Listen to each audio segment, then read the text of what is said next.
Chapter 556. Yulun smiled gently. His right blue eye was filled with tenderness, and the evil in his left black eye seemed to be an illusion that had never existed. It also rippled with endless affection. My left eye isn't blind. It's just that my pupils are of different colors, making them look very different. He pulled down the eye patch to cover his left eye and said with a smile.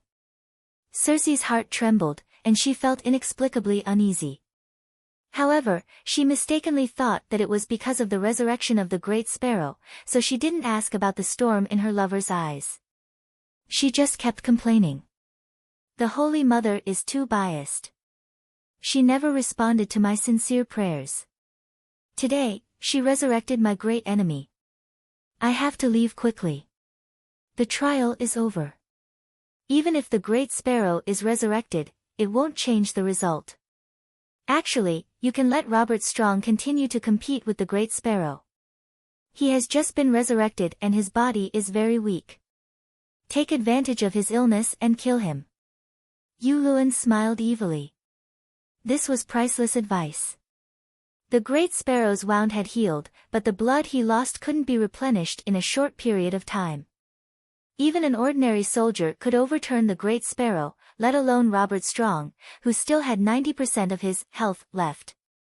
Are you stupid? This is the great cathedral. The Holy Mother has descended, and you still want to compete with him? However, Circe had fear in her heart.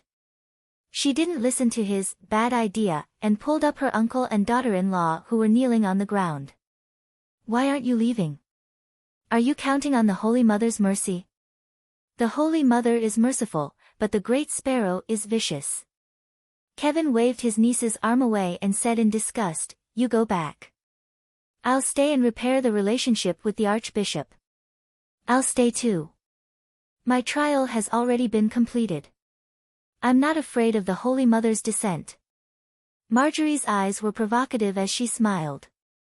The Holy Mother will never like a slut like you who likes to drink moon tea. Circe glanced coldly at her wife and pulled Yulun away.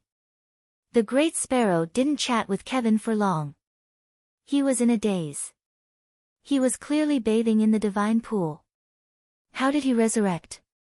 He was also especially tired and didn't have the energy to toss and turn. At this moment, he endured his tiredness and led the cultivators and believers to recite the 7 stars holy scripture to the Holy Mother. Then, he announced the end of today's trial. Faced with Kevin's inquiry about the results of the trial, the big sparrow was silent for a long time before he nodded and acknowledged Circe's victory. I've lost. The Church will no longer pursue the Empress Dowager's crimes, but I can't declare the Empress Dowager's soul to be pure in the name of the 7 gods. This is against the rules. Prince Regent Kevin frowned. Indeed, the winner of the martial trial should be endorsed by the 7 gods. This person's soul is pure and flawless, free from sin. That was why the trial by martial arts competition was so sacred. According to the rules, both sides of the duel are believers of the 7 gods, but is Robert Strong a human? I shouldn't have allowed that monster to enter the divine palace. It has tarnished the glory of the 7 gods. The big sparrow said coldly. He's just a little ugly. The Prince Regent's eyes flickered, and he didn't sound confident at all. The big sparrow stretched out its rough and cracked hand to Kevin. The Regent hesitated for a moment and put his right hand on it. Boom! A milky white flame suddenly rose from the big sparrow's palm and covered the Prince Regent's strong right hand. How dare you! White Knight Marlin, who was guarding the Prince Regent, thought that the big sparrow was going to burn Kevin with the same demonic flame that was used on Robert. He roared and was about to draw his sword to attack. Stop! Kevin quickly shouted and stopped him. Sir Marlin Lant, the Archbishop didn't hurt me. At this time, the big sparrow also spoke. This is the new magic that the Holy Mother gave me, holy healing. The old man turned to look at the statue of the Holy Mother with a soft smile and sighed. The Holy Mother gave me the blacksmith's divine power before, hoping that I would use the blacksmith's power to cope with the coming long night. But I fought bravely and failed to live up to her expectations. I understood the past. So, I asked the Holy Mother to take back the blacksmith's power and give me the seal of the Holy Mother that saves the world. In the future, I will no longer hold a sword, and my hands will only exist to remove pain. Kevin said in surprise, "Did you see the Holy Mother when you were resurrected?" "Not only me, but you all saw it too. The Holy Mother is here watching all of us." The big sparrow's skinny old face faintly exuded a holy light. Kevin's body trembled and said in shock, "What did the Holy Mother say about this trial?" "The Holy Mother didn't say anything." The big sparrow shook his head. "How can she not say anything?" Kevin's thick eyebrows frowned. "It's about the reputation of the Empress Dowager and the legitimacy and holiness of the Iron Throne. How important it is. Shouldn't the Holy Mother give an explanation in person? Everything has to be handled by the Holy Mother herself. What do you need me as the Archbishop for?" The big sparrow said lightly. Kevin's face twisted. "You are a participant in the trial, and now you are going to be the final judge." "I'm afraid, did you feel it just now?" The big sparrow asked without rhyme or reason, but Kevin felt the big hand that was holding his right palm loosen. "The holy healing technique is very magical. It's as warm as being washed by clean water," he said. "You bring Robert Strong here with his hands and feet tied. In front of everyone, if he can withstand the holy healing technique that is beneficial to humans, I will announce the Empress Dowager's purity on behalf of the 7 gods. Otherwise, I can only admit that she is innocent and will not endorse her past actions." The big sparrow said. "This?" Kevin asked in a low voice, "Can the holy healing technique exorcise demons?" The 7 gods are the holy of justice. Whether it's the blacksmith's holy flame or the Holy Mother's holy healing technique, they all have special damage to demons. I lost to Robert Strong before because he was stimulated by the blacksmith's holy flame and went crazy, disrupting the rhythm of the battle. The big sparrow was resurrected, and his confidence in the 7 gods was unprecedentedly strong, so he no longer hid some of the mysteries of the 7 gods that the Holy Mother told him. Danny was really scared. She was afraid that he would seek death because of his ignorance, so she told him all the range and limitations of the holy spells, and also gave him the basic supernatural knowledge. She was not afraid of the big sparrow seeking death, but this time the cost was too high. She was afraid that the big sparrow would die again before she could recover the cost. Sir Kevin went back with mixed feelings. The big sparrow did not persist for too long. Before resting, he told the monks not to repair the floor of the holy church that was smashed by Robert. When he recovered his energy, he would personally atone for his sins to the Holy Mother. The news of the Holy Mother's arrival caused a huge storm in King's Landing. 7 gods above, is this a myth? The dead can be resurrected by the Holy Mother? Sigh, I already said that Robert Strong was not human. Sure enough, even the Holy Mother was alarmed. Previously, there were people in Hejian who said that the Red God could resurrect the dead. I did not believe it, but now the big sparrow's head was pulled out alive. I saw it with my own eyes. I don't know about the Red God, but if anyone says that the 7 gods are 7 pieces of wood, I will become the son of war and fight for the glory of the Holy Mother. 7 gods above, when I was in the square outside the Holy Church, I felt a gentle and kind gaze. So it was the Holy Mother. This was not just 1 or 2 people, or just the monks of the church spreading the news of the Holy Mother's arrival. Hundreds of nobles, dozens of civilian representatives, and even the royal family witnessed the miracle. It was said that even Empress Circe, who won the trial of martial arts, after returning to the Red Castle, arranged for the craftsman to make a statue of the Holy Mother in the small room next to the bedroom. King's Landing welcomed a wave of popularity of the 7 gods' belief, and Slave Bay was also in turmoil. The old dragon knows the way, Lao Wu, who had been away for almost half a month, came back dying. No matter how careful he was, Lao Wu still suffered from the plague. When the pterosaur circled above Astapor but did not land, Danny's heart sank. She guessed that something bad had happened to Lao Wu. Sure enough, when she rode the black dragon and took off, she saw that Lao Wu's cheeks were full of green, bean-sized lumps, which looked like the skin of a toad. Your Majesty, I have the plague. Go to the gray-scale disease quarantine area. He panted and struggled to shout.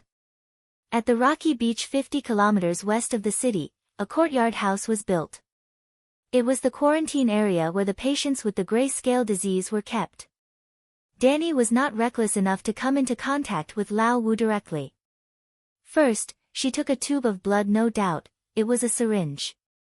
After that, she returned to the laboratory and observed with the wizard lens. It was very scary. It was another magic beast-level virus. Danny did not know how to make the antidote.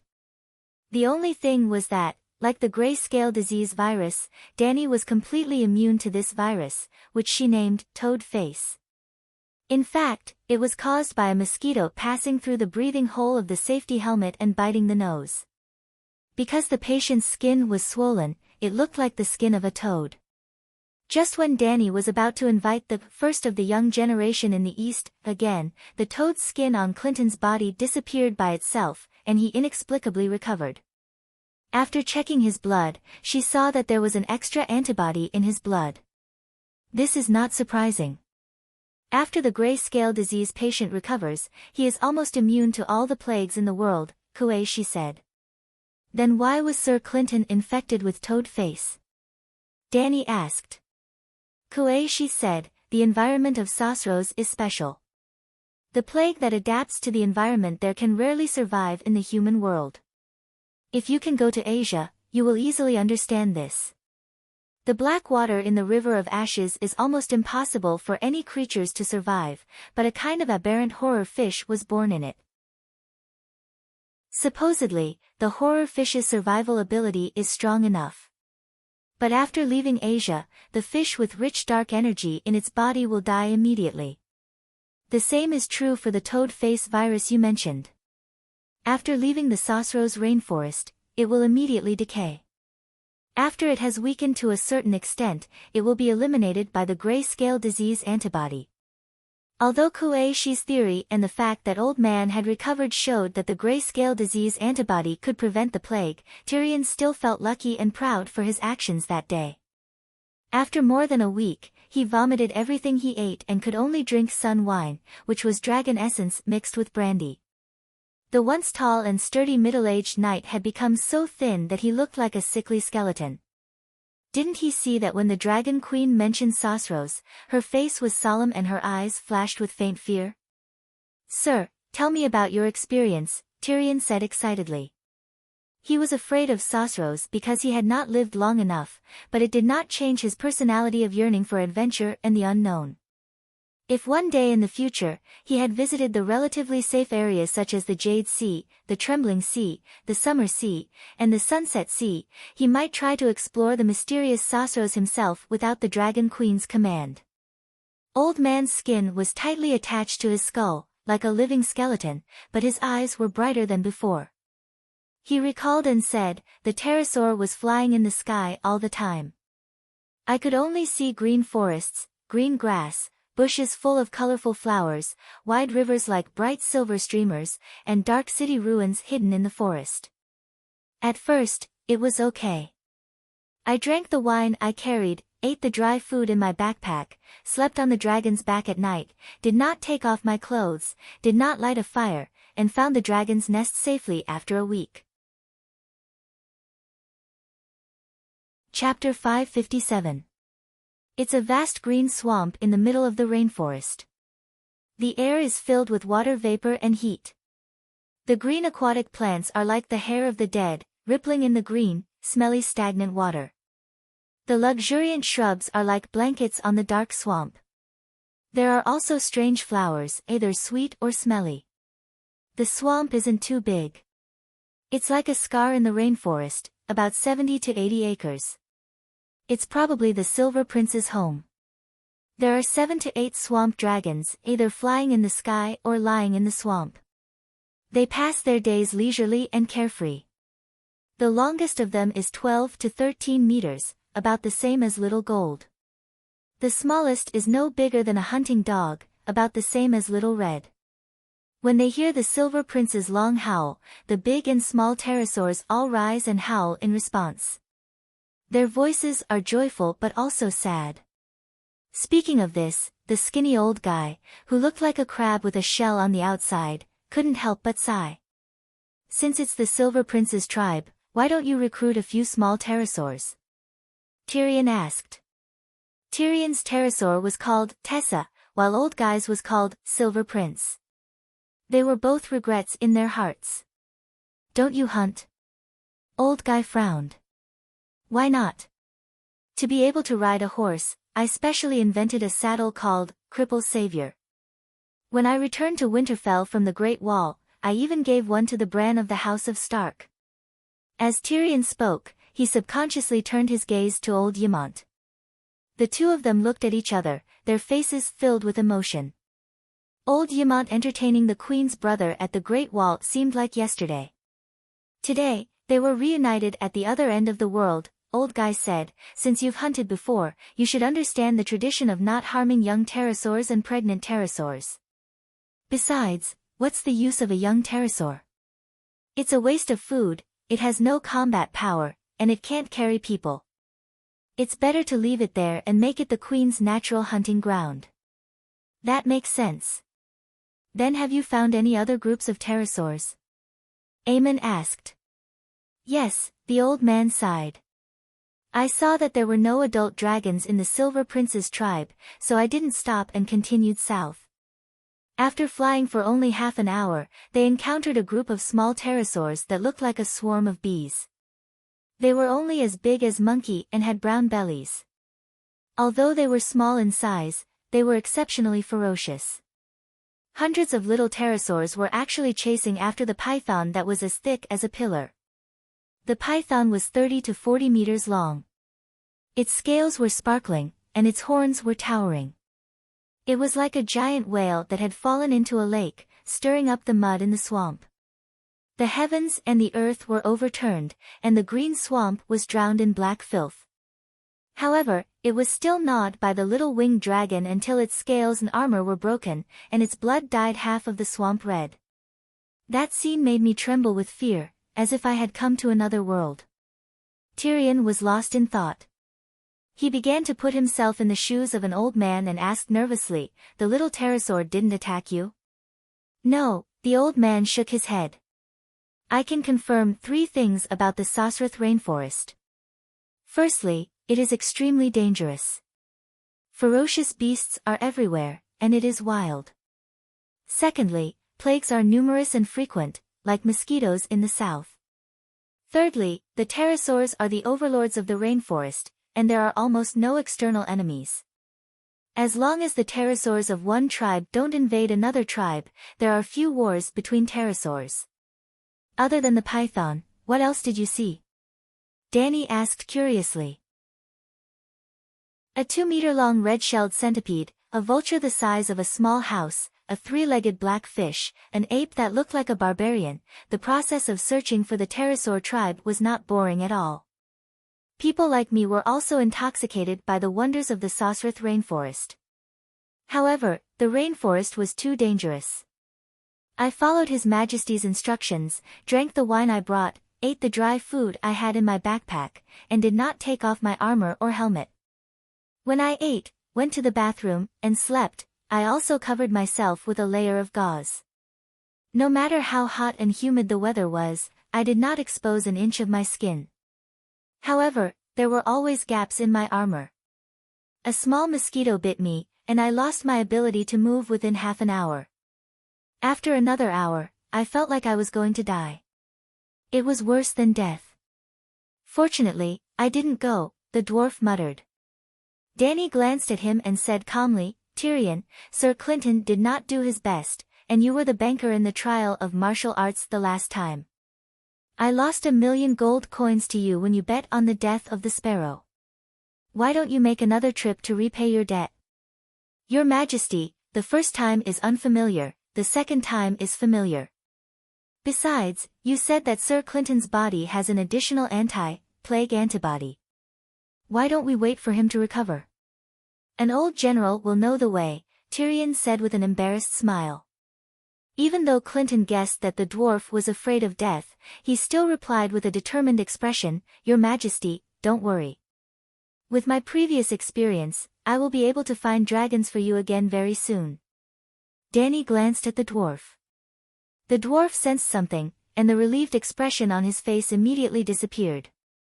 He shouted anxiously, "Oh, sir, you don't know, right? Prince Aegon was assassinated.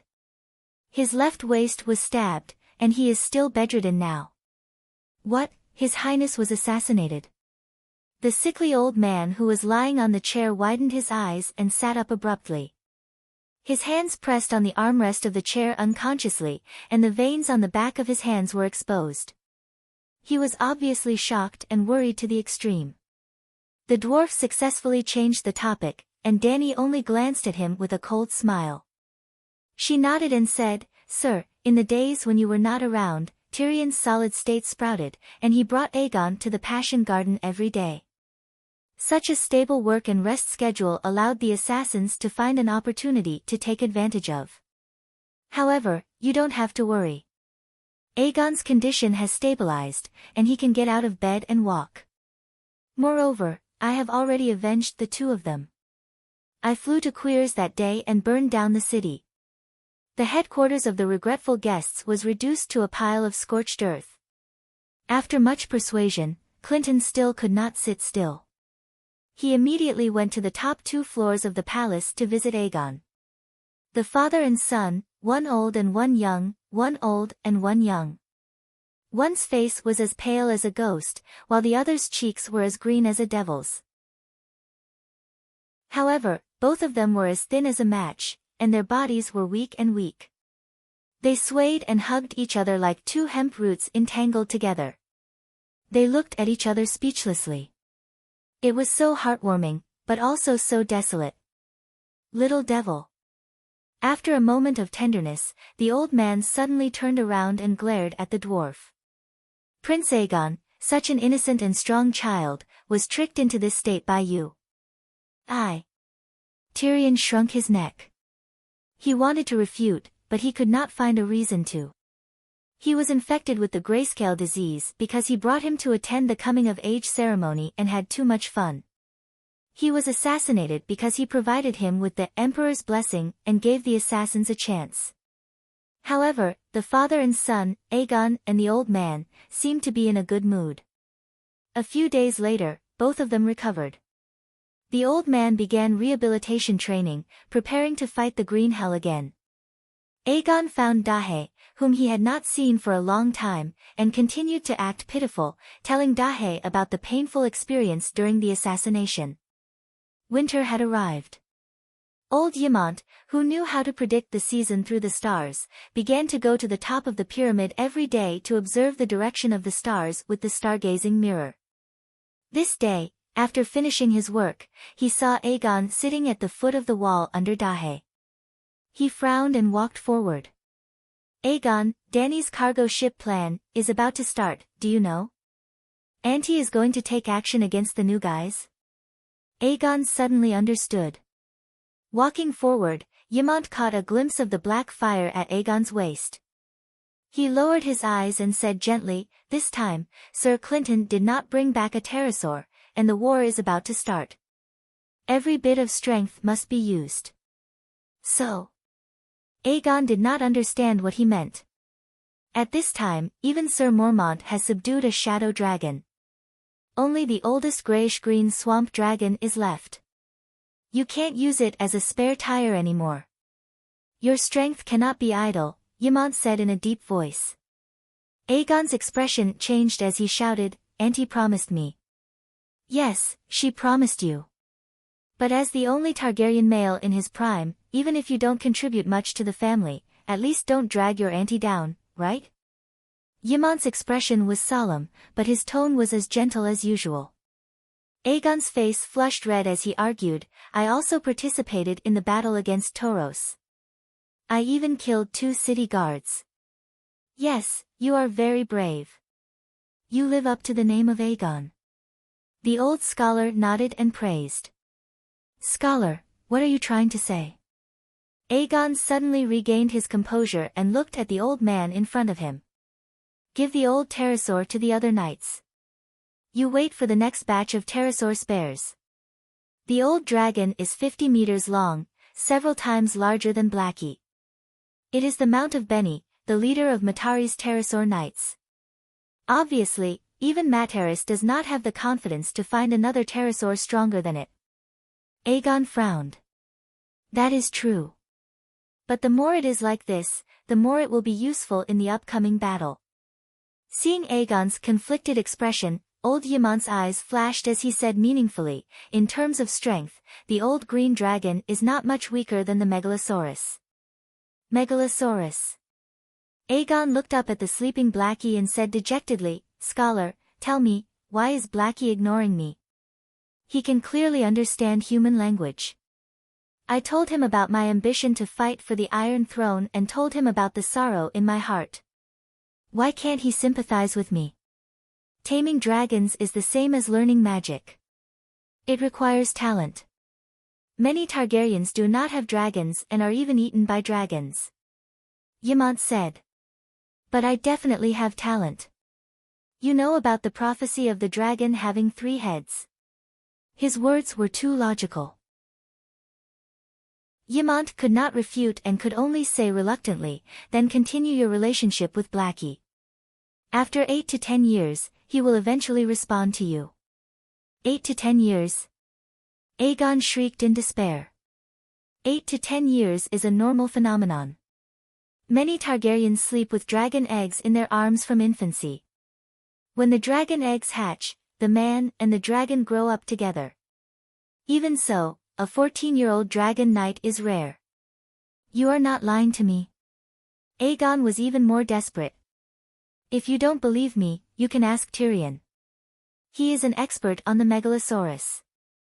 Yamont said unhappily. Tyrion was fanatically fond of dragons and was an expert on the Megalosaurus. Old Yamont was the same. The silly Aegon actually went to ask. Generally speaking, Scholar Yamont is not wrong. However, they spent more than 10 years as children. Their willpower and temperament are not mature yet. Hence, they are unable to subdue the Megalosaurus. Your Highness, perhaps it is more than 10 years. Tyrion said hesitantly. Actually, the dwarf wanted to say that Aegon had no talent at all. However, he was afraid that the prince would fly into a rage and beat him up. Do you think that I have no talent? Aegon said coldly. He was not stupid. He could guess the dwarf's thoughts from his expression. Everyone says that my lifeblood has magic. I also want to learn magic, but I still have no talent. The dwarf spread his hands and said. Dragons have 3 heads. Aegon said through gritted teeth. Your Highness, wake up. Dragons now have 20 heads. There will be more in the future. Pterosaurs are also dragons. Pterosaurs are also dragons. Aegon's expression changed a few times. He suddenly made a decision in his heart. The next day, Aegon said goodbye to Dahe for the last time. Dahe, if you continue to ignore me, I will go look for the old green dragon. Dahe could not be bothered to look at him. On the 3rd day, Aegon said again, this time it's true. If you ignore me, I will really go and contract the old pterosaur. Dahe, on the 4th day, Aegon stood in front of Dahe and swore, please give us a chance to be together. This is the last chance. This is not the 3rd time. I swear, this is the last time. Dahe wanted to bite him, but reason stopped him. Chapter 558. Targaryen, your words are like a mountain. Aegon remembered his aunt's words. So, on the 4th day, he didn't go to Dahe. But after ignoring Dahe for a day, on the 5th day, he couldn't help it and went to Dahe again. Dahe, look, I also have the mark of the paladin.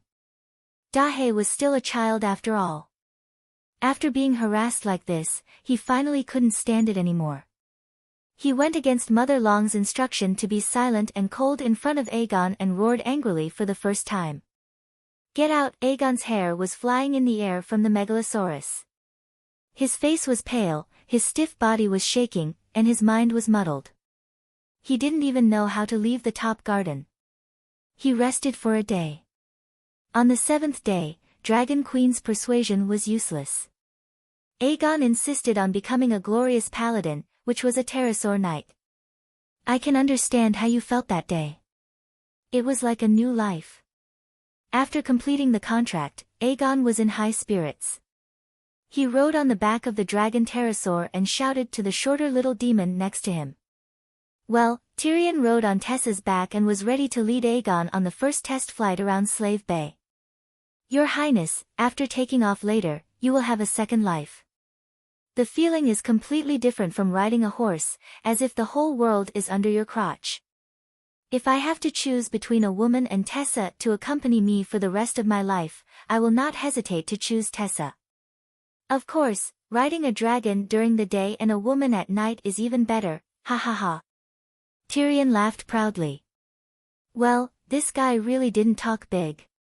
He left Astapor in the morning, landed in Meereen City at noon, and had a good night. He returned the next morning. But the little demon only had fun once. The next day, he received a task and went out to do it. He didn't go to Sosrath Rainforest to find the pterosaur nest. Instead, he repeated Dany's journey west to the Westeros that day. He passed through the land of long summer, flew over Volantis, entered the strait, and landed on the Stone Island more than 6,000 kilometers away. Because, after more than 3 months of drifting on the sea, the first batch of 12,000 barbarians finally arrived at Queen's Point. Tyrion had 2 goals for this trip. The first was to bring the fire mage Pogba to Volantis and persuade Tam and Bo-Cheng to join the Dragon Queen. The second was to select a few shapeshifters from the barbarians and bring them back to Slaver's Bay. Pogba, the skinny man, was just a fire mage who performed for a living in Volantis. He was not the best young man in the East, with a bright future like Lisbon. Not many people knew him. But the man knew Tam. On the other hand, Dany already had the idea of recruiting her 2 old friends, Tam and Bo-Cheng, to help her. Needless to say, the more the merrier. Tyrion had volunteered for this mission. It was too monotonous to supervise the wildfire production every day and go to the Strait of Freedom to plunder ships the next day. He wanted to personally experience the feeling of living in the ancient parasol tree at dusk. But he also made 2 requests. First, arrange for Blackie to escort him and Tessa through the land of long summer. Second, if the dragon battle was lost, the Dragon Queen would allow him to surrender to the Alliance. That guy didn't even think about how much the Alliance hated him. He was still dreaming of going to the Alliance's prisoner camp to enjoy the treatment of Westeros. But, if he really surrendered, the Alliance probably wouldn't kill him. In this world, killing noble captives who surrendered was a taboo. Even for the slave owners, the Dragon Queen rarely acted recklessly. She first sent them to reform through labor, and when the war was over, they would be put on trial. Luckily, Tyrion didn't meet the winged dragon knights of the Alliance. The Alliance only had a few dozen winged dragons in total. After arranging for the winged dragon squads to be stationed in Materis, Tolos, and New Jis, their military strength was already empty.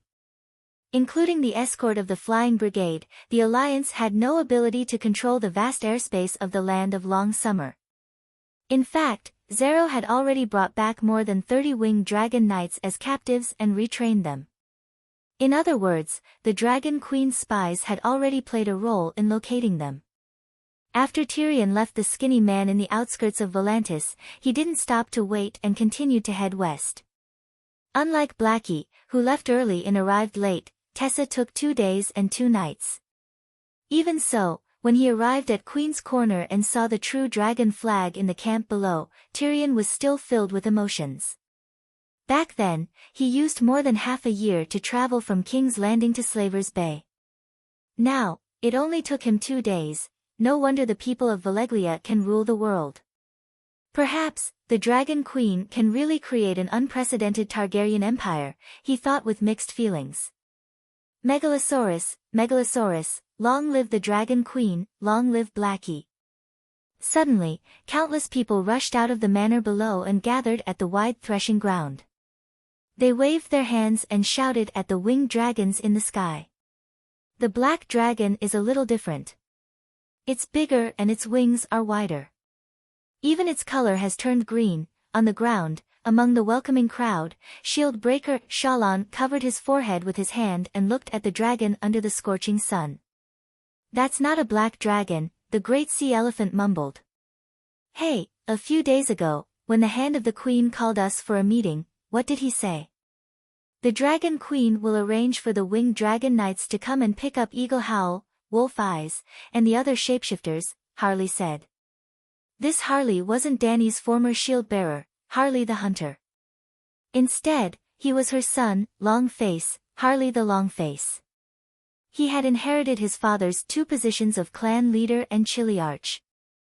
The other 2 were the Chiliarchs of the barbarians who followed the Dragon Queen to fight the other ghosts outside the Great Wall. Now, they had been promoted from Chiliarchs to Chiliarchs.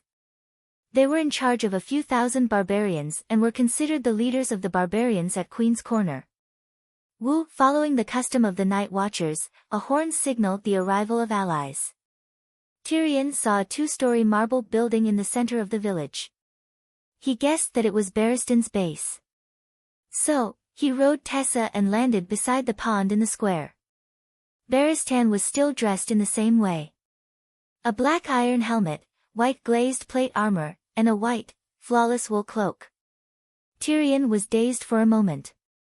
This was the first time he saw the old knight in 4 years. The last time they met was before Robert went north to Winterfell. Sir, it's been many years. You're still as strong as ever. You look even better than before, Tyrion said as he slid down from the wings. This wasn't entirely a compliment. Although the old knight was 4 years older, he was full of energy. His appearance didn't change much, but his spirit was radiant. You, on the other hand, have changed a lot. Old Bart looked at the dwarf with a critical gaze. Green helmet, green armor, green cloak. There was a golden roaring lion's head on the chest of the cloak and armor. There was a hideous scar on his face that stretched from the corner of his mouth to his forehead. His nose was gone, leaving only 2 black holes. It was ugly, but it matched his disreputable identity. An unclean soul deserved to have an ugly demon-like appearance. However, beside him was a behemoth that was 40 meters long and 2 stories tall. What was the queen thinking, to let such a person become a glorious winged dragon knight? Old Bart felt very uncomfortable facing a little devil that killed his own father, king, and father, and was an official of the same court as him. Compared to him, the big bear that betrayed his honor and became his sworn brother didn't seem so unbearable. Wow, is this a winged dragon? It's so big, so powerful. Tyrion looked closely. It was a small woman that was 1.55 meters tall. She was in her early 20s, with olive skin, big black eyes that shone with surprise, and a head of glossy black curly hair. Although she was small, she was well developed, beautiful and sexy. She's called Tessa, my partner. Tyrion's eyes lit up, and he grinned and said, You're right, she's very powerful, but her dragon knight is 10 times braver. Is that so? The short woman returned a charming smile and said, Can I touch her? You can also touch the dragon knight, ahem. Old Bart glared at the dwarf, and said seriously, Tyrion, this is Princess Yalin of Dorne. Wow! Tyrion was surprised, and his eyes lit up even more. He bowed and said, Your Highness, your beauty is enough to make the sun in the sky pale in comparison. Not to mention touching, if you want, I can take you flying around. Yalin was eager to try. Old Bart frowned and said, Let's get down to business first. The few of them entered the hall of the stone building, and Barristan introduced Tyrion to a few of the barbarian 1,000 marquises and a dozen or so shapeshifters in the barbarian team. Not just shapeshifters, as long as the Dragon Queen gives the order, we can continue to take the ship to Slaver's Bay and help her fight against that alliance. Little Harley patted his chest and said.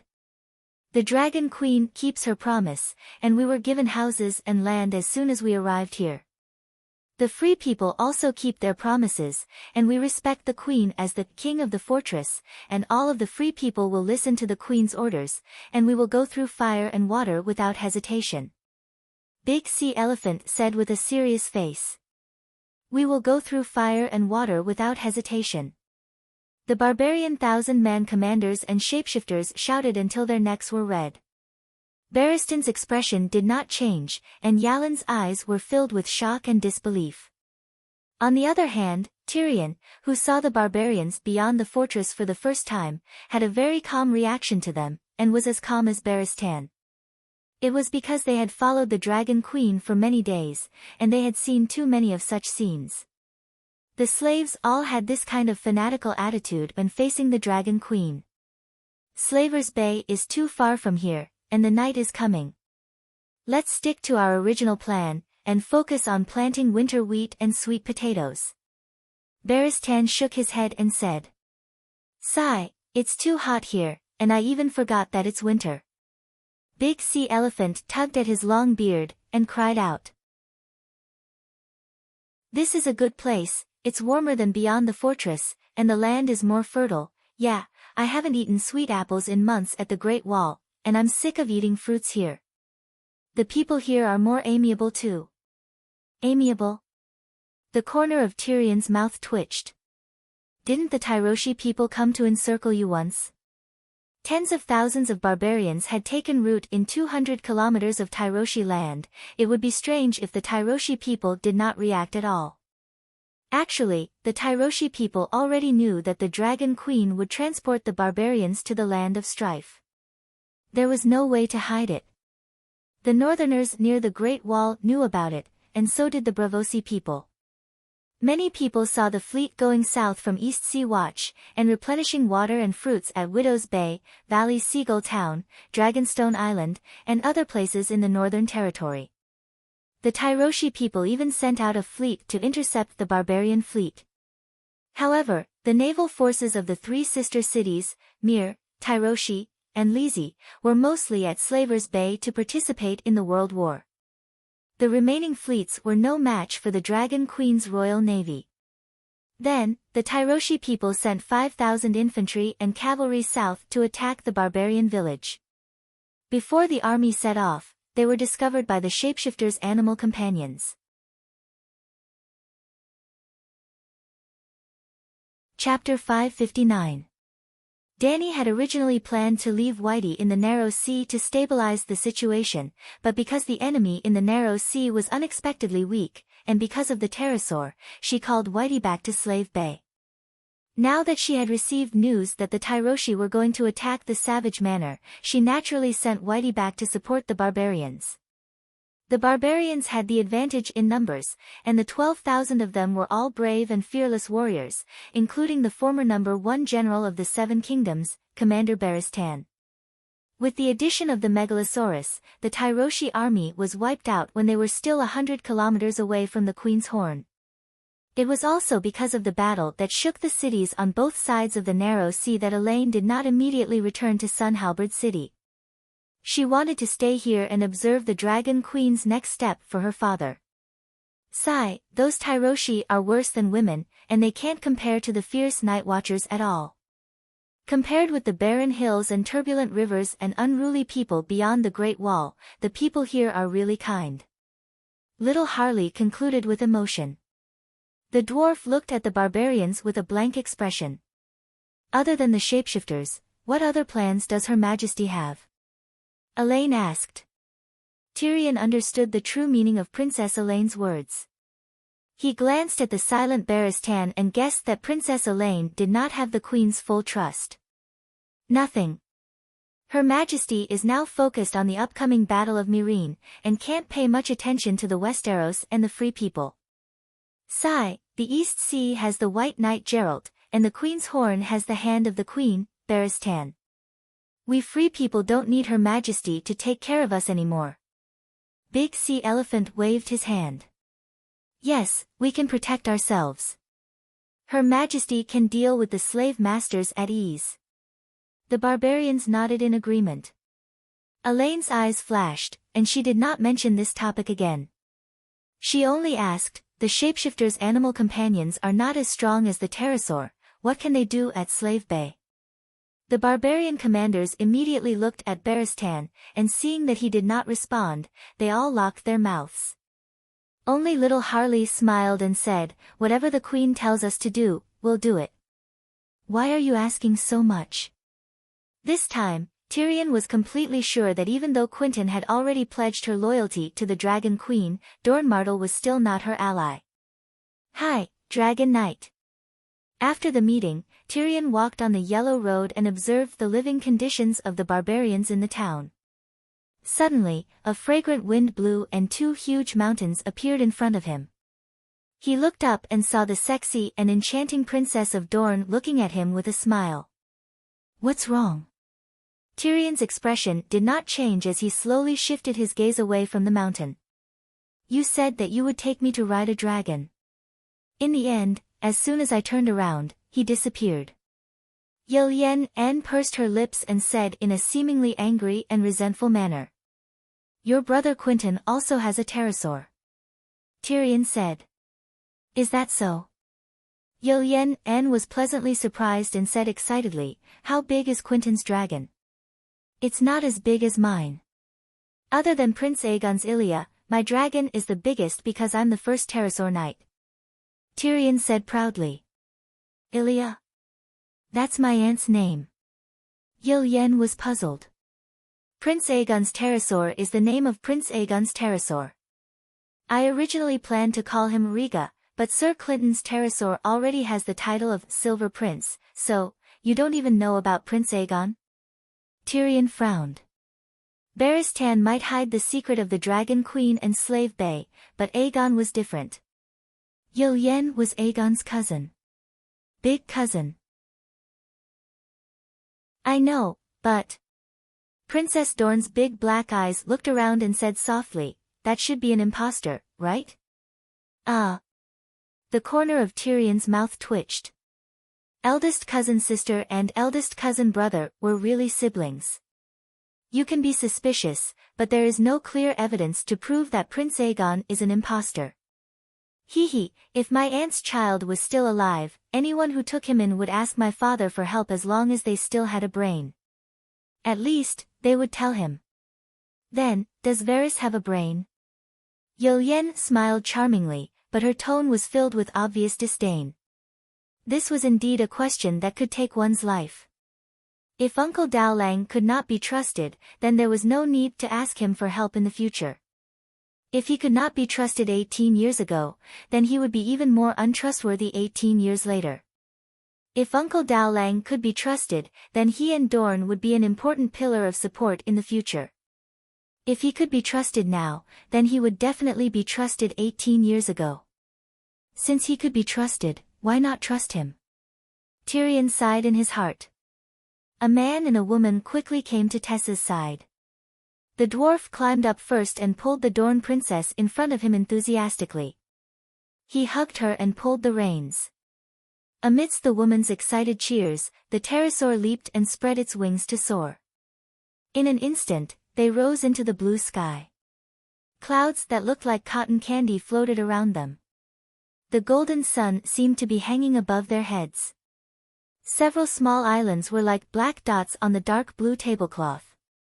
Looking down, the savage town that had 10,000 people living in had also become a piece of tofu. This is great. The feeling of flying is nothing compared to riding a horse. Yen's cheeks were flushed. She turned around and kissed the dwarf's ugly face.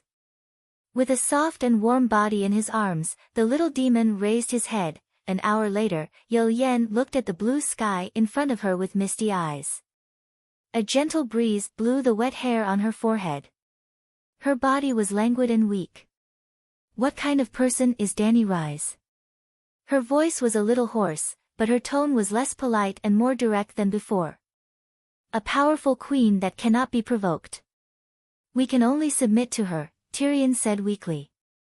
My father wants Quentyn to marry her and then take back the Iron Throne with the power of Dorne, Yen said. Tyrion leaned back on the dragon's saddle. His chin rested on the Dorne princess's soft and delicate shoulder. He was immersed in her charm and muttered, "Give up on that idea. If she wants something, she will only use her own strength and wisdom to obtain it. Compromise, marriage, cooperation, and so on. None of them exist. In her eyes, she is the current of the new era. Others only have two choices. Either follow her lead and join in, or be washed away by the water like garbage on a rainy day. Very domineering, but not wise. Marriage is the best way to reduce resistance. Compromise is the highest art of governance. My father is very happy that Quentyn is valued by her, but he will not sacrifice his life for his son's title." The misty look in Yen's eyes lessened. "Hee, do you know what she said about your Dorne's legendary hero, Nymeria?" The dwarf chuckled. "Tell me about it," Yen said with interest. "Nymeria is a great heroine, what's wrong with that?" "Do you think she's wrong?" The Dorne princess was puzzled. "There's also another sentence. Nymeria is a great heroine, but Dany Rise is the most unprecedented empress." Yen was stunned. "Heroes are never free, empresses are unrestrained. If you don't use marriage as a condition for the alliance, she might have taken a liking to your brother. She said that he is a good person. But I heard that she keeps her promise. Targaryen, her words are like a mountain."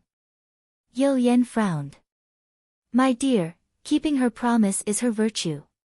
She is the most arrogant person in her personality. These are not contradictory. Back then, how much did the cruel Meg hate the church?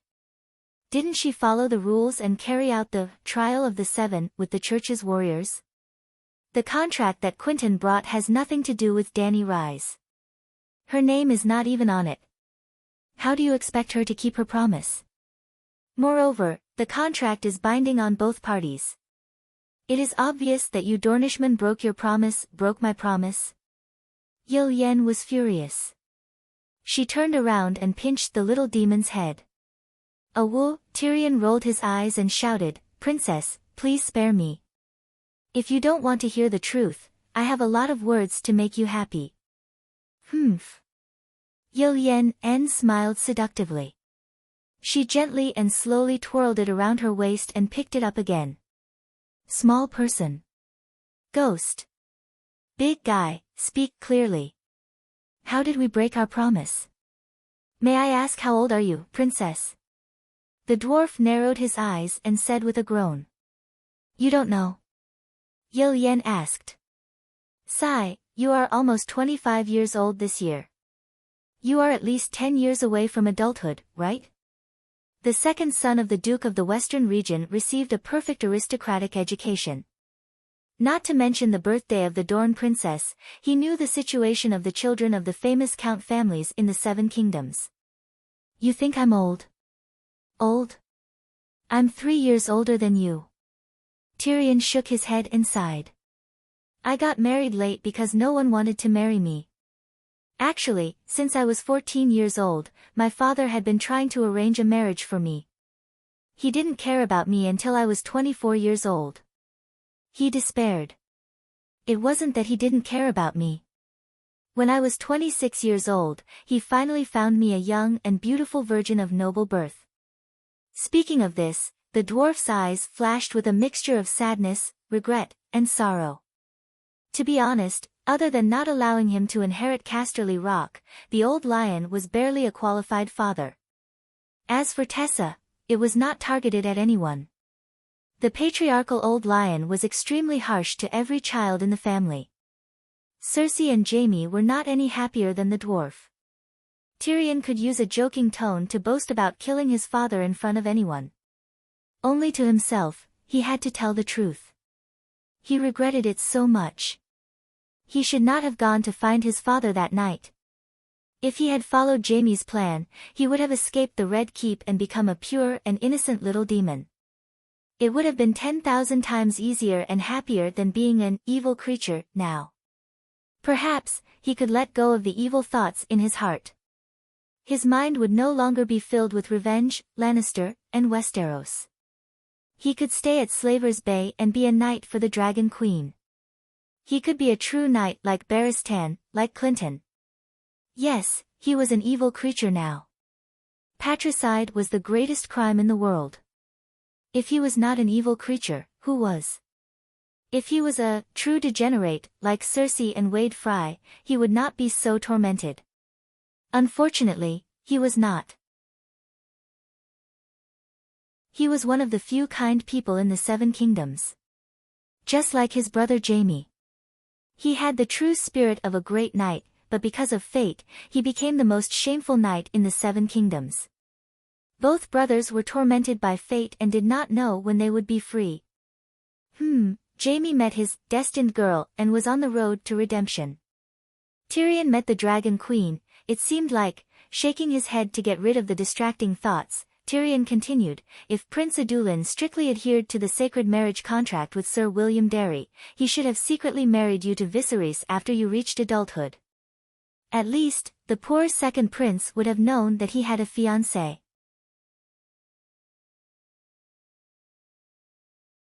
Chapter 560. Elaine's expression changed and she said, Robert was still alive at that time. If he knew about our marriage with the Targaryens, what would have happened to Dorne? If that's the case, then let's not talk about the contract anymore. If my sister wasn't so despicable, the unfortunate Robert would probably still be alive and could even live for another 20 years. Are you planning to marry Old Way's second prince when you're 50 years old?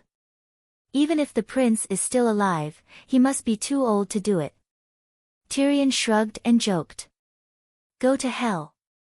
Elaine angrily slapped the dwarf and said, how many people have proposed to me over the years? Renly, Loras, Tully, Rob's uncle, and even that old bastard Walder Frey shamelessly sent marriage letters to my father. But my father has always kept the contract in mind and let me guard it for Prince Viserys. The dwarf opened his mouth and wanted to say, don't try to lie to me. I'm also a Westeros and a famous know-it-all of the Seven Kingdoms, in King's Landing. Princess Elaine's glorious deeds are no secret in the circle. Everyone says that you're more like your uncle, Prince Oberyn. He's a true Dornishman, who eats both men and women, even sheep. You've been famous for your beauty since you were young. You've wandered the world and had countless lovers. You're also fascinated by handsome men or men with adventurous and forbidden temperaments. For example, I'm a winged dragon knight. For example, Renly. Although he's not very handsome, he's definitely one of the most handsome men in the Seven Kingdoms. He didn't propose to you at all. Instead, you seduced him time and time again. There's also the Knight of Flowers, Loras Tyrell, who's also very handsome. You even disregarded the thousands of years of blood feud between Dorne and the Riverbend and planned to elope with him. Loras himself didn't even know you were going to find him. In King's Landing, these stories were the same as Littlefinger stole the Tully sisters' virginity, Renly and Loras got together, Queen Cersei had an affair with someone, and the dwarf stayed up all night in a brothel. They were all talked about enthusiastically by people in the circle. Well, the little devil was the son of a duke, and Elaine was the daughter of a prince, duke. In modern society, they were the standard insiders. Then your father should have at least told Viserys, was all he could say. You don't understand. My father has been observing the second prince, but he was fine when he was young, but when he grew up, he slowly became irritable, just like the Mad King. If he were to find out about my marriage with Dorne, he would definitely run to Dorne to look for me. He might even announce it to the entire world. For Dwayne's safety, father even hid it from me. How could he take the risk on the Mad Prince too? Elaine said. Sigh, that's where the problem lies. You guys don't want to take the risk, but you want to reap the rewards. Is that even possible? Tyrion said helplessly. Elaine shook her head and sighed. It's not that we don't want to take the risk, but My father is very cautious. Just 3 years ago, he was going to arrange for me to go to the other side of the narrow sea to serve Lord Tyroshi. He wanted to take the opportunity to meet the prince and tell him about the sacred marriage. Unfortunately, after a few months, news of his death at the hands of the Horse King arrived. Tyrion sneered. In the end, you guys still despise the second prince, who has nothing. When he had nothing, you guys never thought of looking for him. When he became the second uncle of the strongest Horse King in the Dothraki Sea and was about to gain the loyalty of tens of thousands of roaring warriors, Prince Dawson was ready to send you to bond with him. Elaine narrowed her eyes and looked at the dwarf. You are also the son of a duke. How can you say something so naive? He has nothing, and his character is not good. Of course, we ignored him. With the power of Dorne alone, we can't take the Iron Throne. When he has the capital to call himself king, even if we don't get a return on our investment, at least we won't lose money. We can also tolerate his character flaws. The dwarf was stunned on the spot and was speechless. Now, I have told you about the Dragon Queen's character and way of doing things. Can you also tell me about Prince Dawson's thoughts? He changed the topic. The little demon was never stupid. He knew that this was not just because of his nature. The Dornese wanted to understand the Dragon Queen through him.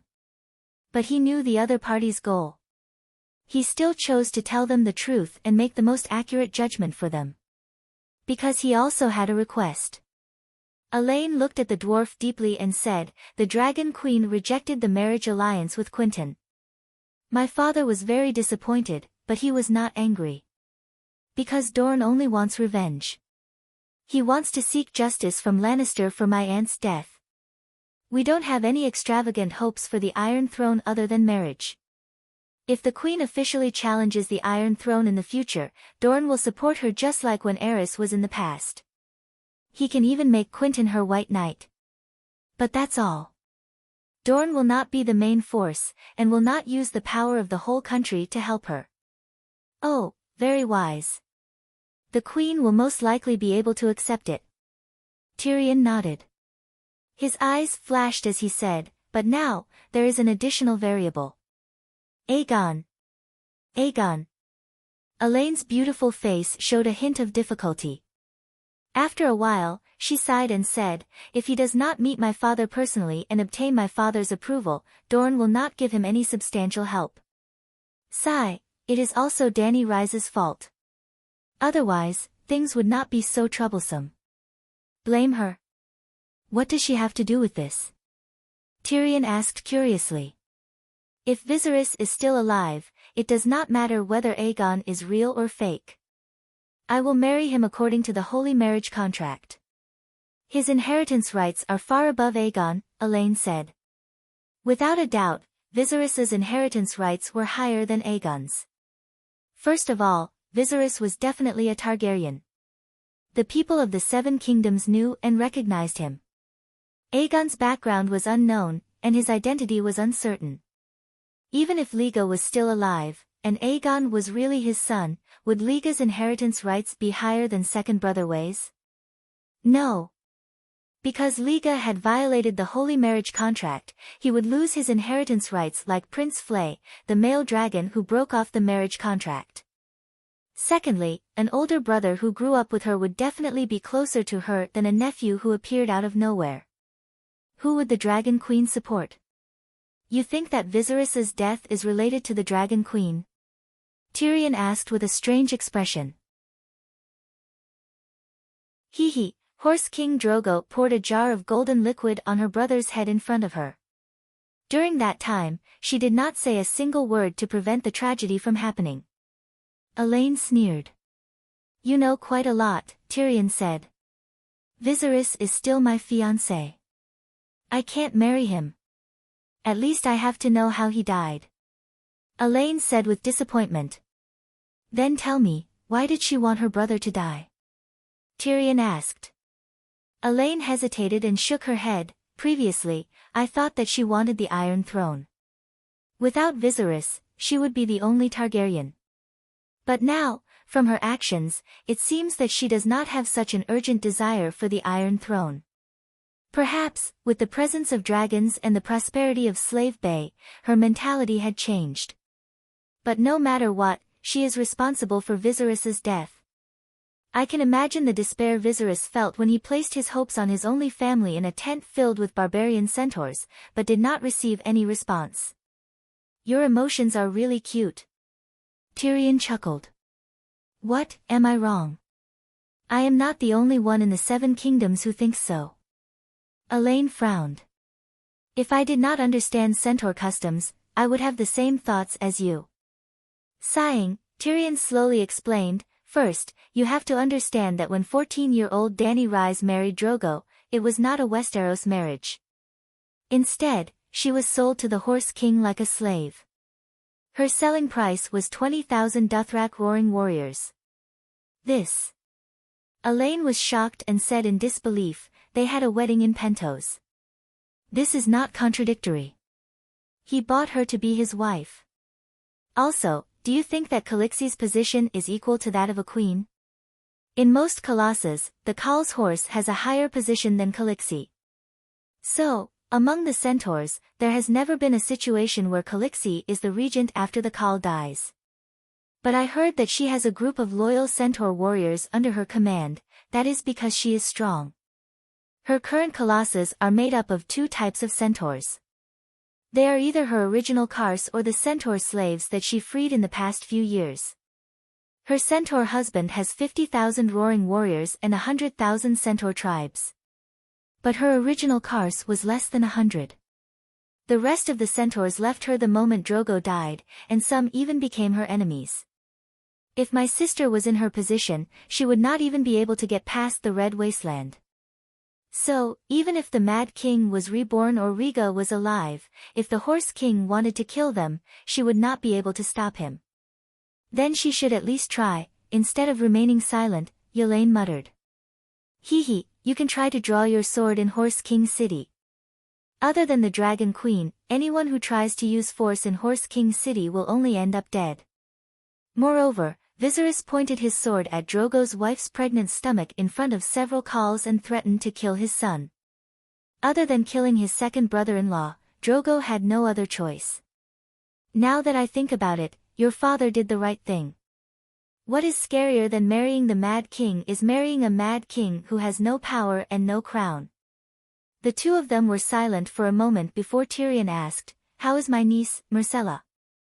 Why are you suddenly asking about this? Elaine was surprised. Hee, you forgot that I was the one who sent her to Dorne. If something happens to her, I will feel guilty for the rest of my life. Tyrion looked at the Princess of Dorne and said. I'm sorry, she is not good. Elaine turned her head away, not daring to look into her lover's eyes. I harmed her. Uncle Oberyn's death made me lose my mind and try to. Tyrion waved his hand and interrupted her. I know that the Dark Star cut off her ears and cut her face. I only want to ask how she is now. She is a strong and brave child. My father had sent people to High Hidden City to search for Giro Dane to avenge Myrcella, but Giro went to Braavos and became Dany Rhys's White Knight. What do you mean by she is? Or is Giro a spy that she planted in Dorne? He is looking for opportunities to destroy the relationship between Dorne and the Iron Throne. Elaine was ashamed and confused. My dear, your imagination is too rich. She had just stepped onto the land of Westeros for the first time.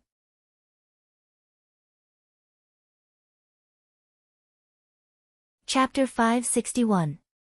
Tyrion did not know whether to laugh or cry. That time, she was supposed to go to Young Halberd City to meet your father. It was purely an accident that she met the Dark Star. Meet my father? Why didn't she go? Yelene asked anxiously. She went to Young Halberd City and circled around the Sun Tower. Your father was at Flowing Water Garden, Tyrion said uncertainly. Sigh, according to the time she arrived at the old town, my father is really at Flowing Water Garden. Yelene sighed regretfully. Can I bring Messai back? Tyrion suddenly asked. Seeing his serious expression, Yelene became curious and asked, "You dare to return to King's Landing?" "No, I'll bring her to Slaver's Bay and hand her over to the Dragon Queen as a hostage." "You? She's your niece." 7 layers of hell. "Do you hate your sister that much?" Yelene asked in disbelief. "You don't understand. I'm saving her." To the current Lannister, the safest place in the world was Dany Rise. "Well, except for me. What did you do with Princess Yelene?" After the adulterous couple finished their business, they roared in the sky for more than an hour. It was not until the gold and red dusk appeared in the west that they flew over the golden, empty ocean and landed in the town of savages where the houses were arranged in the shape of the letter Hui. Princess Yelene walked away with a satisfied expression. Barristan immediately called out to the dwarf. "Hey, we're a perfect match. She's like dry wood and I'm like fire. What can we do?" "What does it have to do with you?" Tyrion said lazily. "Tyrion, I have to remind you. Now that you're serving Her Majesty, you should at least be loyal." White Knight said sternly. "I swear, I did not betray the Queen." Tyrion raised his hand and said. "She did ask me about the Queen's personality and behavior, and I did tell her. However, this is the most basic rule between nobles. Unless Her Majesty sees Dorne as her mortal enemy, it's necessary to understand and communicate with each other. You might not believe me, but just now, I resolved a misunderstanding between Princess Elaine and the Queen.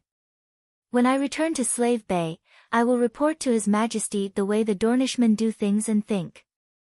Yes, I'm the bridge between Her Majesty and Dorne Hill. I'm working." Barristan opened his mouth but did not know how to refute the dwarf's fallacious reasoning. He could only mutter, "You should leave now. The shapeshifter has already packed and can depart immediately." "No, it's not easy to fly thousands of kilometers at a time. I have to make a trip back to the Westeros." Tyrion shook his head. "Where are you going?" White Knight frowned. "What a coincidence, today is the day my sister and Yuluen are getting engaged."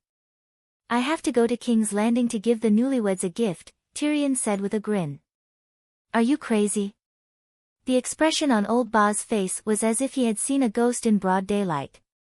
Tyrion shrugged and smiled meaningfully. "Sir, think about it. If I wanted to betray the Queen, why would I tell you in advance? Also, do you think my sister will accept me? What do you want to do?" Old Ba looked at him coldly. "No matter what I do, I will explain it to Her Majesty later." Tyrion did not even take his supper. Instead, he set out in the red and gold of the sunset. He was not alone. He was accompanied by a strong shapeshifter. The imp was right about one thing. Today was the day of Cersei and Yuluen's wedding. According to Prince Regent Kevin's plan, his niece and Yuluen would be engaged today. Tomorrow, Tywin would leave Carlin Bay.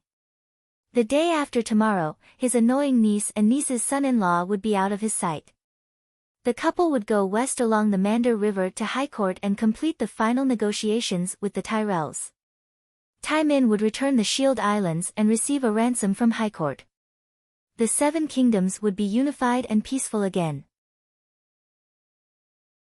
In this way, he could spare all his energy to deal with the Holy Sparrow and Holy Dany. The Holy Sparrow and Holy Dany were still too far away. When he thought of Lannister and the Iron Throne finally getting rid of that stinky and sticky Cersei, Sir Kevin smiled at the banquet. He was in a good mood and drank a few more cups. When White Knight Boros Bronn woke him up, the Prince Regent was still a little confused. "Your Majesty, I am sorry to disturb your rest, but there is a little boy outside Meg Tower asking to see you. He said that Preceptor Pycelle has received important news and requests to meet with the Prince Regent immediately." "What time is it now?" The Prince Regent sat up and asked, rubbing his face. "Your Majesty, it is 3:00 in the morning." "It is almost dawn," Knight Bronn said. "It is so late. Why not wait until dawn? What is it that is so urgent?" Although Kevin was complaining, he immediately woke up and began to put on his clothes with the help of 2 lion golden armor guards. Black wings brought black news. Something big must have happened for Pycelle to be in such a hurry. I asked, but the child doesn't know anything. Why don't you stay in the bedroom and I will bring Preceptor Pycelle here? Knight Braun said. Forget it, I will go myself. It is freezing and snowing outside. The old preceptor is already 85 years old, and he has been through the agitation of being paraded around the streets by the doctors. Let's not torture him anymore. Unlike Cersei and Tyrion, who were harsh and cold to Pycelle, Sir Kevin respected and relied on the preceptor from the bottom of his heart. He knew how loyal and wise Pycelle was to Lannister. During Aerys' time, he was in the dragon camp but his heart was in the lion camp. In the end, he caused the death of the Mad King's entire family. It was Pycelle who persuaded the Mad King to open the city gates and let Tywin in. During Robert's time, not only did he keep quiet about Cersei's affairs, but he also killed Jon Arryn, the first foster father of power, who discovered the secret. Littlefinger instigated Lysa to poison Jon Arryn. However, it was a slow-acting poison and could be saved. Pycelle chased away Scholar Common, who was treating the old man. Incidentally, Scholar Common was the exclusive scholar of the Arryn family, just like Master Luwin was in Winterfell. However, he betrayed old Jon. Pycelle did not allow him to continue treating Jon, so he did not care about himself anymore. During Tommen's time, Pycelle also worked hard to clean up the mess left by Cersei. He was even the one who gave Kevin the title of regent. The regent was willing to give preferential treatment to such an old loyal official.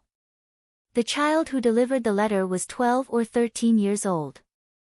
He was wrapped in a faded sheepskin jacket and stood under the drawbridge, his neck shrunk and his feet stamping.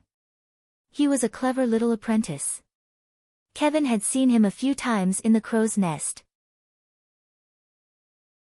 The Red Castle was divided into 2 castles. The Meg Tower in the inner layer belonged to the royal family. It was surrounded by a 4-meter-thick city wall and a dry moat with iron spikes. Other than the drawbridge, there was almost no other way in or out.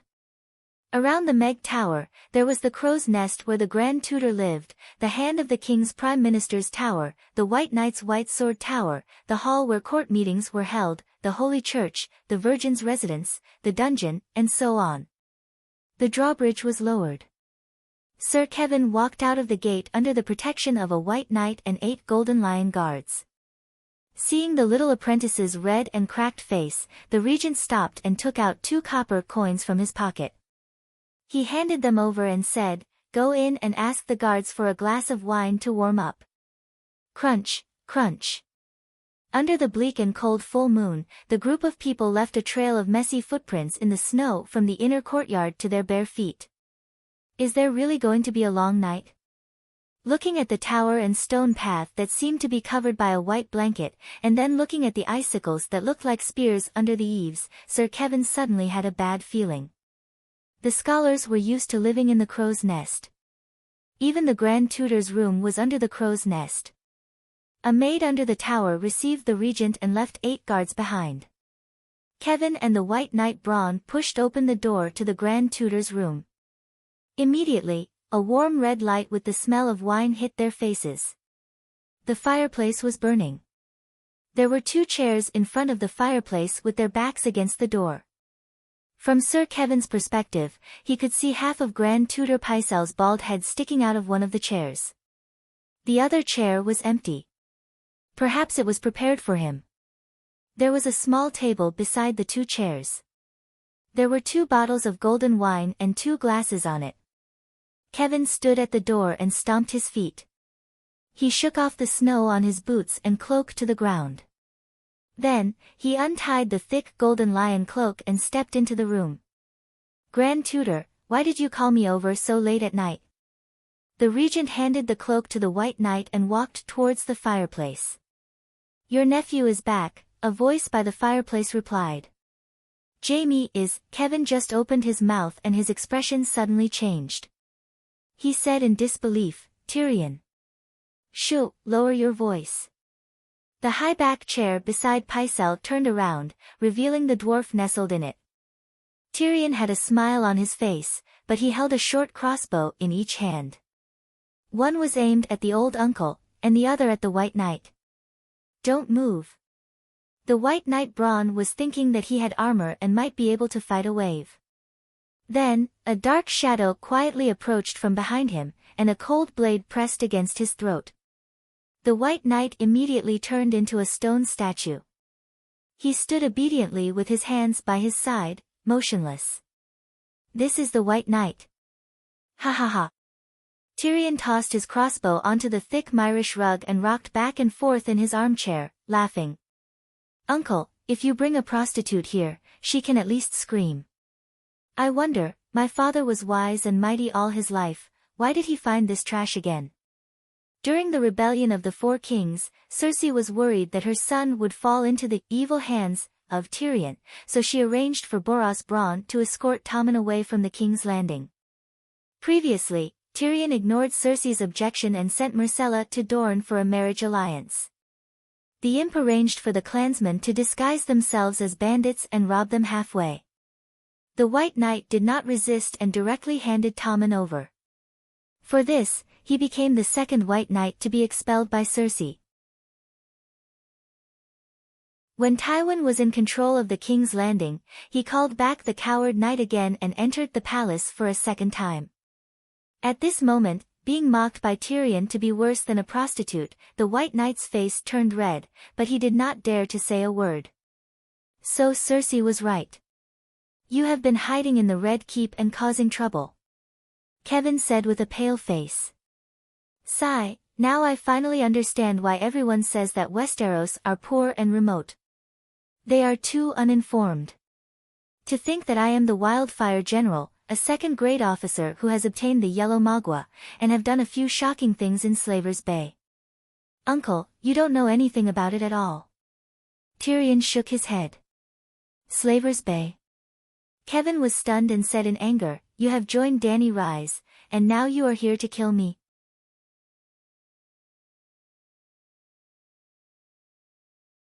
Chapter 562. "If I wanted to kill you, you would have died a long time ago." Tyrion handed him a glass of wine and said, "Have a glass of wine. When your anger has subsided, we can have a good talk." Kevin looked deeply at his nephew. He did not take the glass of wine, nor did he care about the restrained White Knight. He strode to Pycelle's side and began to examine him. "What did you do to him?" He drank a glass of poppy milk and fell asleep.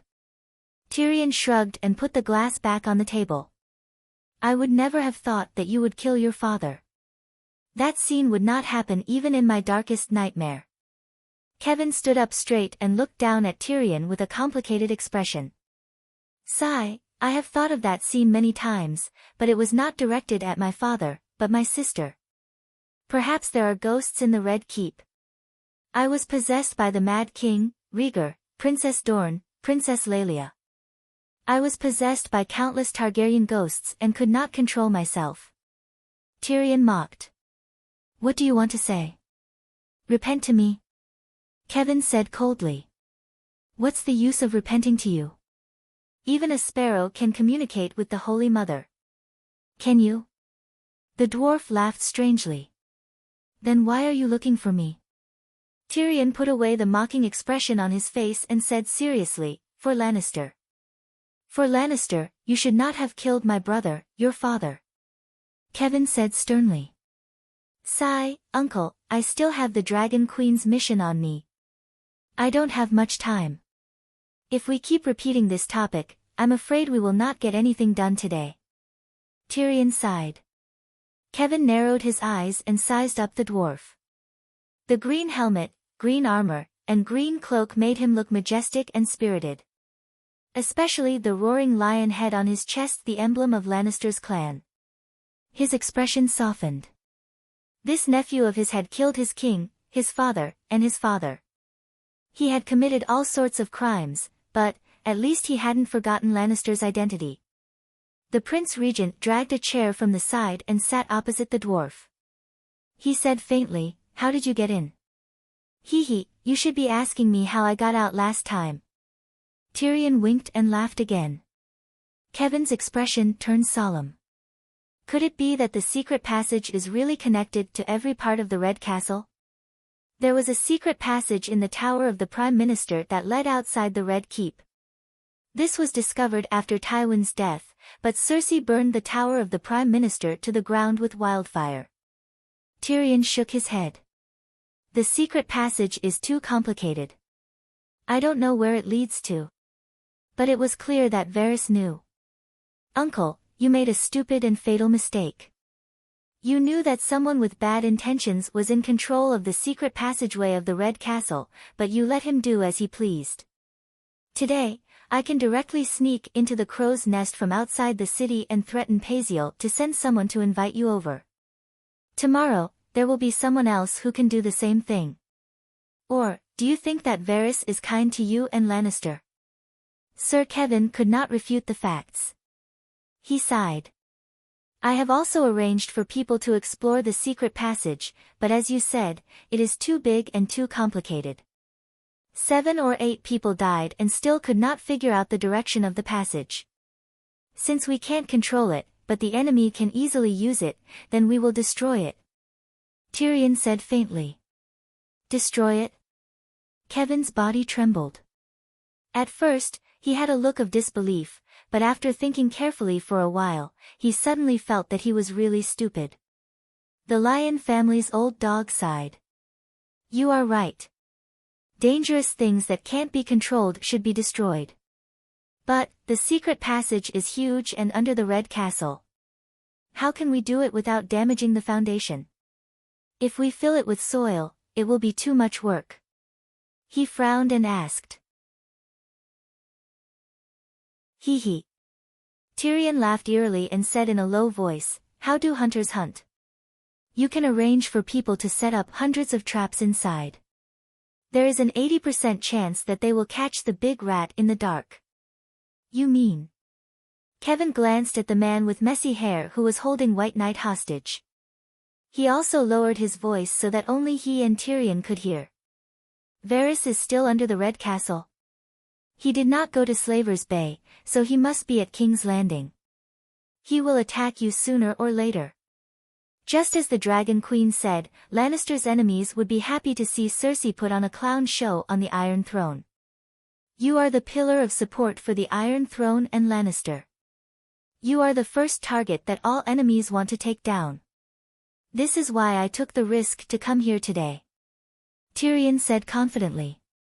Kevin was not moved by his nephew's compliment.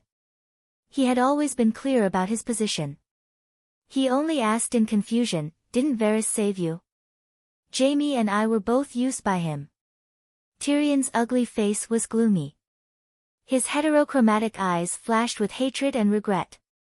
He gritted his teeth and said, I am guilty. I do not deny it. But that was also a trap set up by Varys. He created the conditions for my patricide. Did he give you the crossbow? Or did he hold your hand and pull the trigger? Kevin's eyes were cold. He was disgusted by his nephew's sophistry. Forget it.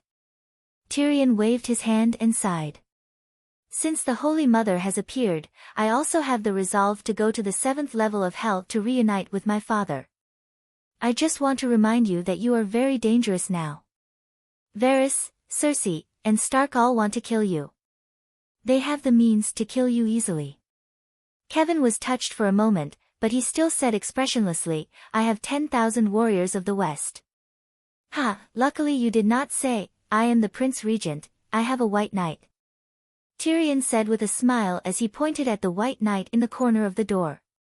I will set a trap in the secret passage and make sure Varys does not return.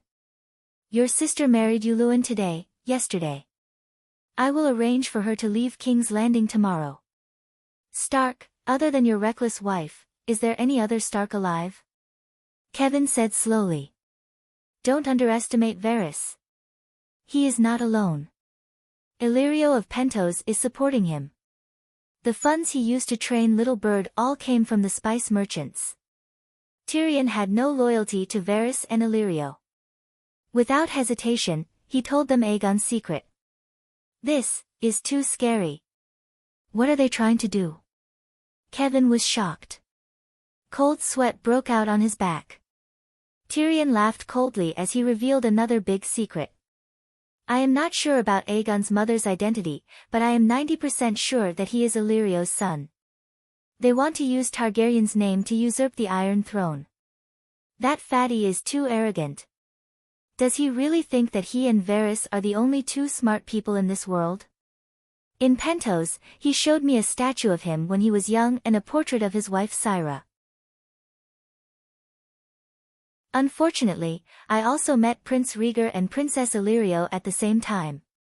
When we were still at the Lorne, I was already suspicious of little Aegon's identity.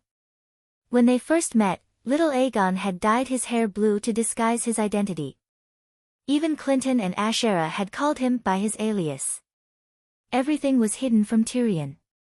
Then, the difference between the mercenary Griffin's son and Aegon's son, and the difference between Prince Aegon and a fake prince, which was greater. Clearly, the former to the latter was like a linear equation to addition and subtraction.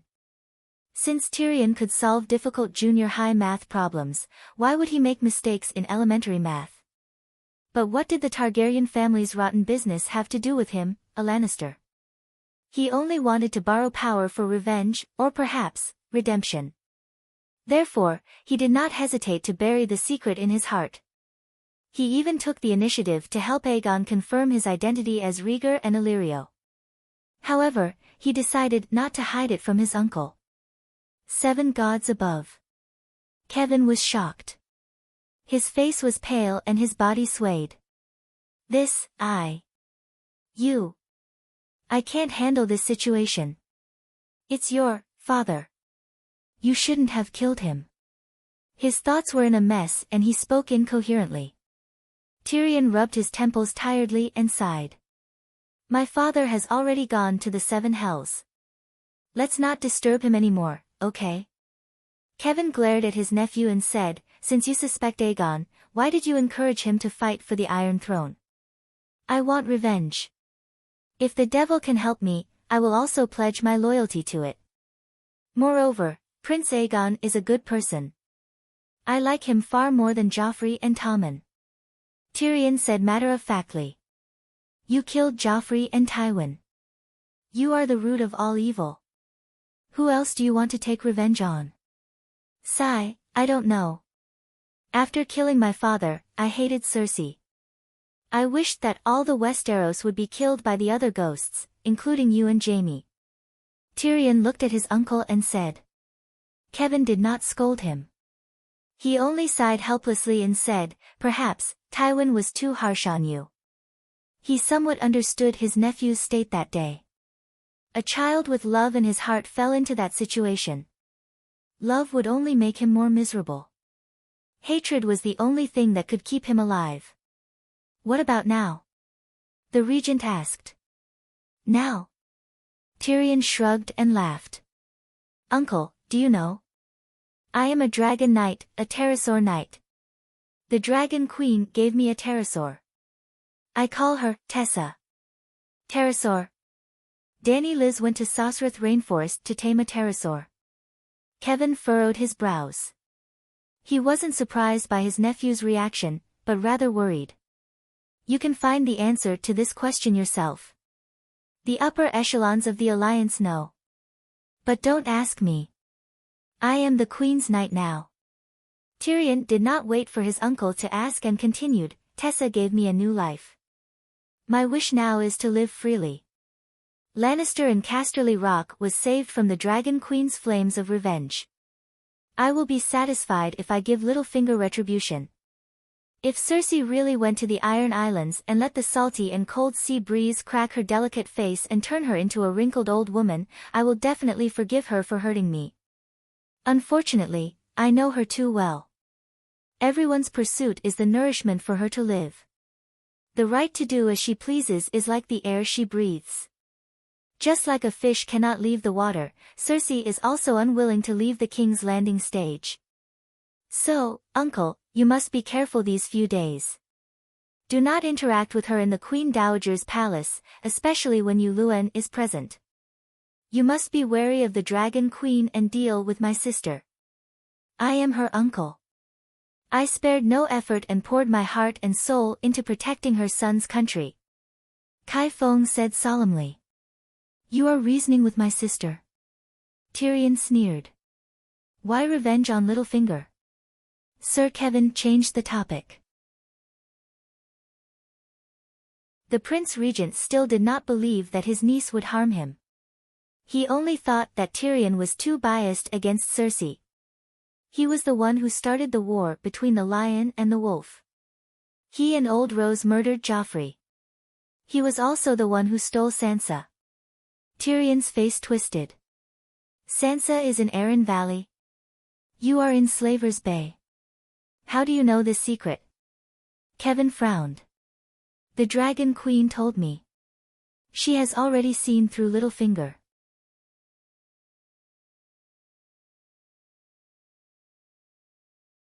Chapter 563. Kevin shook his head when he heard his nephew's slander towards Littlefinger. The Arryn Valley is a powerful force, and it currently listens to the Iron Throne. Littlefinger is of low birth, and even his position as Valley Guardian was only secured with our support. He won't be stupid. Uncle, why don't you invite him to the King's Landing as the regent? Let's see if he dares to come. Tyrion smiled.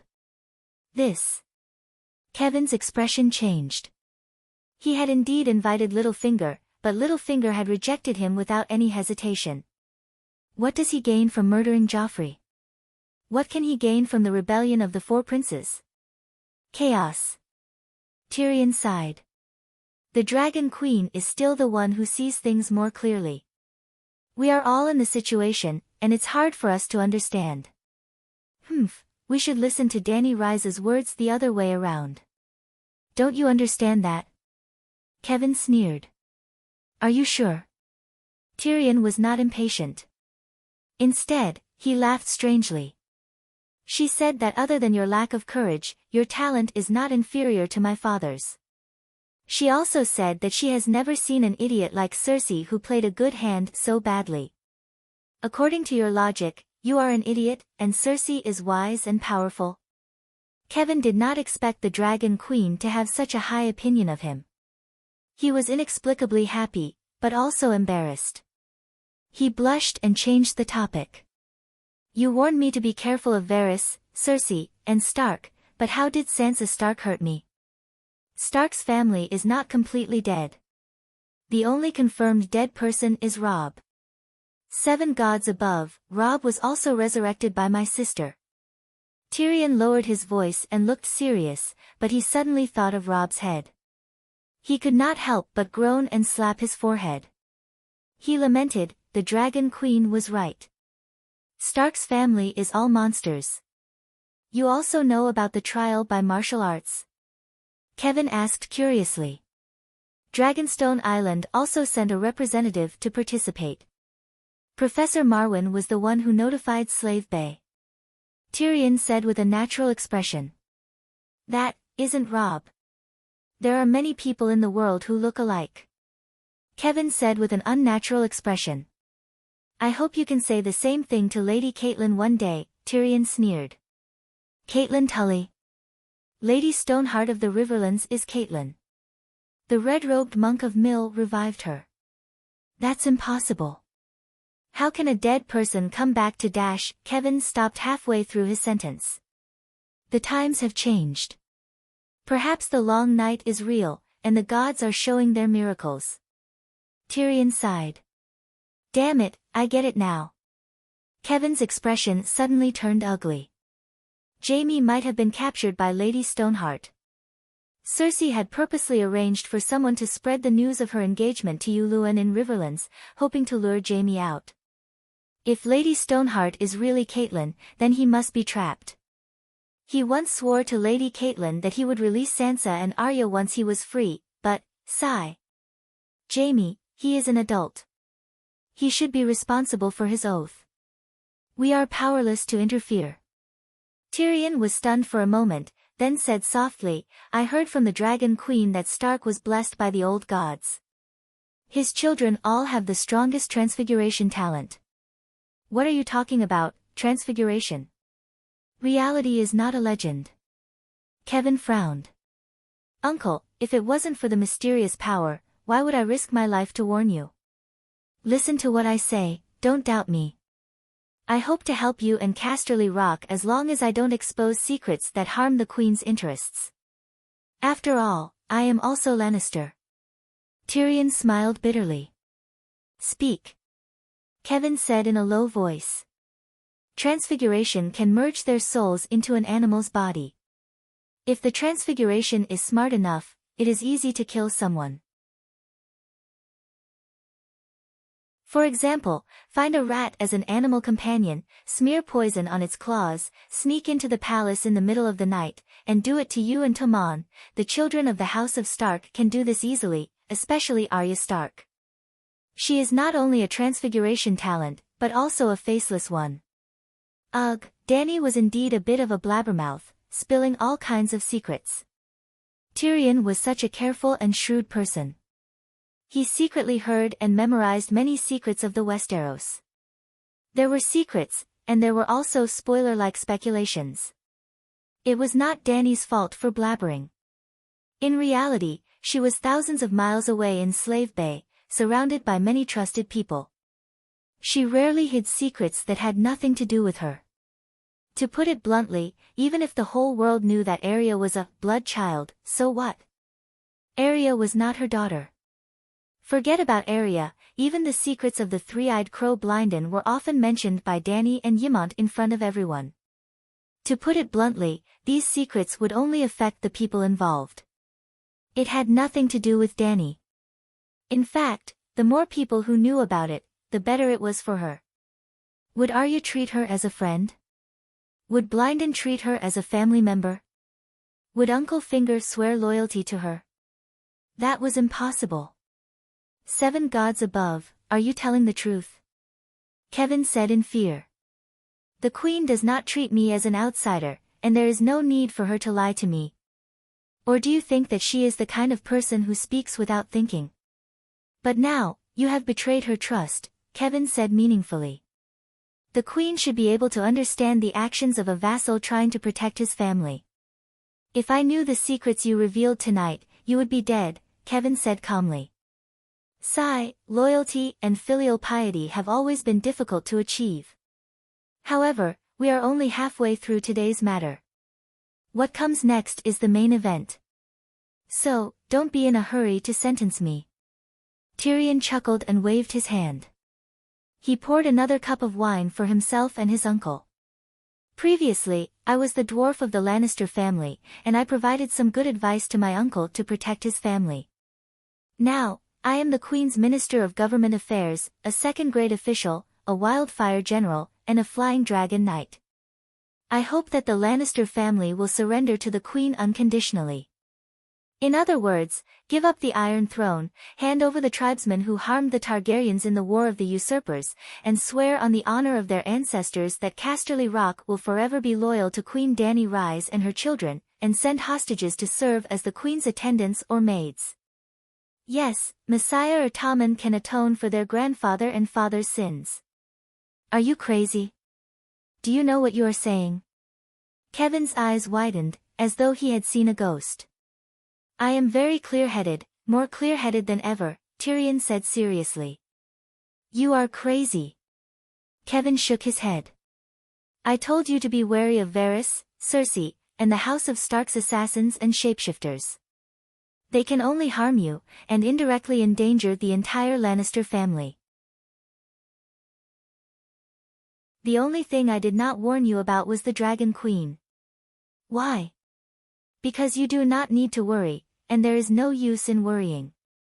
If she wants to kill you, it will be easier than killing a dog. If she wants to destroy Casterly Rock and Lannister, it will not be harder than taking down New Guys. New Guys, the Pearl of the Summer Sea, the courtyard where the Western world sailed to the Eastern Jade Sea. Such a great city, but it is only a small part of the Queen's grand strategy. Tyrion pinched the pad of his little finger and gestured in front of his uncle. Queers, the hub that connects the Eastern world to the Western world. Because the queen was unhappy, more than half of the royal family and wealthy merchants died, and hundreds of merchant ships were lost at the docks. Compared to Queers and New Guys, Casterly Rock and King's Landing are country bumpkins. If you do not go out, you will not know how big the world is. If you do not follow the Dragon Queen, you will not know how strong a person can be. No matter how strong she is still only one person, Kevin said. Now, she has almost single-handedly overturned the world. Uncle, believe me, this is the best choice for Lannister. Tyrion looked straight into the Prince Regent's eyes and said each word solemnly. Kevin said angrily, I have just quelled the chaos of the Seven Kingdoms, and Tommen's rule has just been stabilized, and you want me to give up the Iron Throne. Because of this, Lannister's act of giving up the Iron Throne is considered sincere. The Queen is not interested in the chaotic Seven Kingdoms. Tyrion said. If you were not the Prince Regent, if Cersei was still in power, I would not have come tonight. Uncle, you have to understand that your duty is to protect the family, not to help a bastard steal something that is not inferior to him and that he does not have the ability to possess. Tommen is your nephew. Kevin growled. I love Tommen, just like you love me. But Tommen's surname is Theon Byra. Even if everyone knows that he is Lannister, he can never represent Lannister. His royal robes will always have the crest of the crowned stag. His descendants are the same. They will take the surname of Theon Byra and inherit Theon Byra's glory and ancestral teachings. Perhaps, after 2 or 3 generations, Tommen's Byra-Theon dynasty will no longer have anything to do with Casterly Rock City in the west. Just like Theon Byra and Targaryen. Using 100% of his strength to protect Theon's bastard kingdom, Lannister will only get a portion of the benefits, but he will have to bear all the responsibility if he fails the extermination of his family. Tommen will not survive. Giving up Tommen and his throne, we will only lose that portion of the benefits, but we will gain Casterly Rock City's eternal existence. Tommen will not die. You are a smart man, can't you understand such a simple principle? Kevin's expression changed several times. After a long silence, he hesitated and said, do we really not have any hope at all? Not at all, Tyrion said with certainty. Your father prepared thousands of scorpion crossbows in advance, Kevin said softly. Oh, father is mighty, father is farsighted. The dwarf raised his hand and cheered, then shook his head and said, of course the scorpion crossbows are useful, but the Megalosaurus can also throw wildfire bullets in addition to spitting fire. Tyrion patted his chest and said proudly and helplessly, I am a second-grade wildfire general under Dragon Queen. Didn't Toros also have 2,000 dragon-slaying crossbows? Weren't they burned to ashes by the Tyrion-oiled wildfire bullets I made? Believe me, I am an expert. An expert's words can't be wrong. She doesn't intend to abide by the oath of ending the long night as king? Kevin asked again. Tyrion smiled bitterly. If the long night is real, even if there are no deviant ghosts, can you survive 10 years of long winter? If the long night doesn't come, the oath will naturally become invalid. Kevin hesitated for a moment. Thinking that his nephew was also thinking about Lannister's future, he decided to tell him another trump card of his side. You don't know, Yuluin has the dragon's horn. Rumor has it that he was defeated by the combined forces of the Dragon Queen and the 3 dragons. Actually, if he wasn't greedy, he really had a chance to take the green dragon and the white dragon. If we have the Megalosaurus, our chances of turning the tables are not small, he said softly. I have seen things scarier than the dragon's horn in Toros. Recalling the terror of the dragon slayer, Tyrion could not help but shiver. He smiled bitterly and said, Uncle, times have changed, and the mode of war has also changed. In the past, it was mortals fighting, but now.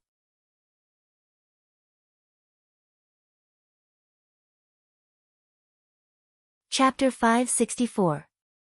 Tyrion said bitterly, you don't even have the right to participate in the current war without supernatural powers, demigods, or true gods supporting you. Our Lannister should just leave. Don't cause trouble, we can't afford it. Kevin also remembered the scene of Big Sparrow's resurrection and sighed, "If you didn't lie on purpose to help Dragon Queen trick me, then the City of Knowledge's true world is really necessary." Hey, don't be naive, the people still want the world of Eversummer. What do you want me to do? Kevin was helpless, and his attitude began to change. Send that troublesome sister of mine away as soon as possible. Don't let any animals, such as cats, dogs, rats, or birds, come near you and Tomon. Immediately write a letter to Dragonstone Island to ask for forgiveness and loyalty. My father is dead, my brother Jamie is also missing, and if I put in a few good words in front of the Queen, there is a high chance that she will forgive me. Moreover, the Queen is fair and magnanimous, even letting Stannis and Stark go, she will definitely give Jamie a fair trial. After the Iron Throne is handed over, the Lannister armies stationed at King's Landing and Riverside can all be transferred back to Casterly Rock. At the same time, our family's gold can be used to buy food. As long as Casterly Rock has soldiers and food, we won't be afraid even if Changya comes. Kevin's expression was conflicted, his fists unconsciously clenched, large beads of sweat seeped out of his forehead, and countless conflicting thoughts emerged in his mind. Rationally, he felt that the imp's words made sense. He was not his brother Tywin, he did not have the ambition to fight for the Iron Throne, nor did he have the ability to deal with the increasingly complicated situation. Not to mention the Dragon Queen, just the pressure from the Holy Sun, Big Sparrow, was enough to make him breathless. If the deviant ghosts and Changya were really. Recently, there was news that many nobles had gone to Dragonstone Island to see the deviant ghosts. Even if Changya did not come, to Lannister, what was the difference between the Dragon Queen and Changya? Both brought him and Lannister Everwinter. Take a step forward and you'll fall off a cliff. Take a step back and you'll be able to see the vast sea and sky. But his nephew wanted him to give up the Iron Throne. How could the Iron Throne be abandoned so easily? After a while, he wiped away the sweat on his head and stared straight at the dwarf, asking, "Are you really not here to help the Dragon Queen earn money from me?" Tyrion picked up the crossbow by his feet and shook it a few times. "If I kill you, Tommen's rule will immediately collapse." Kevin's eyes darkened as he forced a smile. "What do you want?" Tyrion said bitterly, "I just want to be loyal and filial. It's that simple, that simple. I have sworn allegiance to the Queen several times before, and I do not wish to break my oath. But I cannot deny the fact that I am a Lannister. I do not wish for you to die. I do not wish for Aunt Xena to die. I do not wish for so many innocent cousins to die under the dragon's flames. I once had a nightmare. In the dream, I charged into battle for the Dragon Queen and killed Jaime, you, Aunt Xena, and countless Lannister. I did not even need to wake up. I cried in the dream. As long as you do not run away, it is not difficult to recognize your own heart." Kevin's eyes flashed. "What if I refuse?" "You will not.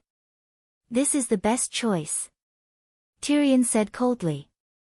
The cold wind whistled outside the window, and only the crackling of the fireplace could be heard in the room.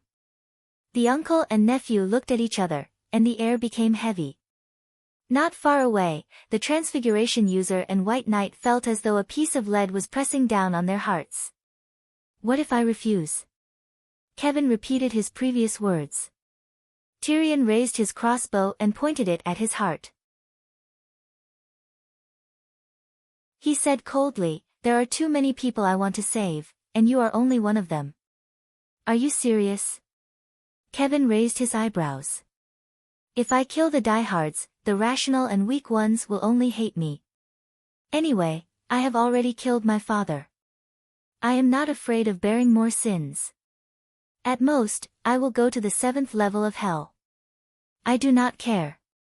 The Queen's hands are not stained with Lannister's blood, and she does not need to worry about Lannister taking revenge on her in the future.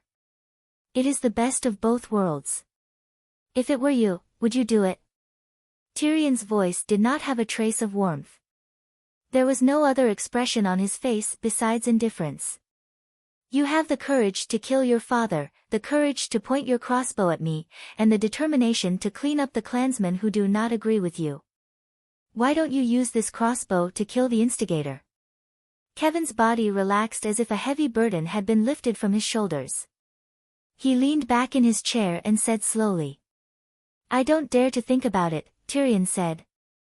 Kevin nodded and said, don't dare to think about it. That's a good reason to convince me. A person who could kill his father could also betray his vows, but he did not even dare to think about it. How terrifying would that woman be? I agree with your suggestion. I surrender to Dany Rise. She can take my life. If she is still angry, she can kill Jaime and Cersei. I only have one request. Do not harm the children. They did not participate in the War of the Usurpers. They are innocent. Kevin said with a faint smile. You worry too much. The Queen is beautiful and kind. She has compassion for the refugees and slaves of Hajin. There is no reason for her to mistreat the people who are loyal to her. Tyrion also smiled. I need a few days. Kevin stood up and prepared to leave. Tyrion also stood up and opened a narrow secret door that was about half a man's height. I trust you, he said with a smile. Kevin took his cloak from the wall and glanced at the secret door. He suddenly said, Tyrion, will you really kill me? Tyrion smiled at his uncle and suddenly raised his crossbow. Under the shocked gazes of the other 3 people in the room, he shot an arrow through the White Knight's throat and the unconscious Pycelle's heart. Gods! The barbarian in disguise looked at the dwarf with a blank expression. Kevin was furious. Shoo! Tyrion threw away his crossbow and smiled. You can shout after I leave. Is this how you prove your magnanimity?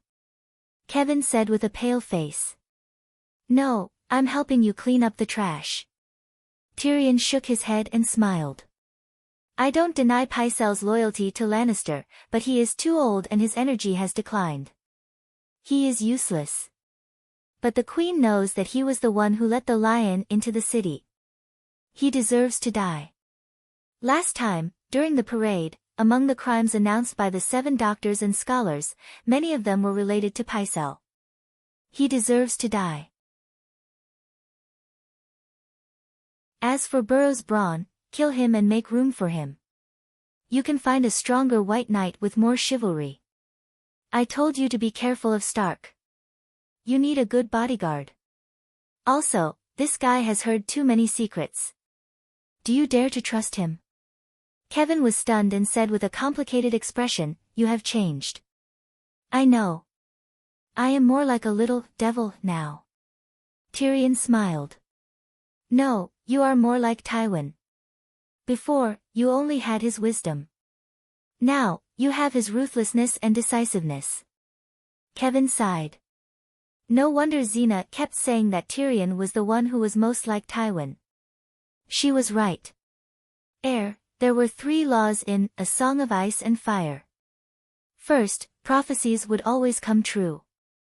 Second, oath-breakers, kinslayers, and those who violated the guest's rights would not have a good ending. Third, the things that the characters believed were often wrong or the opposite. Oh, I almost forgot. Tyrion slapped his forehead and said, Uncle, please write a certificate in the name of the regent. What certificate? Kevin was confused. I plan to go to Dorne and take Messiah to Slaver's Bay as a hostage. But Prince Dorang swore to ensure her safety and not let her fall into any danger. Although half of his oath was broken by Princess Elaine, without your cooperation, he will not hand over Messiah. Tyrion said. That was the reason why Dorang was so determined to protect Messiah in Wandering Power. When the dwarf was the acting prime minister, there were conditions for him to send his niece to Dorne for marriage. Dorang had to make a sacred oath and give Messiah the right to be a guest.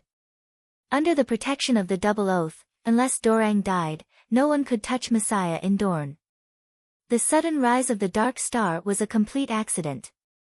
Since you know what Messiah went through, you still have the heart to take her as a hostage? Kevin said coldly. Hee, Her Majesty the Queen is also the chief bishop of the 7 gods. Tyrion laughed proudly. What do you mean? Kevin was puzzled. If the Great Sparrow can be resurrected, why can't Messiah grow ears? If you go and beg the Great Sparrow, he will definitely not agree. The Great Sparrow is not even willing to crown Tomon. But, the Dark Star is the Queen's White Knight. I also know your secret. Why don't you kill me? Walking in the secret passage leading to the seaside, Savage Haug gulped down golden wine while asking the dwarf beside him. Haug was a shapeshifter and also a powerful warrior. The imp only knew about the secret passage to the Tower of the Prime Minister. But, when the Tower of the Prime Minister was burned by Cersei, the shapeshifter's animal companion helped him find the secret passage to the crow's nest next door. It was also the animal companion that monitored Kevin and the others. As a reward, Tyrion promised to treat him to the best wine in the world. Now, Haug had a string of wine bottles around his neck. They were all golden wine from the Green Pavilion Island that the dwarf found in the crow's nest. They were part of Grand Preceptor Pycelle's collection. If I kill you, who will prove my innocence to the Queen? Tyrion laughed. Just like the day when he tamed the Alpine clan in the Bright Moon Mountains, the dwarf had established a relationship with Savage Haug that was more than friendship after just 10 hours of interaction. The Alpine clan were also savages. They were the ancestors that fled to the Bright Moon Mountains. Their customs and personality were not much different from the savages beyond the Great Wall. Tyrion was very good at and liked to deal with such simple-minded people. You are too cunning. I don't know if you will betray the Queen. I can't prove your innocence. I will only tell everything you said to the Dragon Queen. That is exactly what I need you to do. Tyrion laughed. If the Queen wants to kill you, I will twist off your head without hesitation, cut off your manhood and keep it. Savage Haug mumbled. What do you want my penis for? The dwarf's smile froze. He had a bad feeling in his heart. Sure enough, Shapeshifter Haug said without hesitation, a dwarf's penis is magical. I have long wanted one to make a protective talisman. Taimai and Shaga are still friendlier. The Muggle savages did not know witchcraft, so they would not covet his penis. If they traveled by sea, it would be at least 2,000 kilometers from the Queen's Corner to the King's Landing. If they rode a dragon, it would be less than 1,400 kilometers. When they met Elaine again, it was already 3:00 in the afternoon. Tyrion now had the ability to sleep while riding a dragon.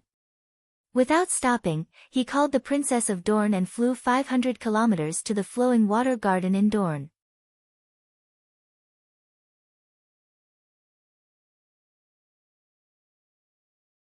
Chapter 565. Sigh, I didn't expect the legendary, #1 of the young generation in the Western continent, to be you, Tam sighed.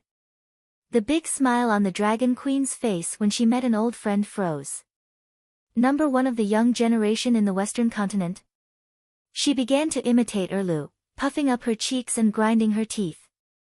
General Wildfire was back. After more than a week, he finally brought back a 12-year-old ugly lowly, 2 mages, and 4 shapeshifters. Tam was an old acquaintance of Dany's and could be considered half of her teacher. While the others were brought to the bedroom by the maids to wash up, Dragon Queen affectionately called the Shadow Binder to the study.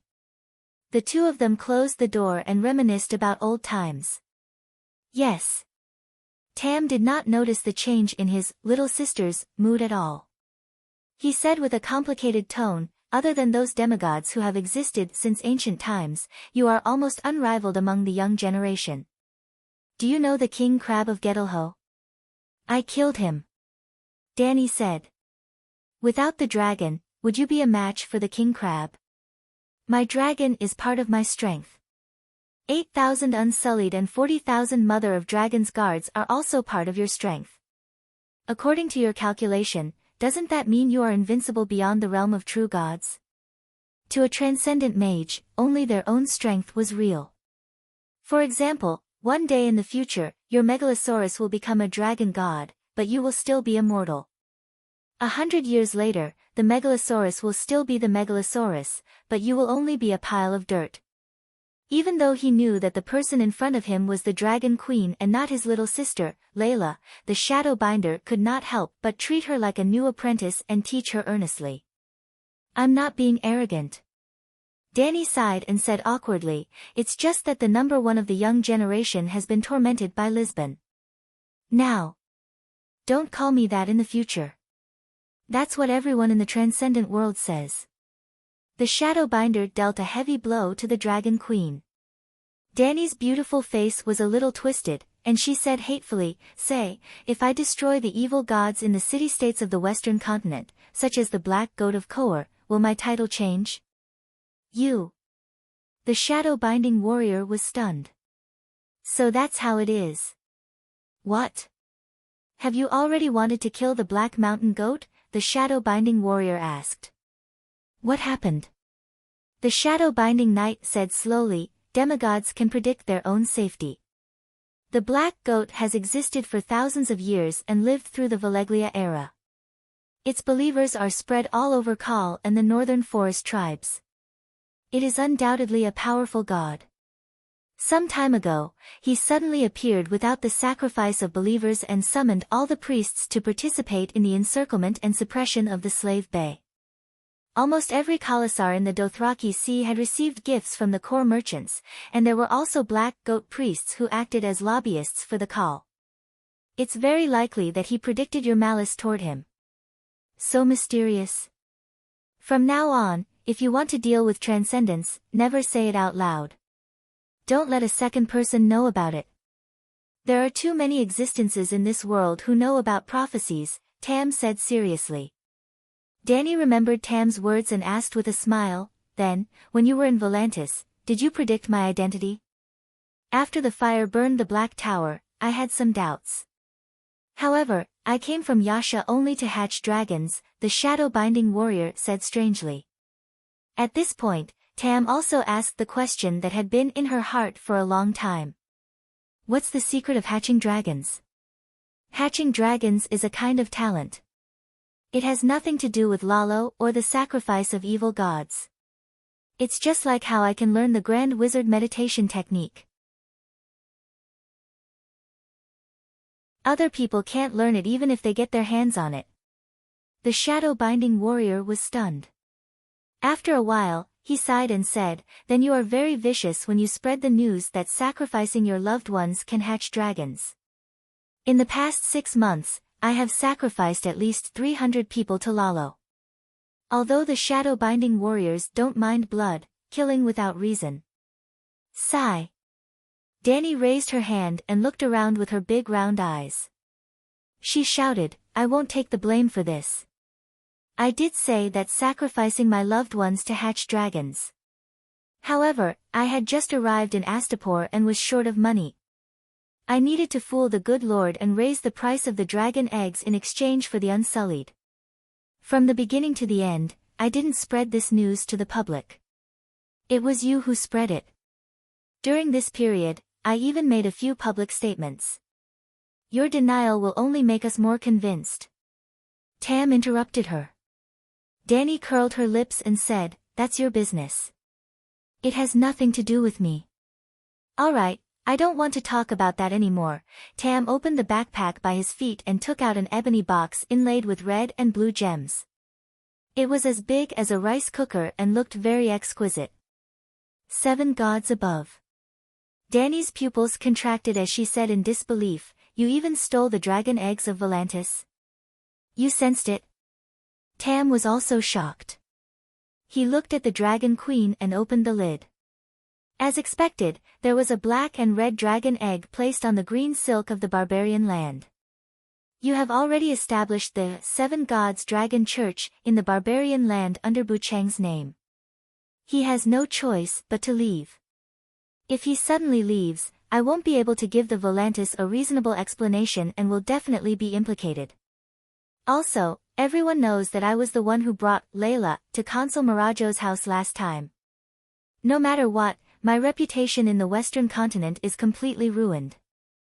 I don't mind being accused of stealing dragon eggs, the shadow-binding knight said with a complicated tone. Hearing that she was not calm, Danny hurriedly comforted her. Don't worry, your reputation won't be ruined. In the future history books, you will be a brave, kind, honest and trustworthy legendary wizard with powerful magic power. How do you know? Tam asked curiously. Because I am the one who wrote the history books. Such shameless words were said by the Dragon Queen in such a righteous manner. The shadow-binding knight's expression could not be seen with the red lacquered wooden mask, but her hands on her knees were clearly trembling, showing the intense emotions in her heart. When will this egg hatch? She dryly changed the topic. It's useless. Danny glanced at the dragon egg and said regretfully, although Lalo was greedy, he was honest enough. He accepted the sacrifice and would definitely give a response. This egg belonged to Targaryen. It was not completely petrified and still had a trace of vitality. Now, it is filled with incomplete undead from the world of death. When Tam carried the backpack into the study, Danny immediately sensed the evil aura of dead souls inside. However, Tam was a shadow-binding knight who often sacrificed evil gods. The Dragon Queen thought that the evil aura came from the magic materials or magic tools carried by the wizard. Is the dragon egg really useless? Tam asked with a trembling voice. Maybe it can hatch a monster, but I don't recommend you keep it, Danny said. Keep what? I was going to give it to you. Tam sighed. Then destroy it. Buzz buzz buzz, as the two of them were talking, suddenly, a red light flashed across the dragon crystal mirror opposite them. What kind of magic tool is that? Tam asked in surprise. What did you see? Danny asked curiously. The magic waves are similar to a glass candle, but the aura is vast and vast. This is Valeglia's magic network. As she said that, Danny activated the magic mirror. With a whoosh, there was no image or sound. Only a ray of blue light shot towards her forehead. This was the normal way to use the magic network. The previous live stream was equivalent to watching a 4K movie on a mobile phone in the 2G era. After a while, the Dragon Queen opened her eyes and said with a strange expression, he's really looking for trouble. Under the lead of the centaur maid Kiki, Tam carried the backpack and left the Queen's study. He went to the VIP bedroom on the top second floor.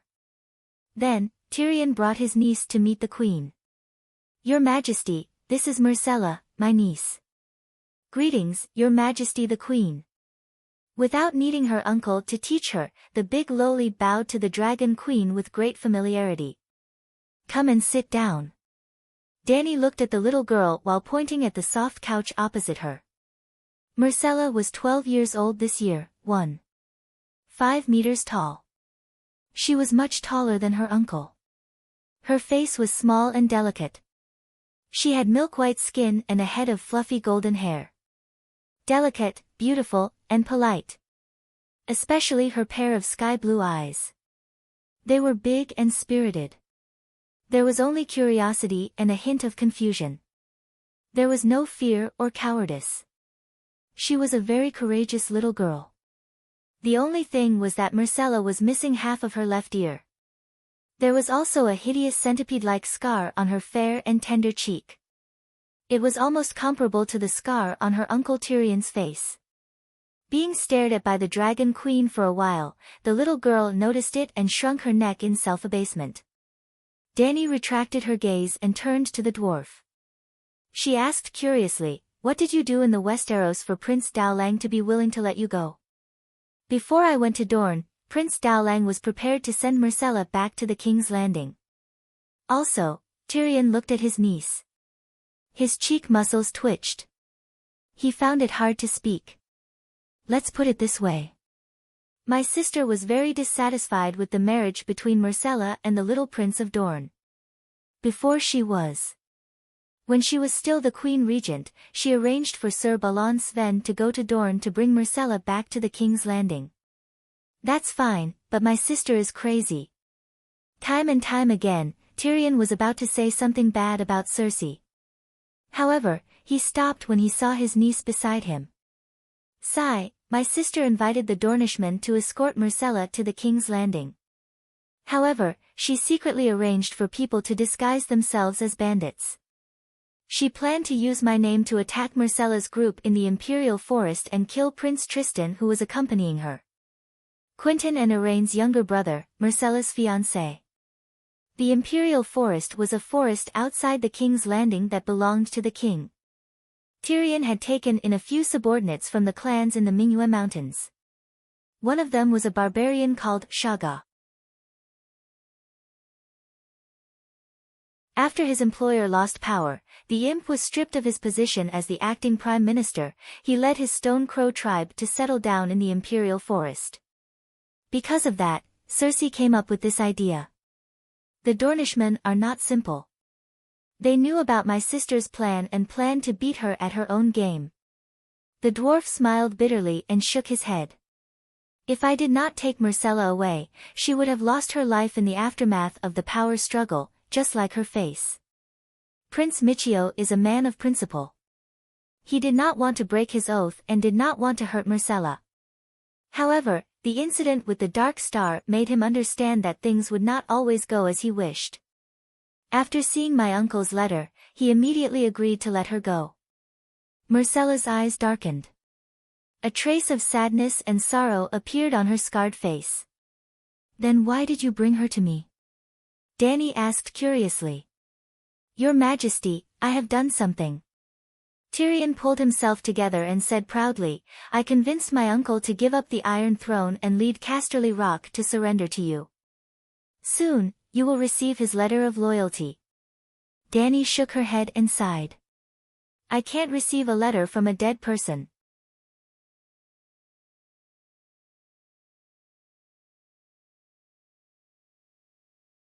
Chapter 566. Lead the Lannister clan to surrender to Targaryen. It might sound crazy, but Kevin was not crazy. Instead, he was very rational. After Tyrion left and returned to his bedroom in Meg Tower, he did not go back to sleep. Instead, he carefully recalled his nephew's words and thought about it. Then, he realized something terrifying. In the process of overthrowing the Iron Throne of Aerys, the crowned stag of the Stormlands, the crescent falcon of the Arryn Valley, the direwolf of the Northern Territory, and the leaping trout of the river, they had to deal with the Targaryen without a dragon, the High Garden Rose, and half of Dorne. Robert barely held onto the righteous name and combined the strength of the four countries. Even with the Lion of the Western Territory holding Targaryen back, the two sides were barely split. Robert was 6, and Rhaegar was 4. Now, the Stormlands, River, and the Northern Territory had become a burden to the Iron Throne. Littlefinger of the Arryn Valley had evil intentions, the High Garden Rose was not on the same side, and Dorne. Even if the little demon did not reveal any information about the alliance between Dorne and the Dragon Queen, Kevin was not stupid. Could he not guess? Without a doubt, the Iron Throne of Lannister was fighting alone and was restrained by his teammates. It was far from being as strong as Aerys' era. Without a doubt, the Dragon Queen with the Megalosaurus, pterosaurs, and an army of tens of thousands was not weaker than Robert's four-nation alliance. Dragon Queen Robert and Kevin. There was really no chance of winning. As the sky gradually brightened, the sound of the crowd and the clashing of armors and weapons could be heard in the silent Red Keep. The Lion family's old dog sighed and decided to do the small things by himself like in the past. He would listen to his brother for the big things. The Tyrion from last night was the old lion Tywin. With a decision in his heart, he began to make arrangements. First, he secretly arranged for his trusted subordinates to dig holes in the secret tunnels under the Red Keep, bury poisonous stingers, and set traps for ferocious beasts. He even hid wildfire flasks in a few of the pits. Then, he mobilized the Lannister army outside the city into the Red Keep to deal with a possible coup. After a busy day, he returned to his bedroom at night and bent over the table to write a letter of surrender and loyalty. At midnight, the regent finally completed a sincere declaration of surrender that was neither servile nor overbearing. Just as he was folding the letter and stamping it with the regent's letter wax, his niece's voice sounded outside the door. "Are you crazy? Are you stupid? Don't you recognize me? Remember, you are the lions of Casterly Rock, not the retainers of Sir Kevin. And I, Cersei Lannister, am the heir to Duke Tywin. I am the one you should be loyal to." As usual, Cersei was stopped at the door by the guards before she received permission from the Prince Regent. Unlike in the past, she did not wait for the guards to pass on the message. Instead, she loudly scolded the guards of the Lion family and even proclaimed her own rights, just like in the period of the Regent Empress Dowager. However, Kevin could understand. The little devil had appeared in the Red Castle again, so it was normal for his niece to go crazy. With a sigh, he announced to the door, "Let the Empress Dowager in." Cersei rushed to the desk like a tornado and roared at her uncle, "Did the little devil come to find you?" Kevin raised his eyebrows. Cersei was not alone. Her husband, Yuluen, followed in with a smile on his face. "He sneaked into the crow's nest, forced Pycelle to lure me over, and finally shot the Grand Master and Sir Bronn." Holy Mother! Cersei hugged her head and walked around the desk aimlessly like a small train that had lost control. I knew it, that monster has always been under our feet, I knew it. I told you to burn the secret passage with wildfire, you didn't listen, I told you." Sir Kevin interrupted his niece who had fallen into a state of madness and said, "He left King's Landing a long time ago, and now he is the right-hand man of the Dragon Queen." Oh! Cersei raised her head and howled. Her beautiful blue eyes were bloodshot and bulging out of her eye sockets. Dany Rise? I should have known. Dorne and Highgarden's power is limited, they can't overthrow my rule, he can only find stronger, more vicious foreign aid. The mystic dragon witch and the mutated monster, colluding with each other, they are a match made in heaven. You were locked up by the Big Sparrow, it has nothing to do with Dany Rise, have you forgotten? Kevin said helplessly. Yes, and the Big Sparrow. Cersei suddenly shouted as if she had been enlightened, "The Big Sparrow and the Mystic Dragon Witch are also in cahoots, those three evil people conspired together to kill me, I have no shame in losing." Kevin was completely speechless, he could only stare at Yuluen and say, "Wake up your wife." Yuluen shrugged and smiled helplessly. After a while, Cersei suddenly looked up and stared at her uncle with a pair of green eyes. "Why didn't the little devil kill you?" "I am his uncle, why would he kill me for no reason?" Kevin frowned.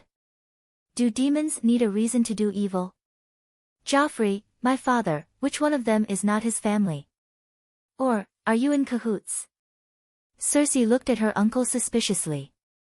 Kevin almost exploded with anger, he wanted to scold his niece, but on second thought, he did seem to have reached a tacit understanding with Tyrion to protect the Lannister family. Sigh. Kevin sighed and said tiredly, "Cersei, you have too much prejudice against Tyrion." Cersei heard this and was really angry, she said with a twisted face, "I guessed it, you are in cahoots.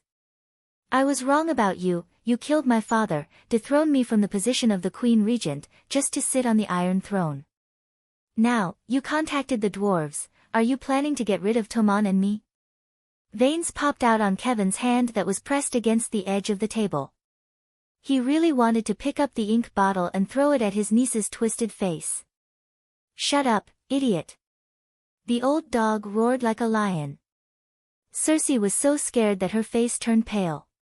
She shrunk her neck and looked at her uncle with 3 parts fear and 7 parts hatred. "Remember your identity, Mrs. Greyjoy." Kevin looked at his niece coldly and said word by word, "It is late now, tomorrow morning. I will give you half a day to pack. Afternoon tomorrow, if I see you in the Red Keep, in the King's Landing, I will put you in a cage and send you to the Iron Islands in a carriage. I swear, I will do what I say. You have to at least let me know what you are planning. If you dare to hurt Tommen, I'd rather die here." Cersei cried in despair and anger as tears streamed down her face. Seeing her like this, the anger in Kevin's heart quickly dissipated like a flood that broke through a dam. Tyrion thinks that the current Lannister is unable to maintain the rule of the Iron Throne, so it is better to surrender to Dany and Rhys. Cersei and Yuluen were family, so Kevin did not hide his plan from Tyrion. After all, when his letter of surrender was sent to Dragonstone Island, the world would soon know about it. What? Cersei stopped crying. Her face was full of tears, but she was stunned. Not only her, even Yuluen was dumbfounded. When Lannister returns to Casterly Rock, I will publicly acknowledge your relationship with Jaime, then let Tommen change his surname to Lannister and inherit the position of Duke of Casterly Rock. You will continue to be the Duchess of the Iron Islands. Kevin continued. Yuluen frowned. Then what is the point of the Iron Islands submitting to the Iron Throne? You can surrender with Lannister, and I will fight for a better deal for you. You can also continue to occupy Carlin Bay, the Shield Islands, and continue to plot against the Dragon Queen, Kevin said. The Iron Throne had already been given away, so who cared about the chaos in the Westeros? Moreover, Yuluen was only Lannister's son-in-law. I don't even care about my own life, so why would I care about your life? At this moment, Kevin's thoughts were much simpler and more relaxed. He even felt a little like he had lost his desire. You are the Mad King III. Cersei pointed at her uncle. Ha, the Mad King will voluntarily give up the Iron Throne? Kevin sneered. If my father is still alive, he will definitely kill you, Cersei said. In fact, it was Tywin who told me to do this. Kevin sighed. You are crazy, Cersei said in horror. Could it be that father has been resurrected like the Great Sparrow? Where is Myrcella? Suddenly, Cersei's expression changed as she sensed something strange. According to the plan, Myrcella would soon return to the King's Landing, but Kevin did not make any arrangements for her. After a moment of silence, Kevin said softly, You have seen how the Great Sparrow was resurrected with your own eyes. Dany Rhys is also an archbishop and knows holy healing, 7 hells. You imp, you want to send my daughter to Slaver's Bay to be ravaged by the Mother of Dragons? Cersei cried out in despair. I don't agree. I would rather let her live as an ugly girl than let her die under the dragon flames. It doesn't matter whether you agree or not. She has already been taken away by Tyrion, Kevin said calmly. So fast. Was he sent here by the Dark Dragon? Yuluen was shocked. Kevin smiled bitterly and shook his head. It was a pterosaur. Think about it, even Tyrion was given a pterosaur. How powerful would Dany Rhys be? Roar, suddenly, Cersei's eyes turned red. Her face twisted as she howled. She picked up a paper knife and pounced at Kevin. Old dog, give me back my daughter's life. Kevin sighed. He opened his right hand and grabbed Cersei's wrist like an eagle catching a chick. He pressed his left hand on her forehead and pushed her hard, causing her to fall heavily on her butt. Sob, sob, sob, you killed my daughter. I will not let you go even if I become a deviant. Old dog, old dog. Cersei spread her legs and sat on the mere blanket. She wiped her tears sadly and cursed viciously. Don't cry, my dear. Your chance has come. Back in the Queen Dowager's chambers, Yuluen hugged the sobbing Cersei with a strange smile. What chance? My daughter is dying. Sob, sob. Cersei's eyes were filled with tears. It was as if she had returned to the day when Joffrey died. In Cersei's eyes, there was no queen more gentle and magnanimous than her. Even so, Sansa lived in fear every day. She suffered verbal insults and physical beatings. Joffrey often let the White Knight beat Sansa. The Dragon Queen was far more vicious and cruel than her. She did not know how to torture her poor Myrcella. Do you want revenge? Yuluen asked darkly. Can you kill Dany Rhys? Cersei asked with red eyes. No, but the most important thing now is not her, but your uncle. Are you willing to surrender and leave your fate in the hands of the Mother of Dragons? Yulun asked with a smile. Uncle. Cersei's face turned fierce. You should have killed him for me. There are guards outside. Yulun sighed. Then what should we do now? Cersei asked blankly. Do you know how Stannis killed Renly?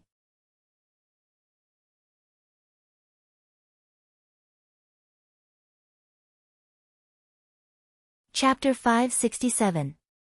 The blue eye on Yulun's right eye glowed faintly. He stuck out his dark red tongue and licked his dark blue lips. Then, he lovingly licked the tears off Cersei's soft cheeks. He leaned close to her ear and said hoarsely, Do you know how Renly died?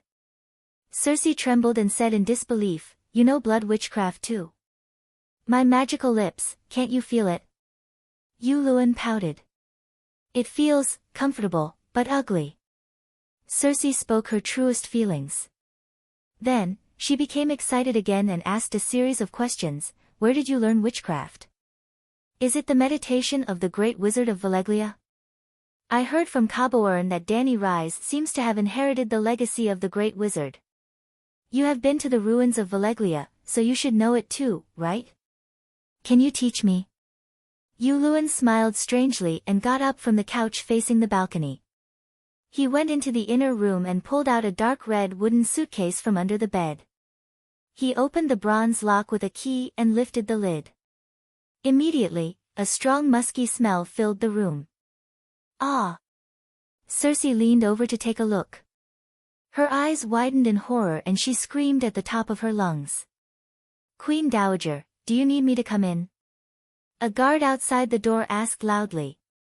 They did not immediately rush in to save the Queen Dowager because the White Knight, Robert Strong, was always by her side.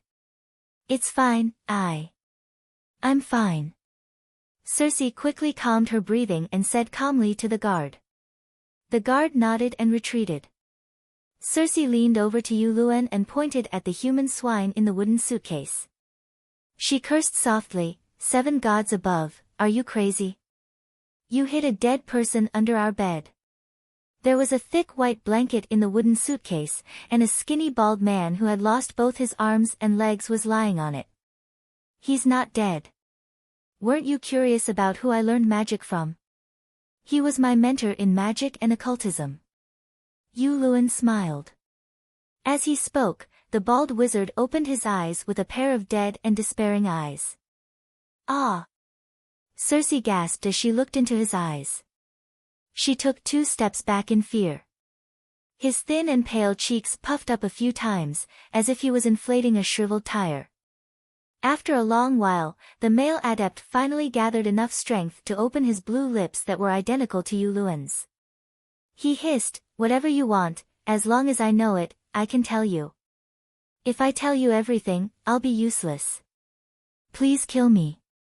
He's really alive.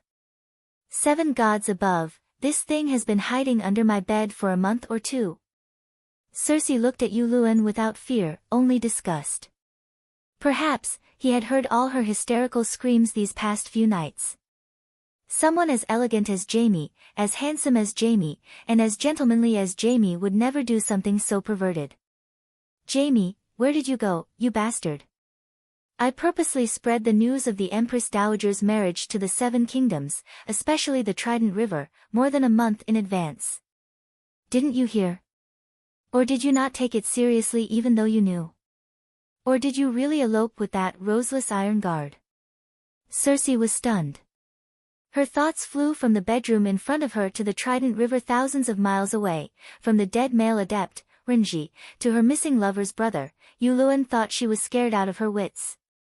He hugged her gently and whispered in her ear, Do you want to learn magic? Let him teach you.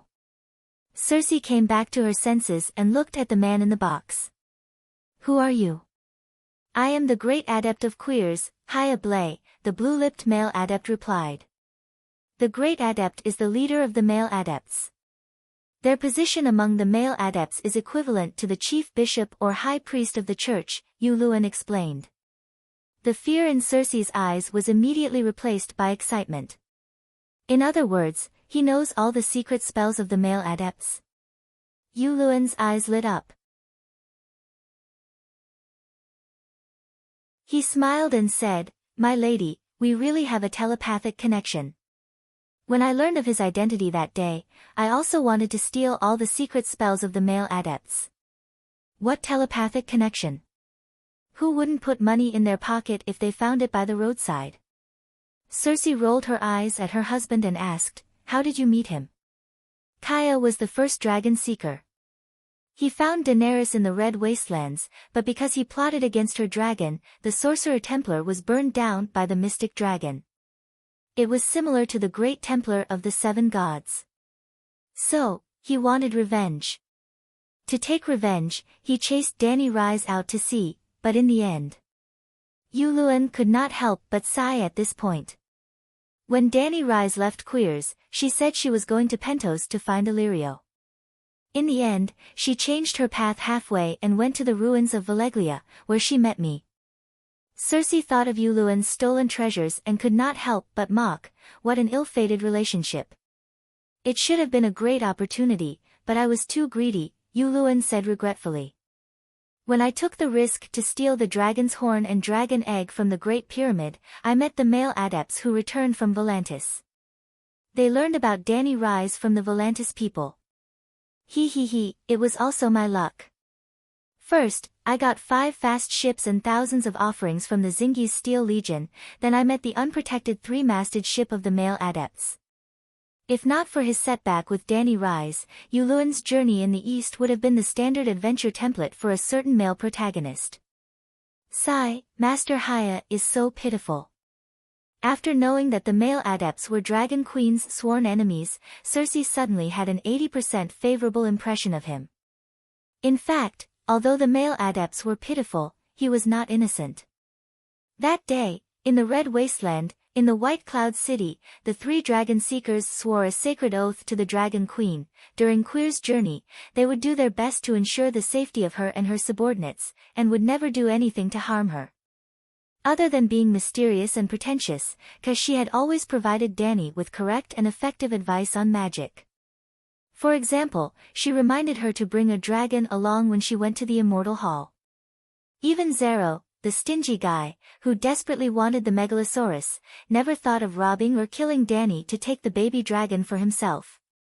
He always kept to his oath and ensured that her rights as a guest would not be violated.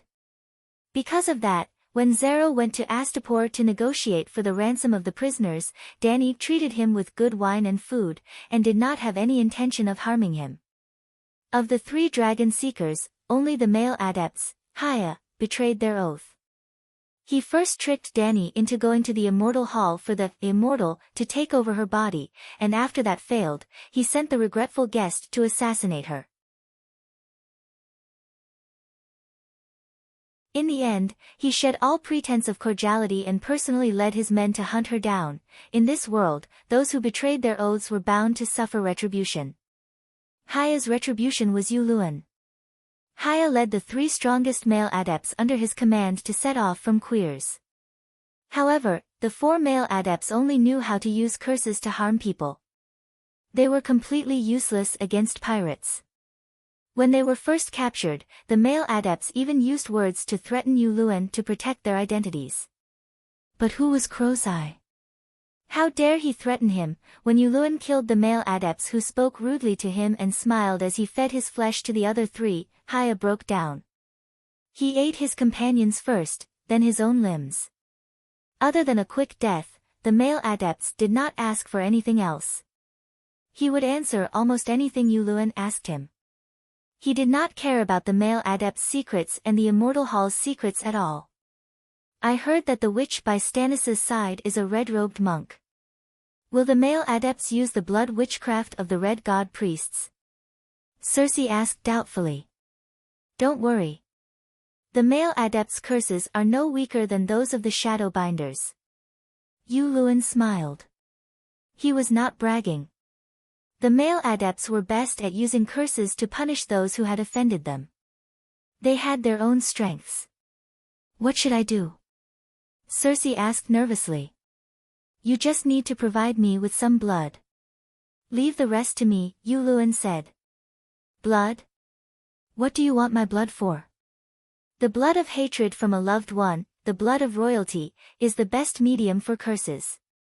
Just like how Stannis killed Renly, the red-robed woman must have used his blood as well. Loved one. Cersei kept muttering this word. In an instant, it was as if a dam of memories had been opened in her mind. Countless images flooded her mind. 4 years old. 5 years old. Uncle Kevin had placed her on his neck like a little knight's warhorse. He had carried her on a gallop. At that time, he still had a head of golden hair that fell to his shoulders. It was warm and soft. When she was 7 years old, the daughter of a branch family in Lannister Harbor was her maid. That little bitch dared to seduce Jaime at such a young age. Cersei cut off her golden hair and cut her face. Her father wanted to beat her, but Uncle Kevin stopped him and protected her. When she was 9 years old, Uncle Kevin took her and Jaime to hunt. That was the first time she used a crossbow to hunt. 13 years old. What's wrong? The man's questioning voice rang in her ears. She also felt a tap on her shoulder. Cersei left the river of memories and came back to her senses. She hesitated and asked, "Must we kill him? Can't we just knock him out?" Yuluen's eyes flashed. He smiled and said, "Knock him out? My lady, you're so cute. Won't he wake up if he faints? If he faints for 8 or 10 years, my rule will be stable. When I was young, old Nan told me a story. A princess was cursed by a forest witch and slept for more than 10 years before she was awakened by a prince," Cersei said with a serious expression. "Stories are all lies." Yuluen's mouth twitched. Cersei shook her head and said, "No, I found that old Nan's story has come true in recent years." "Mystic dragon, witch, wizard, deviant, fine," Yuluen said irritably. "But your uncle is not a pure princess. He can't sleep." Cersei seemed to have thought of a wonderful idea. Her eyes glowed. She clasped her hands and said, "There's another story. A prince was cursed by a witch and turned into a frog. How about you turn my uncle into a lion? Either you kill him, or we return to the Iron Islands and bid farewell to the Iron Throne. Then, we can pray to the Mother of Dragons that the evil Mother of Dragons will forget your father's death and treat Myrcella and Tommen kindly." Yuluen's eyes were dark and his voice was low and hoarse. The Iron Throne, Myrcella, my daughter. In an instant, Cersei's eyes turned red and tears gushed out like a fountain. "Your uncle is dead. He can no longer be loyal to me," Dany said. "What did you say?" Tyrion's vision blurred. It was as if he had been hit in the head with a stick. He was confused. 2 days ago, at midnight, Prince Regent Kevin Lannister was assassinated by his nephew who sneaked into the Red Keep. His heart was pierced and he died on the spot, Dany said faintly. "Is Jaime crazy?" Tyrion shouted in disbelief. Dragon Queen looked at him strangely for a while before saying, "I don't know if your brother is crazy or not, but you must be crazy. First, you killed your nephew. Then, you killed your father. Now, you even killed your uncle. There is no one in the world more vicious than you." 2 days ago, Uncle Tyrion did not kill second grandpa at Flowing Water Garden. Myrcella's eyes were red, but her gaze was clear and firm.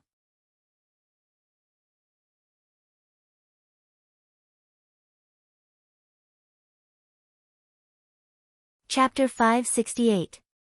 "Messai, you must be tired after flying for 2 days and 2 nights. Go take a nap. There's a banquet tonight." Tyrion regained his senses and forced a smile. Messai's face turned pale. She could vaguely guess that her mother had something to do with her second grandpa's death. But she held back her tears and bowed to the Dragon Queen before leaving with the Centaur maid. Sigh, even Messai guessed it. The dwarf no longer hid anything and revealed his tired and sorrowful face. He smiled bitterly and said, "Did my sister do it? I don't know. Dragonstone Island only sent news of Kevin's death and the chaos at King's Landing. I don't even know what you did to cause his death. Dany shook her head and said. If they didn't spread the news that I was the murderer, I would suspect Varys, Stark or someone else. But I'm too familiar with this feeling. It's exactly the same as when the Kingsguard ambushed Prince Dorne and framed me. It must be that bitch Cersei. Tyrion's ugly face was extremely twisted. His heterochromatic eyes flashed with bone-deep hatred and indescribable sorrow. You haven't told me what you did. Dany glanced at him and said calmly. Sigh, I wanted to take the Iron Throne for you and protect Lannister as much as I could. Tyrion used the opportunity of rubbing his face to wipe away the tears at the corner of his eyes.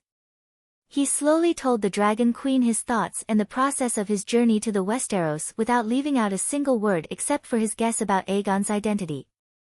I thought that even if you don't hate Casterly Rock City and Lannister, you shouldn't love them so deeply. Dany said strangely. Isn't this human nature? Tyrion shook his head and smiled bitterly. I grew up in Casterly Rock City. My uncle and aunt's family treated me well.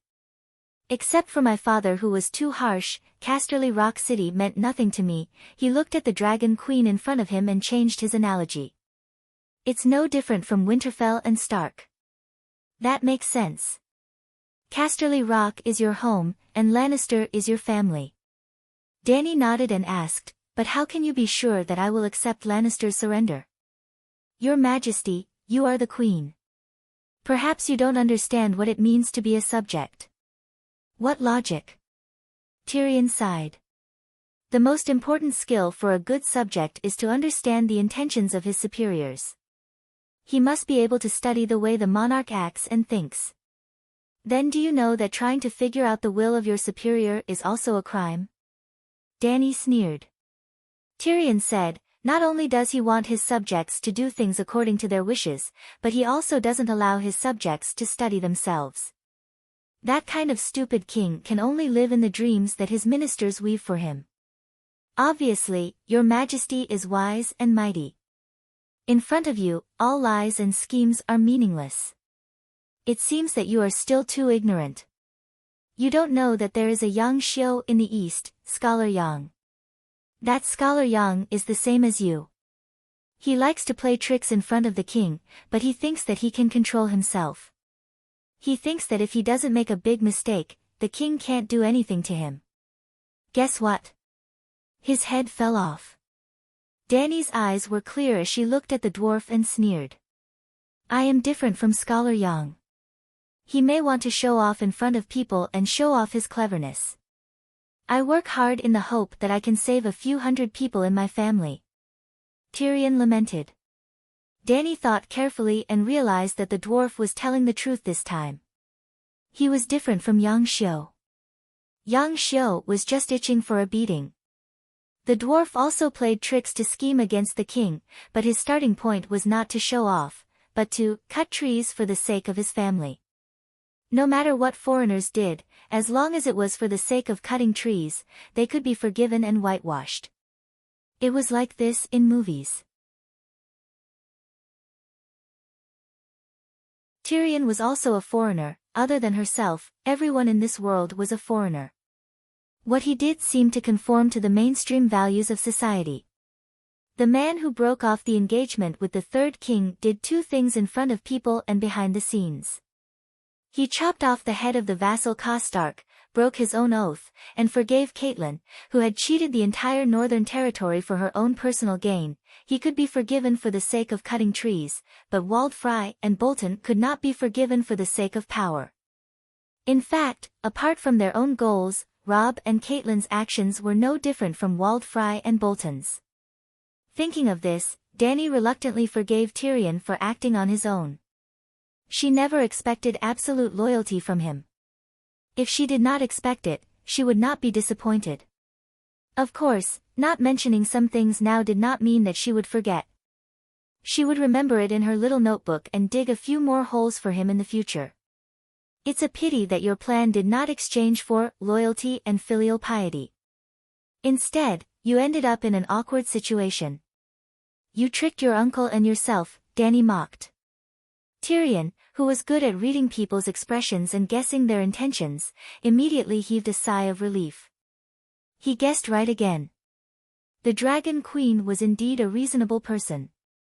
She had the magnanimity to put herself in other people's shoes and think from their point of view. Then, he felt sad. The most difficult Dragon Queen in the world had been persuaded by him. The second most difficult obstacle, Uncle Kevin, had also been conquered. But just when he was about to reach the end of victory, he fell because of Cersei, that stumbling block. No, she was not a stone. She was just a pile of sticky, stinky dog poop. Stumbling poop. In his life, Tyrion had fought the Wolf Mother, the time when Catelyn kidnapped Tyrion, overturned Stannis, stabilized the King's Landing for the Iron Throne and ended the rebellion of the Four Kings. He could be a general, fighting on the battlefield. He could be a minister, strategizing and strategizing. Even under the Dragon Queen's command, he was unparalleled in wisdom and bravery. He fought until the upper echelons of the Alliance clenched their teeth and could only send assassins to eliminate future troubles. And Cersei? Along the way, other than defeating the honest Ned Stark, what other achievements did she have? Toyed with by Littlefinger, frightened by Stannis to the point of drinking poison to commit suicide, deceived by ministers, toyed with her body by mercenaries, locked up and trained by the Great Sparrow, seized power by Pycelle, deceived by, yet, such a good-for-nothing who lost every battle was able to gain the upper hand every time she met a genius imp like him who won every battle. Could it be that there was always someone who had a weakness, and he was naturally countered by her? Or, did she have a talent called, being a tyrant in one's nest? The dwarf subconsciously looked around, trying to find a crossbow. He had the thought of killing his kinsman again. What's the situation in the King's Landing? He asked. Tommen is still young. It is imperative to choose a new regent.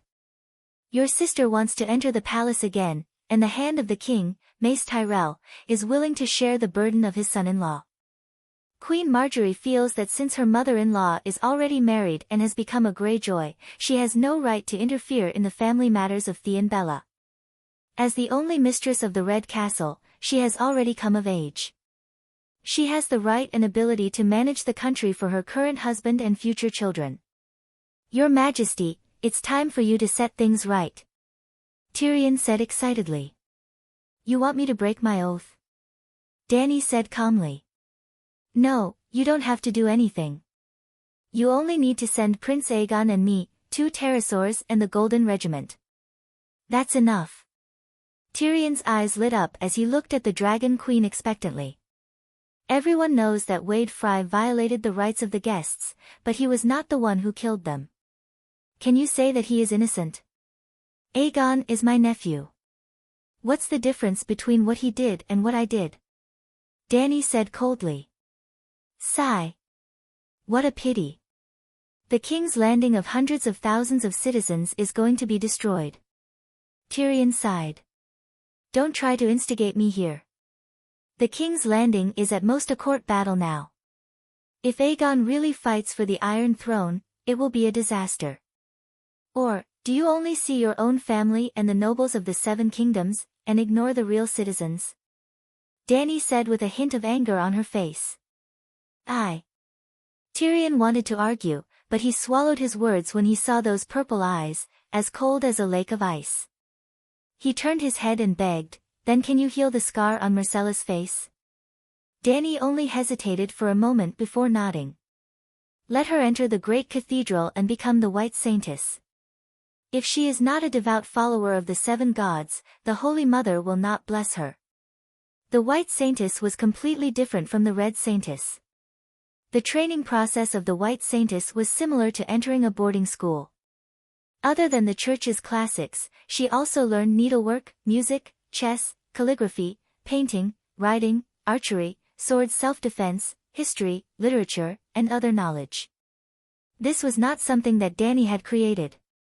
It was an elite aristocratic education unique to this world. The good lords, wise lords, and great lords of Slave Bay were fallen, but they were also the most knowledgeable group of people. That night, Danny held a welcoming party for Tam and Bo Cheng. Other than those close to her who lived in the Great Pyramid, most of the people who came were the Royal Mage Corps' wildfire mages. Other than the first batch of 50 fire mages, another 30 to 40 people came one after another. Even after the wildfire bombs bombarded Tolos, the Allied army understood the importance of wild mages. However, they could not stop them from joining Slave Bay. Tam and Bo Cheng were extraordinaires when they were in Volantis. Naturally, they were like fish in water now. Soon, they established their positions in Danny's Mage Corps. However, after Bo Cheng mastered the magic net frequency, he returned to Barren Land. He would officially take up the position of Chief Bishop of Barren Land's Seven Gods Dragon sect. Well, it was awkward. Chief Bishop Bo was not even as good as Saint Danny. Saint Danny did not have much devotion to the seven gods, but she was familiar with the Seven Stars Bible, and had a unique understanding of the Church's scriptures. However, Bo Cheng still thought that the seven gods were 7 pieces of wood. They had no devotion, no faith, and did not understand the scriptures. Kuei Shi was unwilling to be Dragon Queen's little sister. Since the Battle of Myrene was about to begin, Danny could only let Tam be the leader of the Mage Corps. The black girl Larissa finally had a proper mysticism teacher. Danny was too busy. She did not have enough time to practice. Other than teaching Black Sister Larissa meditation techniques and fire witchcraft, she taught herself the general knowledge of mysticism. She consulted the fire mages of the Mage Corps. In the week that Tyrion returned, there was news from Dragonstone Island every day. Firstly, Tyrion sneaked into the Red Castle and killed White Knight Bronn, Grand Tutor Pycelle, and Prince Regent Kevin. He became a demon that was comparable to deviant ghosts among the people.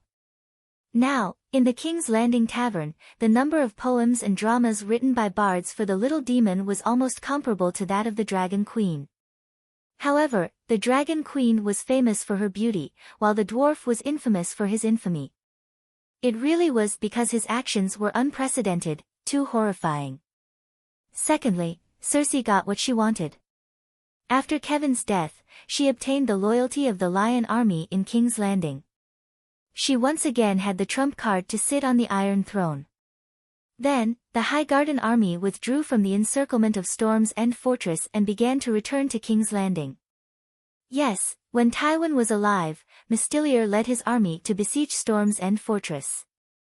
Marjorie was captured by the Great Sparrow, and the inflatable fish withdrew the army back to King's Landing. When Kevin became the regent and became the king's hand, he arranged for the Highgarden army to besiege Storm's End Fortress for the 3rd time. During the War of the Usurpers, the inflatable fish sided with the dragon family and besieged Erlu's Storm's End Fortress once. In the end, Yuluin seemed to have kept his promise. He ordered Tywin to withdraw from Carlin Bay and completely give the Northern Territory to the King of the Northern Territory, Lothbolton. At the same time, he crossed the Mander River and prepared to complete the final negotiations with the Highgarden to return the Shield Islands. Then, Danny received an urgent message from the Dark Star: Jon was dead.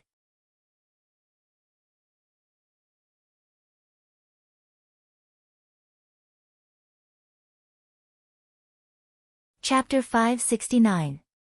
Danny could find Jarrow through the soul mark she left on his arm. But unlike Danny, Jarrow could not send a caller ID to the Dragon Queen through the soul fragment in his arm, just like what Danny did to Kashi. In other words, Jarrow Dane, the reserve White Knight, did not have the ability to contact the Dragon Queen. But this time, he was the one who contacted Danny. The red-robed woman, Melisandre, interfered. That woman actually managed to connect to Dragonstone Island's magic network even though she hadn't obtained the communication frequency. She did not even use a glass candle. Don't be surprised. Your magic network almost caused a new magic tide in the sea of magic. It's hard for me not to know. In the large dragon crystal magic mirror, the red-robed woman was surrounded by a circle of flames. Jarrow Dane stood behind her. The flames swayed, and the image rippled like water. The red-robed woman was talking to the dragon queen who was thousands of miles away by the furnace of the king's tower. I know that the magic network has a weak effect on the magic tide, but connecting to the crystal ball of Dragonstone Island requires a special spell. It's useless even if you know how to construct the magic network. I set the magic frequency of the communication channel. Danny frowned. The red-robed woman's white cheeks reflected the red light in front of the bonfire. Her plump red lips curled into a smug smile. Your door is locked. I can't get in, but that doesn't mean I can't knock on the door. I'm not a thief, so I don't need to sneak in. The moon singer you left behind on Dragonstone Island heard my call and opened the door. Danny was speechless. If a rogue wizard had a strong magic power, he could find the connection of the magic network, just like how a hacker on the internet could find the American military server. The problem was, which hacker would dare to use his real name to harass it? The great wizards in Valeglia's era were far more terrifying than the American army. Their counterattacks were more direct and brutal. If the person controlling the magic crystal of Dragonstone Island was not Marvin, but Danny, as long as she was willing, she could burn Melisandre's beautiful face into a skeleton with just a thought. Through the magical connection, she could transmit a fire spell. Well, the internet could only transmit information, but the magic network here could transmit real magic power. Magic power could be converted into information, and could also be converted into fire spells. However, Marvin could not be blamed for neglecting his duty. He only opened the door after confirming that Melisandre had a white knight by her side. How did John die? Danny withdrew her distracting thoughts and asked with interest. Melisandre looked at her deeply and said, he broke his oath and was beheaded by the night watchers. Wow, this is even more tragic than the stabbing death in the original plot. Even his head had fallen off. TSK, however, why did it sound so funny? Ha ha ha ha, Danny's heart was filled with an inexplicable sense of joy. She laughed unkindly and said, he, it's useless to look for me for this kind of thing. Just rest in peace. Oh, you can't bury them. The deviant ghosts are just beyond the Great Wall. The corpses must be burned on the spot. Did you burn them? You didn't even ask what oath he broke. Melisandre asked. Yes, how did he break his oath? Danny immediately asked. Sigh, even in the north, there are schemes and deceits brought about by power. The red-robed woman sighed and then recounted in detail what happened in the north after Danny left. After searching for the control hub of the Great Wall, or the Black Gate, in vain, Stannis immediately sent ravens to the vassals of the north. In his capacity as king, he called upon the heroes of the north to join him in the name of justice for Stark. It was very awkward. Other than a spy, no one responded. Well, Roose Bolton sent Alfka from Carhold City to Stark as a spy. He went to the Urlu camp at the Great Wall to trick the Urlu into attacking the Bolton family's Dreadfort. The Dreadfort's walls were high and the city was deep. The Bolton family had existed for tens of thousands of years and was deeply rooted in the area. They were supported by all the people. Urlu would not suffer even if more than 1,000 cavalry soldiers fell into the Dreadfort. However, Winterfell was the opposite. The people and knights were all loyal to Stark and hated him to the core. Well, old Stark Ka was the uncle of Earl Stark Ka who was killed by Robb. Although little Ka had 2 sons killed by Jaime in Babel Forest, he still had a daughter in his hometown. His last son was captured by Lannister. Roose Bolton eliminated dissidents and arranged for the nobles of the north to venture deep into the king's territory. Little Ka was captured and probably would not survive. After all, his father killed 2 Lannister captives. However, Robb was quick and ruthless. He immediately chopped off Little Ka's head. Little Ka died tragically, but Little Ka's life was saved. Tywin was satisfied with Robb's explanation and did not continue to break the rule of not killing nobles' captives. The problem was, old Ka had selfish motives. After the death of his nephew, he wanted his son to inherit Karhold's city. His undercover Erlu not only wanted to please the new king of the north, but also wanted to kill little Ka, who was still a captive at the king's landing. Old Ka had sided with Erlu. How could Circe let his grandnephew go? Old Ka also wanted his son to marry little Ka's daughter. Uncle marrying his niece. Little Ka was unwilling and fled to the Great Wall to find John. Well, there was a problem of timing. Old Ka first went to the Great Wall to find Erlu and persuaded Erlu to attack the Terror Castle. John stopped him in time, allowing Erlu to escape. After that, John gave the House of Stark's second-to-last trump card to Erlu, the High Mountain Clan. The High Mountain Clan could be seen as the barbarians of the north. A tribe of barbarians loyal to Stark.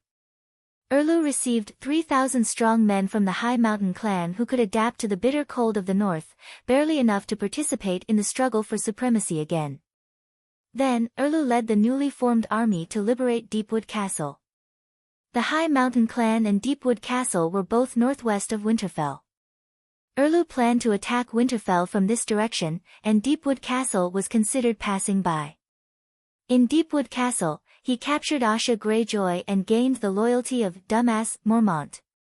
The Big Bear's Bear Island was next to Deepwood Castle, and the Big Bear's first wife came from Deepwood Castle. At this time, Little Ka escaped to the Great Wall's Dark Castle. Little Ka knew that Old Ka was a spy and told Chan Chan was anxious. Erlu was in the middle of the march and could not send a messenger crow to inform him. Then he sent his animal companion, Old Raven Bear. John participated in the Erlu Rebellion War as a raven for the first time. Soon, there was a second time, a third time. He even sent the dire wolf thousands of miles away to the wolf forest near Erlu's barracks. Such a high degree of participation not only gave him a deeper understanding of the situation on the battlefield, but also changed John's mentality. In other words, he was the same as Tyrion, lumberjack. The previous, Night Watchman John, was just a self-protection armor. Stark, who had running wolf's blood, was the true face under the armor. He saw the hope of revenge. With the help of the direwolf Witty, Erlu had a high chance of taking Winterfell and killing Little Skinner, Rhaenys Bolton, to avenge his clan. He saw the door of revenge slowly closing. The marriage between Cersei and Yuluen was successful, the Carlin Bay checkpoint was opened, and Rhaenys Bolton would lead thousands of veterans and Freyr soldiers back to Winterfell. What worried him more was the attitude of the nobles in the north. The nobles in the north were loyal to Stark, but Stark's clan had been exterminated in name. The nobles in the north hated Bolton for betraying Stark and the Northern Knights, but Bolton was still a prominent family in the north. The history of the Terror Castle was not inferior to that of Stark's Winterfell. Stannis, on the other hand, was an outsider, a failed king, a man with a bad temper and a negative charisma. He could not convince the nobles in the north. At this moment, the nobles in the north were faced with two choices. With a knife on their necks, they could bite the bullet and accept the fact that Bolton was the new king of the north. The advantage was that they could keep their wealth and power. Or, they could take the initiative to feed feces to Stannis and force Rhaenys Bolton and the Iron Throne behind him, at least the Freyr family. The advantage was that they could avenge their old master, Stark. To the nobles in the north, regardless of whether they surrendered to Bolton or Erlu, it was as uncomfortable as eating feces. Just think about how the Northland barbarians treated the savior, Dany, and Rhys in Game of Thrones. It was clear how xenophobic they were and how accustomed they were to Stark's rule. Since it was all about eating feces, eating Bolton's feces could at least preserve their families. As a result, there were nobles from the northern reaches who were trying to get close to Bolton. For example, Dustin of Lonely Tomb, Rhyswyr of Creeklands, Mandalay of White Harbor, actually a spy, Amber of Hethfire, John's family, Forced. After all, Bolton was from the north and was their relative. For example, Bolton's second wife was from the Dustin family. However, if a Stark stood out and declared his support for Stannis, everything would change. Any Stark, even if he was an illegitimate son, would be a pillar of support for the nobles in the north. Jon entered Raven's body and flew to a place that was neither human nor Winterfell. With Raven's eye, he witnessed how Skinny Skinner tortured the Winterfell villagers and shouted orders from his father's throne as the King of the North. Raven flew into the underground tomb and stood on Ed Stark's empty coffin as she looked at her father's statue. Father! Father! Raven was on the verge of tears. Then, the straw that broke the camel's back came. Jon received a letter from his father's close friend Greywater Watch's leader, Holland lied. Countess Mage Mormont of Bear Island is not dead. She brought along King Robb's declaration of being the King of the North's successor. She was searching for Greywater Watch in the Neck Marsh when my men encountered her. The appointed successor of the King of the North is you, Jon Stark. P.S. Reading the contents of the letter, countless memories of Robb, Winterfell, and his father flashed in Jon's mind.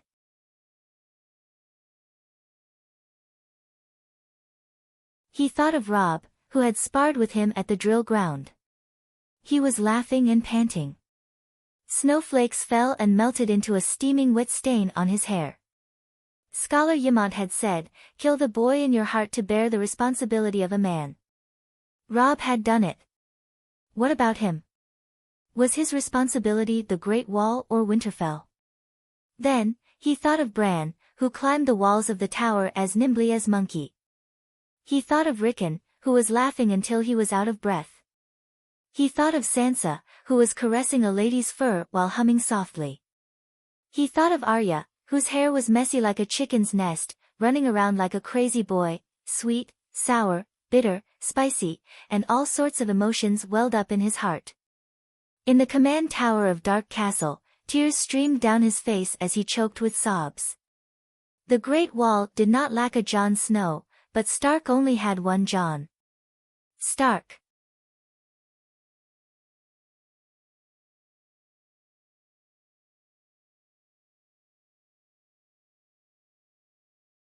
Chapter 570. Targaryen had mad blood, while Stark had running wolf blood. At that moment, it was unknown whether it was the mad blood acting up, the running wolf blood awakening, or the mad dragon and running wolf blood boiling at the same time. Jon decided to help Erlu take down Bolton and Lannister on the Iron Throne. The Night Watchers will not participate in the conflict of the Seven Kingdoms. I will not ask my brothers to break their oath. I will go to Winterfell alone. When the Night Watchers gathered in the dining hall for dinner, he announced his decision to everyone. Jon did not hide his whereabouts and left Dark Castle quietly. He could not hide it. He had to appear in front of others sooner or later. Furthermore, a single person's strength was of little help in the war. There was no point in leaving alone. Hence, he only said the nice words first. He paused and said, "Of course, if any of my brothers are willing to follow me to the south, I will be very grateful."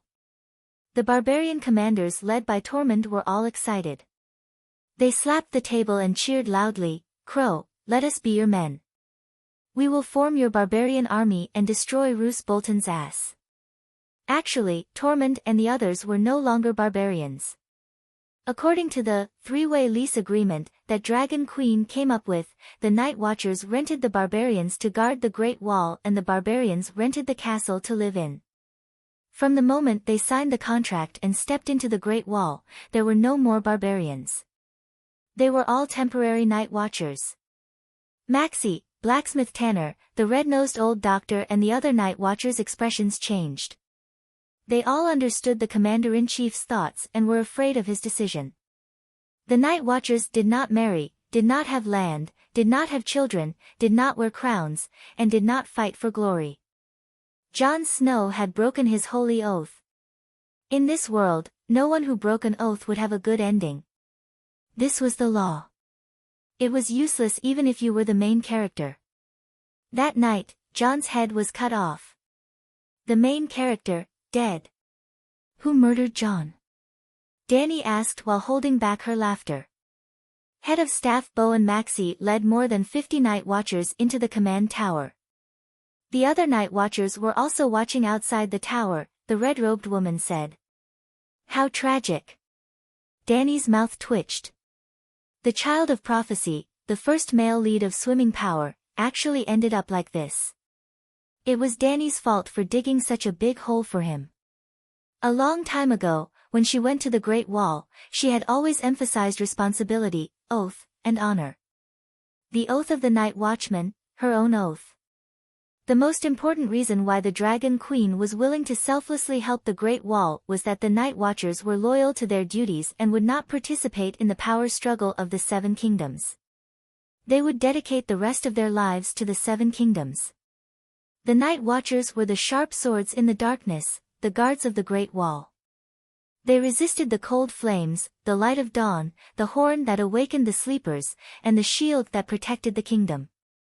This was the oath of the Night Watchers, the mission of the Night Watchers, and also the honor of the Night Watchers. It was the medal that the Night Watchers received the hospitality and help from any noble family in the Seven Kingdoms. Since the Night Watchers did not participate in any faction struggles, after the Dragon Queen promoted the vow of, the one who ends the long night shall be the king, the nobles of the Seven Kingdoms more or less sent supplies and knights to the Great Wall. Even Casterly Rock City kept their promise. After Tywin lifted the blockade of Lannister Harbor, they arranged for ships to send large amounts of food, furs, and prisoners to the Shadow Tower.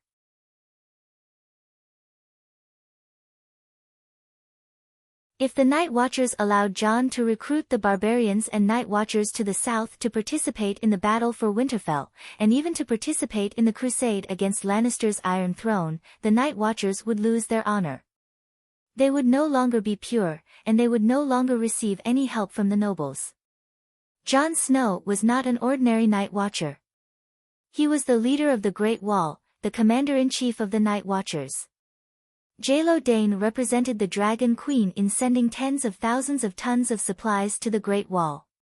The food, drinks, and clothing of the Night Watchers and barbarians all came from the Dragon Queen. Now, if Jon wanted to lead his men to the south, he could only use the Dragon Queen's supplies as supplies.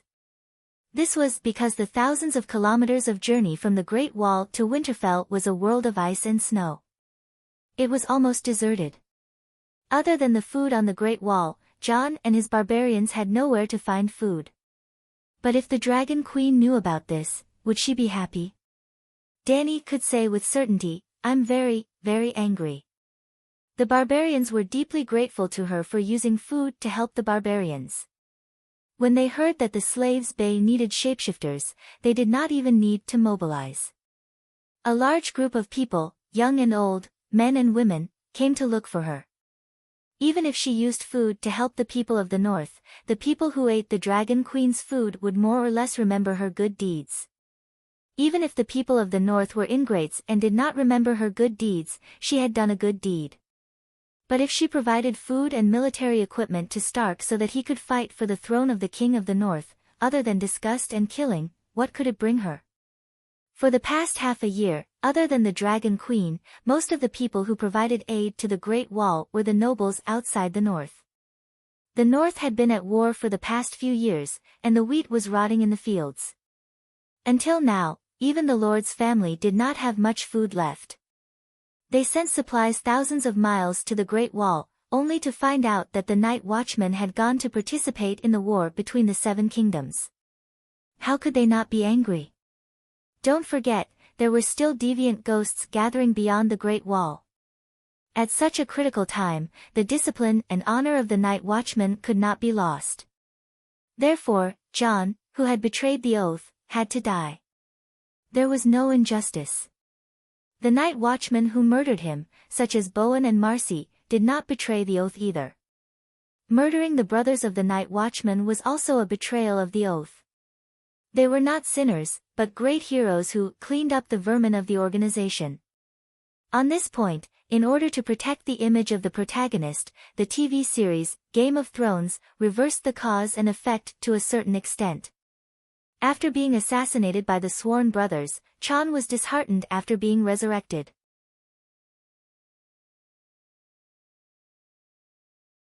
He gave up his identity as a Night Watchman and officially became Jon Stark to participate in the Battle of Winterfell. Since Jon Snow is dead, then burn his body and choose a new commander-in-chief of the Night Watchmen.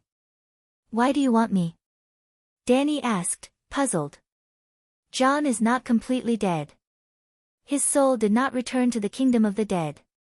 Instead, it resides in the body of the dire wolf, Melisandre said. This. Dany was shocked at first, then her expression became strange. Wasn't it? Jon was a shapeshifter, and shapeshifters would not die so easily. Even the weakest shapeshifters could start a second life in the body of an animal companion. Jon's talent was top-notch among shapeshifters, and he could definitely maintain his human consciousness at this moment. Could it be that without her, the destined female lead, the male lead would become a real single dog, wolf? Oh, no, Ygritte the Fiery Kiss was not dead. Jon was not a single dog, and he did not need her, the destined female lead. You plan to resurrect him? Dany asked. The red-robed woman frowned and said, Jon Snow died 3 days ago. That night, I stitched his body up, but when I tried to pray to Lalo to give him the kiss of life, Jon rejected me. I'm a little confused. How many Jon are there? Since he hasn't been resurrected, how could he reject you? Dany asked strangely. Didn't I tell you before? Other than the dire wolf, he also has a raven companion. That raven belonged to the previous commander-in-chief of the Night Watchers and can speak human language, Melisandre said. But you also said that he started a second life in the body of the dire wolf. Why is he in the raven's body? The red-robed woman said, Jon Snow is very talented, and the Great Wall is the gateway to the world. Dark Castle is filled with active magic factors. Even if he doesn't know how to cultivate, he can quickly increase his magic power and magic talent. Not to mention, he has been practicing the shadow binding meditation technique you taught him. Right now, his soul is almost indestructible, and he can freely move between the raven and the dire wolf. He can't be compared to a normal shapeshifter at all. Shit, almost indestructible soul, isn't that the Green Prophet? Suppressing the shock in her heart, Dany asked, what does he want me to do? Since Jon refused to let the red-robed woman resurrect him and came looking for her, it meant that the person who broke the oath, Ghost, must have something to ask of her. I don't know. Melisandre's face showed a hint of confusion. She shook her head and said, I'm just helping him to send a message. He hopes that you can come to the Great Wall again. He wants to see you. I'm busy fighting a world war here. How can I have time to see a dead person? Oh, 7 gods, it's scary just hearing it.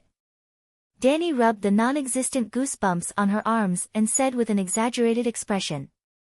Then forget it. Originally, he thought that Melisandre would nervously persuade him a few words, but who would have thought that after hearing the rejection, the woman actually heaved a sigh of relief and closed the communication with a smile. Dany was a little confused. Although Melisandre came looking for her on behalf of Jon Snow, she didn't want to complicate things. Or rather, it was exactly what she wanted if she didn't go to the Great Wall. She wanted to use Lalo's method to resurrect Jon. But Jon was unwilling. What's going on? Soon, an old friend solved the mystery in her heart. 3 minutes after she ended the long-distance communication with Melisandre, another person accidentally entered the mirror. There was no image, only sound. Dany, no matter how busy you are in Slave Bay, please come to me as soon as possible. It was a familiar voice, but an unfamiliar tone.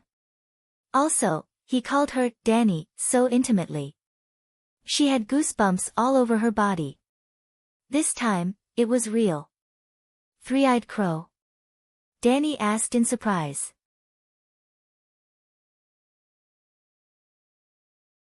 The voice did sound like Blindon's river language, but the tone was tens of thousands of times more human than before. It was as if he had been a robot before, but now he had become an old poet who had experienced the vicissitudes of life. The change was so great that even though Dany knew that there was only one person in the Westeros who could communicate with her without Marvin's help, she still felt uncertain. It's me. In the Westeros, nothing can escape the eyes and ears of the Green Prophet. Your communication frequency is not a secret to me, Blynden said with a gentle smile. Hee, if I was on Dragonstone Island, you would still dare to say that. I'd be impressed. Danny laughed coldly. In the end, Professor Marvin was a moon chant. He did not even know Valeglia's meditation technique. He could barely be considered a guardian of the magic network. He could not even be considered a manager, let alone control it. It was like a certain server warehouse. There was no manager, only a cleaner who swept the floor. Was it something to be proud of when a hacker broke through the cleaner's defense network? Blynden did not retort. Instead, he sighed with a complicated tone and said, "You are very good. You are the pride of the Targaryen family. Every ancestor and every descendant would be proud of you. I am the same. What do you want?" Danny's face contorted. She was on high alert. Sigh, Danny, I am the three-eyed crow. I am Blynden River Text, but I am no longer the three-eyed crow. Blynden's words sounded very contradictory, but Danny instantly understood. Bran had completed his inheritance and become the second three-eyed crow, the nth Green Prophet. Blynden was just Blynden River Text, who had the abilities of the Green Prophet. He was the illegitimate child of the Targaryen family. The reason why he was still called the Three-Eyed Crow was because that was the nickname of a noble illegitimate child.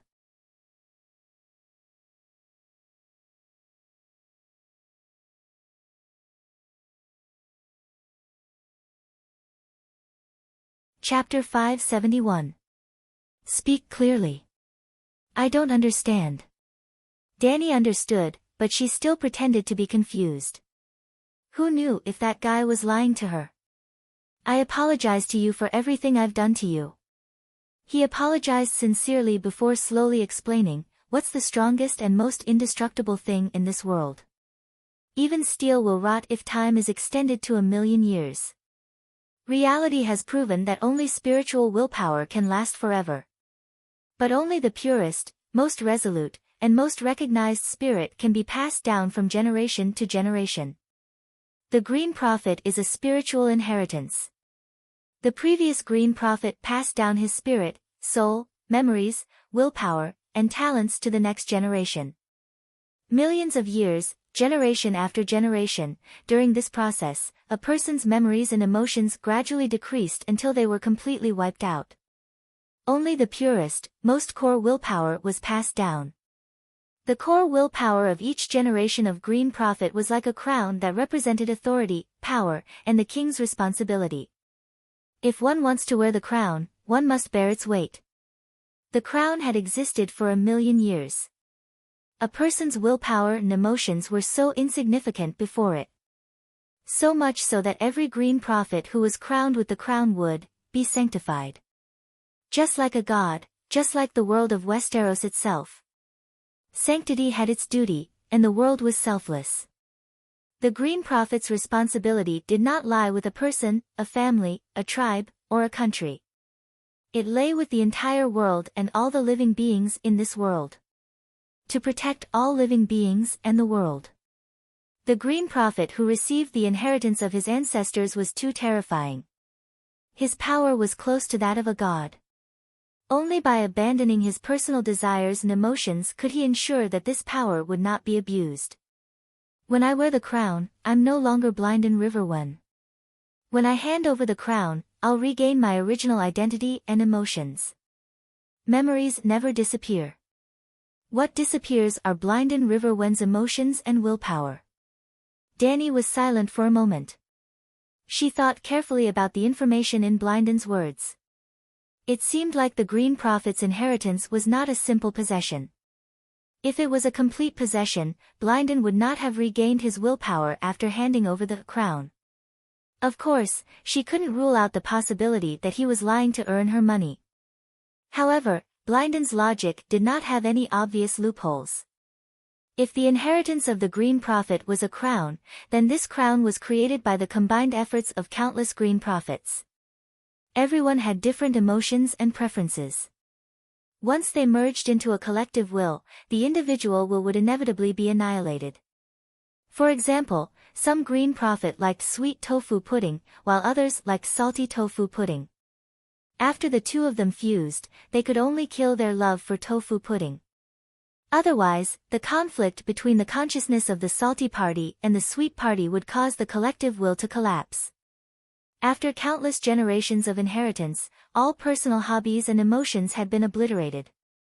The only thing left was the fake but lofty spiritual will of protecting the world, which was acknowledged by all the green prophet. It was preserved and continuously strengthened. Are you retired now? Regaining his humanity. Looking for me to catch up? Danny asked curiously. At the last moment, I want to find Yamant to catch up with him. As for you. You're still very wary of me, aren't you? You're too cautious and not sincere enough. You're a good seedling to be a queen, but I can't open my heart to you. Blynden said with a smile, as if he had seen through everything. Danny was a little embarrassed and annoyed. Only a fool would let his guard down in front of you. You're not wrong. Blynden sighed and directly stated his purpose.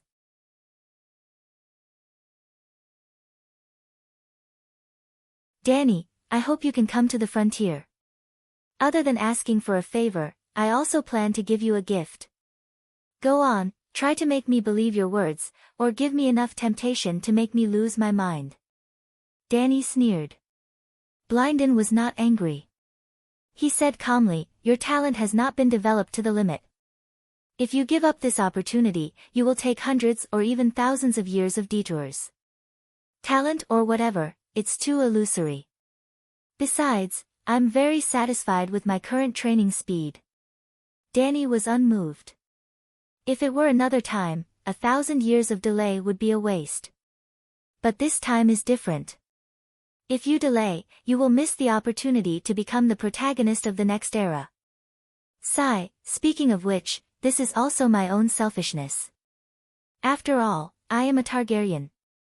I will be proud and happy to see your empire prosper. Blynden said. Danny sneered. You were the one who led the destruction of the Targaryens. Led? No, I just watched it decay, degenerate, and be destroyed. Danny, the Green Prophet's timeline and way of existence are different from ordinary people. If I have a personal interest, my seniors can have a personal interest too. I am a Targaryen prince, my seniors are also the sons of the previous king. I can see the past, present, and future, so can they. If I help the Targaryens will not even have 300 years of national fortune, and will not have the chance to rise again.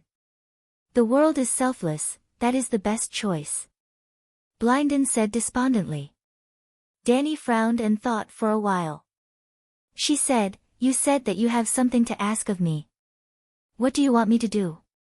Actually, she did not need to ask. She already guessed that the request was related to John. After all, the timing was too much of a coincidence. This is within the world. It is not convenient to say, Blynden said meaningfully.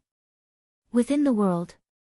Danny sneered and said, you can't explain what benefits you are going to give me. It is also not convenient for you to say what you want me to do.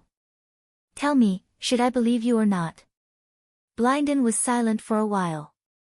He said, the three-eyed crow can control thousands of crows. You can only have a dragon spirit with one dragon at a time. Now, my gift to you can change this. It will allow you to have a dragon spirit with 5 dragons at the same time. This was a great benefit for Danny. But even the barbarians beyond the Great Wall knew that there would not be benefits for no reason in the world. They felt that the Dragon Queen's 3-party agreement was too beneficial for the barbarians, so they did not dare to sign it.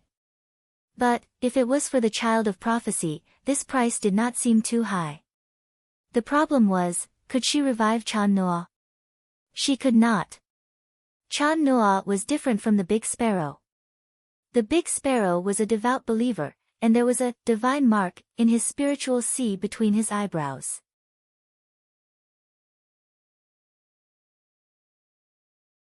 After his soul entered the space of faith, it had always been under the control of the Holy Mother. Moreover, he did not have the slightest intention to resist. He allowed the Holy Mother to do whatever she wanted. Chan Noa's soul was independent and independent. She could not control it. She could not even bestow a spirit to it. Let me think about it, Danny said hesitantly. There is no time. My life is about to come to an end.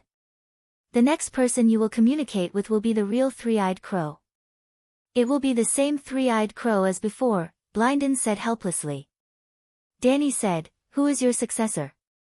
He is not my successor. He is the successor of the crown. He is the second son of the House of Stark, Brandon Stark. Brandon did not hesitate, nor did he lie. Where can I find you? Danny asked again. The next moment, a map of the Westeros appeared on the mirror. In the north of the Great Wall, in the north of the Ghost Shadow Forest, there was a flickering red dot. Then, the red dot suddenly enlarged, showing a snowy scene in the north. On a snow-covered land, there was a hill crowded with weirwood tree trunks. I don't have much time left. If you can't come in 3 days, you don't have to come.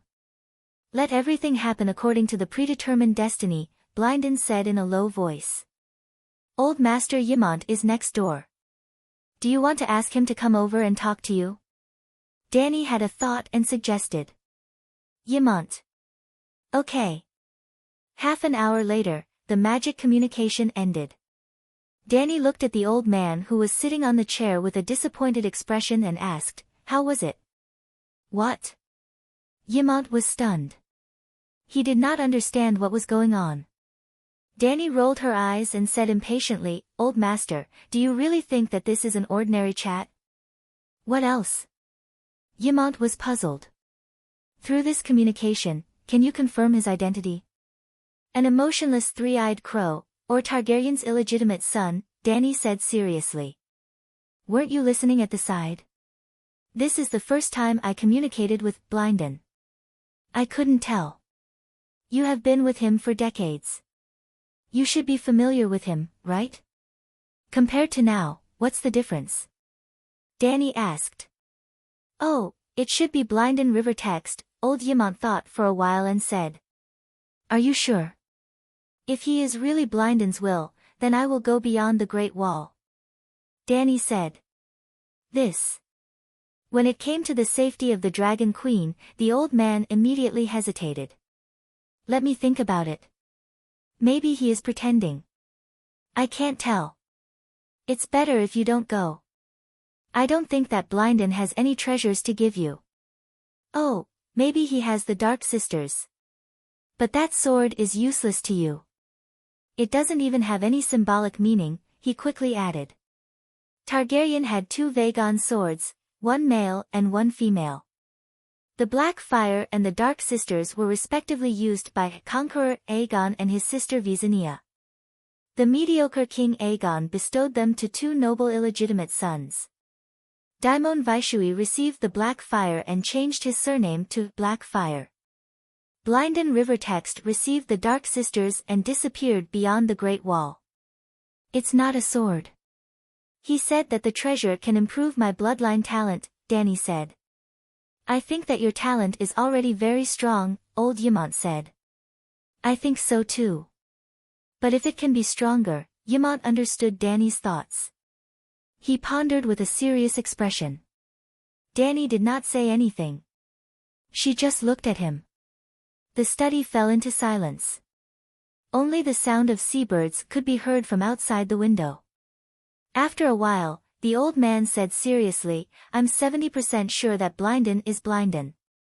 Oh. I asked him about the identities of Jon, Tyrion, and Aegon. I asked him about the secret of the War of the Usurpers. He refused to answer all of them. He said that he is no longer the Green Prophet. He can't destroy the Green Prophet's information advantage and some of his plans.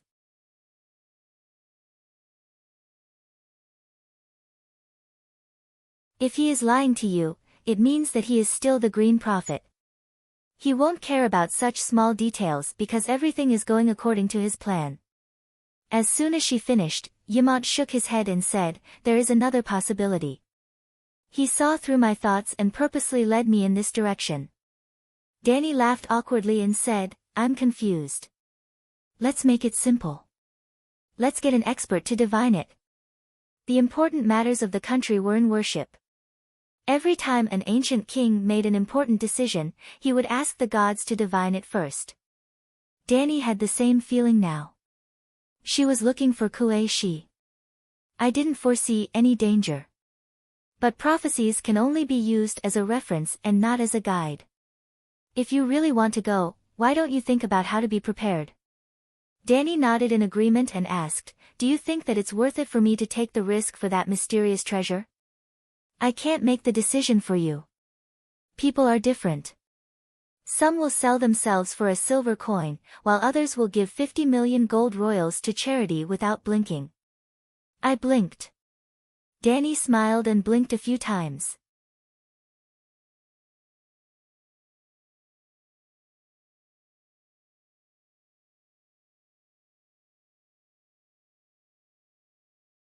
Chapter 572. The lead gray sea was shrouded in a thick layer of ice fog. Rumble, the north wind was blowing violently, and the sea surface was like the cold sheets of the Grim Reaper in hell. The gray and lifeless waves splashed up water that was dozens of meters high. In their field of vision, the sky and water were gray. The megalosaurus was like a sharp arrow shot into the storm, traveling alone on the surface of the sea. Crack, boom, the coal-black clouds above their heads suddenly lit up with lightning that was as white as the fingers of a dead man. The sound of thunder rang in their ears, almost making their hair stand on end. Crackle. The fist-sized hailstones were like the gods in the sky that flipped over a chessboard. The hailstones hit Blackie's wings and the armor of Danny, and the four knights made clanking sounds as if they were forged iron. The sky was low, and the sea was high.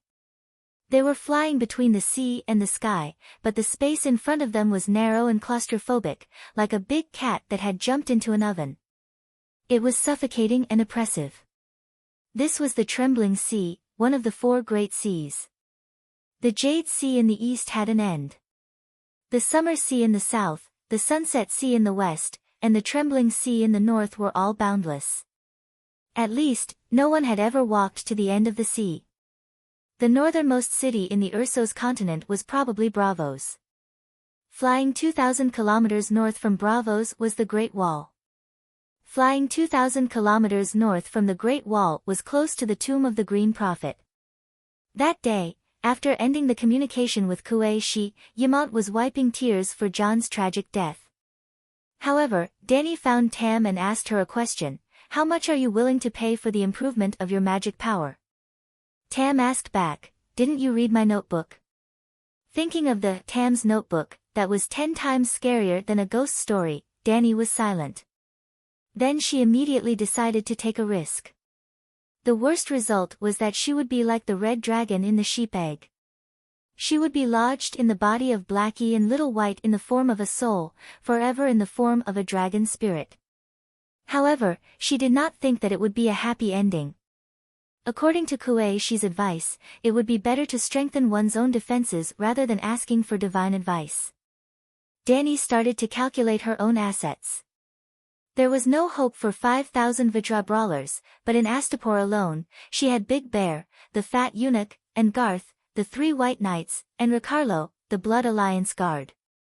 Then, she called the 4 of them, plus a Megalosaurus guard, Cuero, who was used to wearing Westeros knight attire and had a set of steel armor. The 5 most loyal guards each wielded a tile steel sword.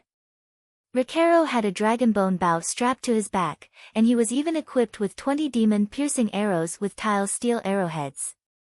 Big Bear and Garth also had tile steel armor, but the Fat Eunuch and Ricardo thought that the armor was too cumbersome, so they only had a set of tile steel chain vest, only about 5 kilograms. Even his underlings had their own Vajra steel armor. Naturally, Dragon Queen's Night King equipment set had been forged long ago. Danny had to admit that the image of the blue saber was a classic. In the beginning, she also had the idea of cosplaying as the Ahog King.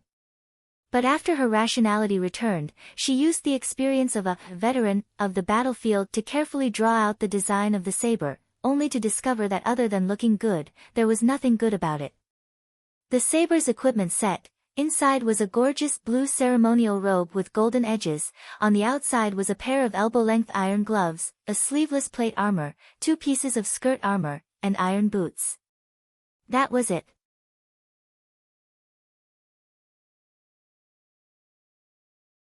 If anyone dared to wear such an armor to battle with her on the battlefield, she swore that she would be able to cut off the opponent's arms in less than 3 rounds. Moreover, the ankle-length skirt affected her movements too much. She might even trip over herself on a battlefield littered with corpses. Just as Dany was about to completely give up on becoming the Night King, she suddenly thought of something. Why did she get a set of Night King's blue and white armor to wear? It was beautiful and cool enough. Dany had a sudden realization. She didn't get this set of armor to prepare for the battlefield at all. This meant that the saber's knight armor completely met her requirements. As for going to the battlefield or encountering a battle, it was very simple. She just had to take off her skirt. The blue saber's armor didn't have many flaws on the upper half of her body. She just had to wear the shoulder and arm armor. In order not to affect the appearance, she could sew a layer of silk cloth of the same style as the ceremonial robe on the shoulder and arm armor. The complicated and gorgeous skirt armor was changed from a one-piece to a separate assembly type. Usually, her clothes fluttered in the wind. During battle, the skirt would come off with a button, and she would immediately transform into a valiant and heroic armored female knight. However, Dany didn't completely imitate Saber. Their situations were different.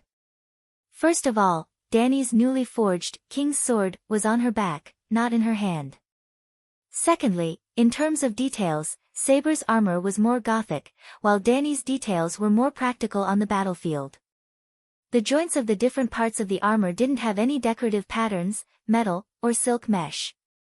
They were all smooth steel plates that wouldn't easily allow the blade to get stuck in the gaps. Even so, her armor was much more exquisite and gorgeous than the men's armor from before. It wasn't entirely because Saber's armor looked good. As long as it could show off a woman's soft and beautiful figure, the style didn't matter. Just like in the anime from the previous world, there were so many female knights, but Saber wasn't the only one who looked good. It could be said that none of the female knights in the anime were ugly. The reason was simple. The armor was differentiated between men and women to show off one's figure. If Chang-yi were to wear a green military coat, anyone who didn't have X-ray vision wouldn't think that she was attractive from the back. Previously, Dany's gray armor didn't differentiate between men and women. In fact, it was prepared for men. As for whether he would attract the enemy's attention on the battlefield if he changed into a new set of armor, he didn't care. About that, the reason why she became a target had nothing to do with the color of the armor. The main reason was that there was a red spot in 1,000 green spots. It wasn't the fault of a white horse to obstruct its master. It was only because its master didn't have the ability to equip all the knights with the same type of white horse.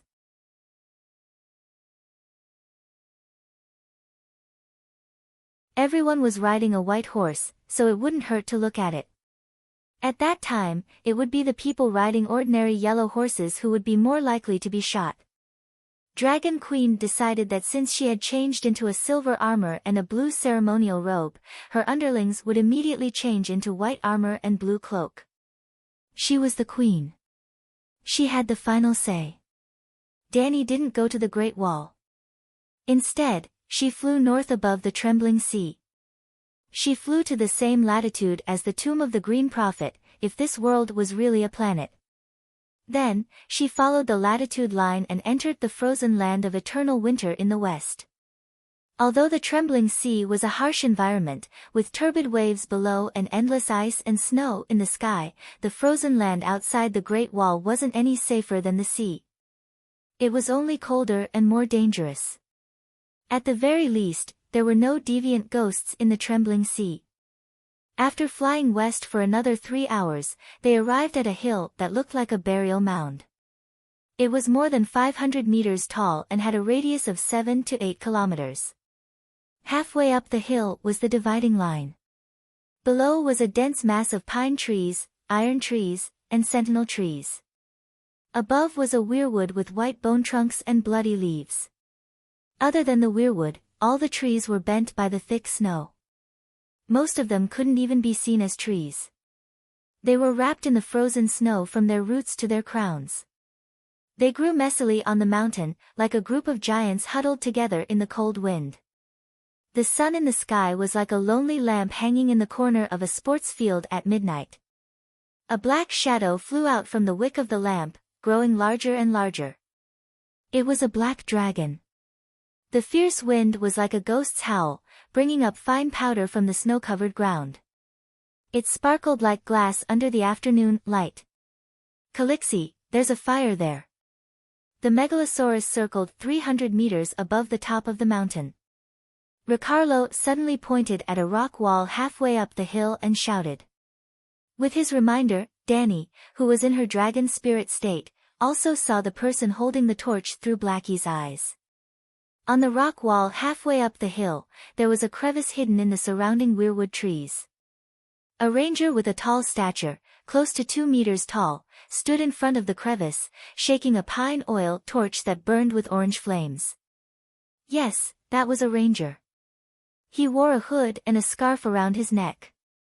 His face couldn't be seen clearly, but his black woolen sweater, black leather armor, and black ringed armor were the standard attire of a ranger of the night watch. Caw caw caw. Suddenly, a flock of crows flew out from the weirwood trees on the mountain peak that were as lush as the roof of a football field. They looked like dark clouds covering the sky. Thousands of them. Black feathers, red eyes. Come, come. They weren't afraid of the dragon's might. They surrounded Blackie and cawed. "If you do this, I won't dare to go down," Danny complained. Her voice wasn't loud. Even the blood brotherhood behind her didn't hear her clearly. But in an instant, the crows stopped cawing. One of the big crows threw down a cloth bag the size of a pencil box from its claw. When Danny reached out to catch it, all the crows flew back into the weirwood forest. They blinked their scarlet eyes together, staring at the megalosaurus in the sky.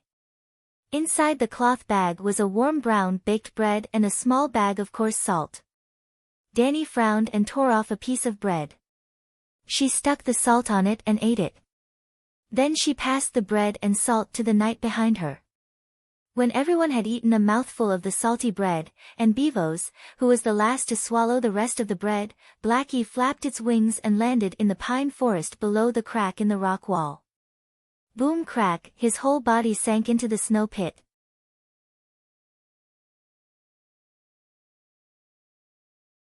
He broke several frozen tree trunks before he could stabilize himself. "Queen, Beavos will go down first to help you scout the way." The fat eunuch, who was wrapped in a thick fur coat, tilted his body, leaving a human-shaped hole in the snow, and disappeared without a trace. The snow was too deep, taller than him. 7 layers of hell. Beavos has never seen such deep snow and such cold weather in his life. At the bottom of the snow pit, the eunuch howled. "Calixi, is this considered a long night? We can barely see the sun in the sky. The ground is covered in snow." Chui Luo shivered. Danny looked at the lonely yellow halo of the sun in the sky and said uncertainly, "Even the deviant ghosts haven't come out. It should be close." As soon as her voice fell, Beavos immediately howled, "Ow, no, there's a dead person pulling my foot." Caw caw caw, it was like the scene of a zombie movie. The director shouted, "Action," and then all the actors playing zombies rushed into the camera. 1, 2, 3, 4. It was impossible to count. The corpses were like weightless carrots, jumping out of the snow one by one. There were night watchers in black robes, savages in animal skins, incomplete corpses, and even corpses that had been dead for a long time and whose muscles had rotted, and frozen corpses in tombs. They all had pale skin, pitch-black hands, and eyes that shone like pale blue stars. The corpses floated on the snow. It was as if Newton opened the coffin lid and joined the group of corpses. Newton's laws and whatnot were also turned into corpses. The corpses might not be as good as deviant ghosts, but they did not fall into the snow pit because of their own gravity. The ice and snow environment was too advantageous for deviant ghosts and corpses. Clang, clang, clang. The White Knights and the Blood Guards quickly left the dragon's back, found a place to rest on the tree trunk and protruding rocks, and then pulled out their steel swords. Buzz, like the sound of a cicada's wings rapidly flapping, two huge milky white wings of light suddenly popped out from the Dragon Queen's back. The feathers were visible, and the texture was almost real. The shape was like the wings of a white dove magnified 100 times. Oh, the wings of an angel. The armored female knight who spread her wings, like deviant ghosts, also left no trace on the snow.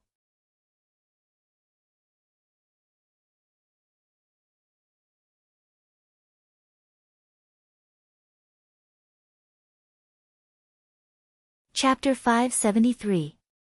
Danny wore a silver armor and a blue robe. A pair of angelic wings flapped gently behind her back. Just like the zombie ghosts, she walked slowly on the snow without sinking into the snow pit. The wind howled angrily, bringing with it tiny bits of ice and snow. It blew past her armor and hair. A bunch of trash unworthy of my sword. Her voice was a little muffled by the howling northern wind. But the next scene was clear for everyone to see.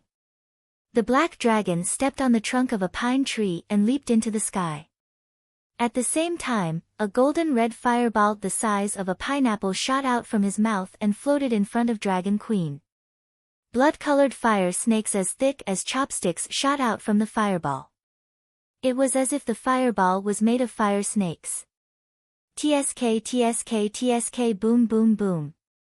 One fire snake after another landed on the ghouls' faces and chests. It was as if the ghouls had been set ablaze with oil. The running ghouls burned like torches, and white steam rose from the snowy ground. However, the place where the black dragon landed was like the epicenter of an earthquake. Rings of tremors spread outwards, awakening the zombie ghosts sleeping in the snow. They were like razor clams that had been sprinkled with a layer of salt on the beach at low tide. They popped their heads out. The razor clams had only popped their heads out, but the appearance of the zombie ghosts was just the beginning. They were like dogs that had smelled fresh dung. They swarmed over. The rangers at the entrance of the cave were prepared to witness the Dragon Queen's massacre. But she suddenly turned around. She held the fireball in her left hand and flapped her wings lightly. Her legs moved quickly. There were only shallow traces of snow under her feet. She was astonishingly fast. She passed by them in a few steps and entered the crack in the stone wall. The rangers were dumbfounded. They did not know what to do. There's a magic barrier here that can stop evil spirits. Come over quickly, the Dragon Queen shouted at her knights. Who knew if there were any deviant ghosts hiding in the snow? The thick snow might be able to stop ice swords and javelins, but what if there was a deviant ghost under their feet? If a sword were to stab upwards, then, it would be safer to enter the crack protected by the magic barrier as soon as possible. The few knights were only 4 to 5 meters away from the hole. With Dragon Queen's long-range, fire snake spell, to help clear the monsters, they quickly struggled out of the snow pit and crawled to the Dragon Queen's side. One in front, one behind, one on the left, one on the right. The centaur Ricardo stood guard with his bow in hand, protecting her in the center. I didn't expect the deviant ghosts to be real, Garth said with a pale face. Do you think I would lie? Danny glanced at him and said indifferently. At this moment, the angelic wings on her back had already faded and disappeared. Of course we believe your words, but hearing about it is false. It's completely different from seeing it with our own eyes. Big Bear made a fair statement. But the dead aren't as scary as the living. They don't have any weapons or armor, so they'll still die if they're cut by a blade. Just now, The dead man who dragged Bewortha's feet only suffered a slash on his shoulder and immediately shattered into several pieces and stopped moving, Beworth said.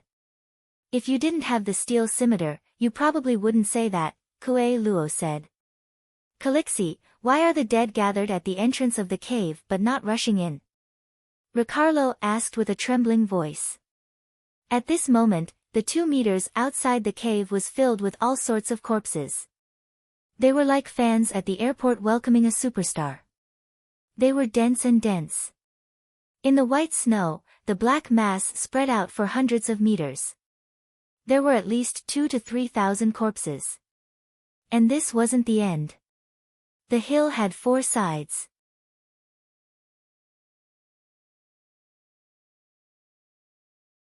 The deviant ghosts that came over were only those from the nearby hillsides.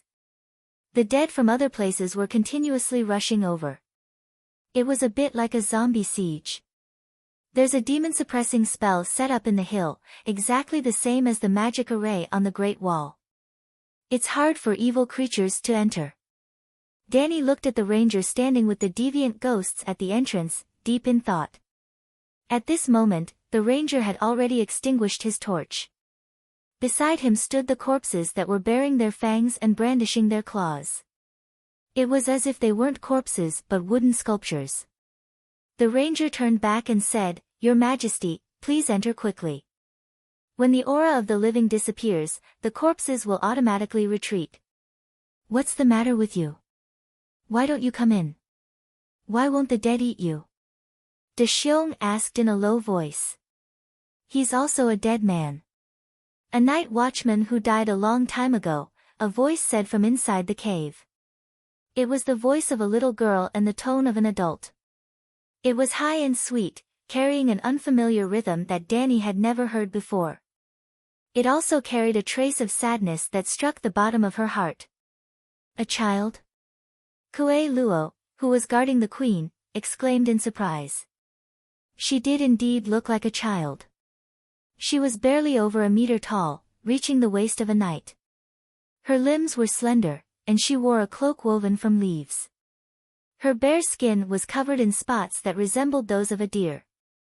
She had messy brown, red, and gold hair with purple grapevines, tender green pine branches, and withered red chrysanthemums stuck in her hair. It was as if someone had knocked over an autumn landscape painter's plate. At first glance, Danny noticed her eyes. They were large and clear, a mix of gold and green. They were long and narrow like a cat's eyes, like a pair of top-grade gems. This wasn't human. 7 gods above, the child of the forest. Danny murmured. Child of the forest, squirrel people. De Xiong was a little dizzy. Had he stepped into Grandma's legend today? The scholar said that the child of the forest was fake. It was made up by the ancestors to deceive people. Garth looked at the little squirrel in amazement. The scholar also said that the other ghosts were a strange tribe beyond the Great Wall that knew magic. But look outside. Do you think it's like that? Danny complained in annoyance. She stepped forward and said to the squirrel, "I'm Danny Liz Targaryen, your Green Prophet. The previous Green Prophet, Blinden Riverwind, invited me here." "Yes, I'm here to welcome you on behalf of Lord Blinden," the squirrel said. "Your Majesty, please wait at the door." "I'll scout the way for you," the knight said almost at the same time. This was expected. Danny brought the 5 of them here, wasn't it for the safety of the guards? But at this moment, Danny changed her mind. "No need. Let's go in together."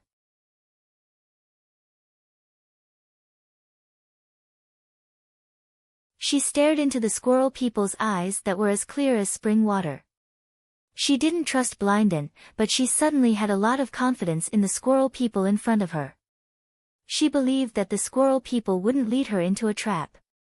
She couldn't tell why, but after seeing the squirrel people, she felt completely relaxed. The squirrel people seemed to see the doubts in Danny's heart and said, "You have Mother's aura on you."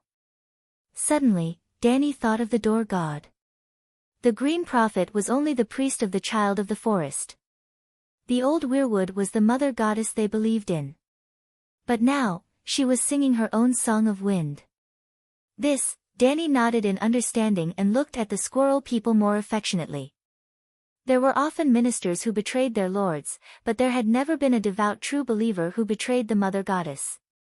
The path inside the stone wall was narrow and curved. There were black mountain rocks on both sides, and white weirwood roots hung down from above. Under the light of the dragon flame fireball, they looked like ice-cold white snakes that were circling around the top of the cave. Danny felt that they were going down. The cave was gloomy and terrifying, but the deeper they went, the warmer it became. In the quiet cave, there were only the rustling sounds of cloaks rubbing against the stone wall, armor, and iron boots hitting each other. Danny couldn't help but be curious and started talking to the squirrel people. "What's your name?" she asked. The squirrel people hesitated and said, "My real name is too long. You can call me Leaf. I've traveled the continent for hundreds of years and have many names. Leaf is the name given to me by the new three-eyed crow." "Hundreds of years?" Garth exclaimed. "I've seen the Black Death god Balerion and seen the Targaryen dynasty change generation after generation. Now, I've seen the Dragon Queen's Big Black and the new Targaryen queen," Leaf said. "7 gods above, you're practically the living history of the Westeros," the big bear muttered. The centaur and fat eunuch were also shocked. Danny cast a glance at her disgraceful subordinates and said calmly, "Sir Mormont, have you forgotten about the Crab King? That guy has lived for tens of thousands of years." "Ah." The big bear's cheek muscles twitched, and he was speechless. "Your Majesty has seen the Crab King." This time, it was Leaf's turn to be shocked. "That bastard dared to steal my steel, so I steamed him," Danny waved her hand carelessly and said calmly. But, the squirrel people's big eyes, which were as deep as a lake due to the vicissitudes of life, flickered with shock and disbelief. "But the Crab King controls the Rhone River," he said. "That's old history from tens of thousands of years ago. Also, my Big Black is also a demigod. Didn't you notice?" Danny said. Leaf was silent. "What's up with that ranger?" Danny asked again. The new three-eyed crow called him Cold Hands. "You've seen it on your way here. This place is very far from the Great Wall, and the journey is long and dangerous. When Lord Blinden came to this shelter, he had a guard with him." "Do you know the Blood Crow Duke's Raventooth Guard?" Leaf asked. "In the Romance of the Three Kingdoms, Liu Bei had the White Ears Army, Yuan Shao had the Xiandang Death Soldiers, Cao Cao had the Ferocious Cavalry, Lu Bu had the Formation Breaker, Gong Sun Zan had the White Horse Cavalry. They were special forces that dominated the world for a time. Their loyalty and strength were among the best in the world. In the world of the Song of Ice and Fire, there was a similar force. The Duke of Blood Crow formed 300 longbowmen. The Raventooth Guard." Without mentioning anything else, the Raventooth Guard's lowest effective shooting range was more than 400 meters. "Don't say that I'm bragging. It's Martin's fault. Snipers were not much better than that."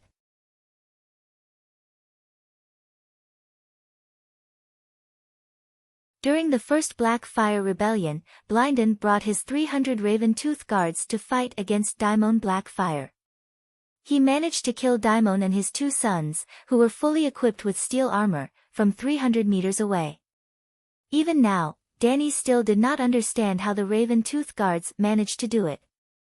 Could it be that a soul imprint shot passed through the gaps in the armor and hit the door? She could not do it. None of the centaurs under her command could do it either. She even felt that a sniper would not be able to do it. This was because aside from their steel armor, most knights were also used to carrying iron shields. If one person was shot, the others would definitely raise their shields to protect their heads. Forget 300 meters, even knights would be immune to arrows from 50 meters away as long as their armor was of good quality. Leaf continued, "When the Duke of Blood Crow was exiled to the Great Wall, all the Raventooth Guards who survived hundreds of battles took the initiative to put on black clothes. When Blinden traveled thousands of miles to the last shelter, the last guard captain also followed him. Unfortunately, the shelter was feared by the other ghosts, and countless ghouls kept watch over it. The last guard captain of the Raven-Tooth Guards also died in the hands of the other ghosts. How did he recover his humanity? Danny asked curiously. This question is not easy to answer. You can ask the three-eyed crow, Leaf said. Then. Is the last shelter referring to this cave? Who is it protecting? Danny looked around. She did not realize that they had spent a long time talking. Unknowingly, they had already passed through several forks in the road and arrived at a wide cave. It was as spacious as a basketball court. The ground was densely covered with weirwood roots of different thicknesses. They were soft, pale, sticky, and slippery, like a group of snakes entrenched at the bottom of a pit.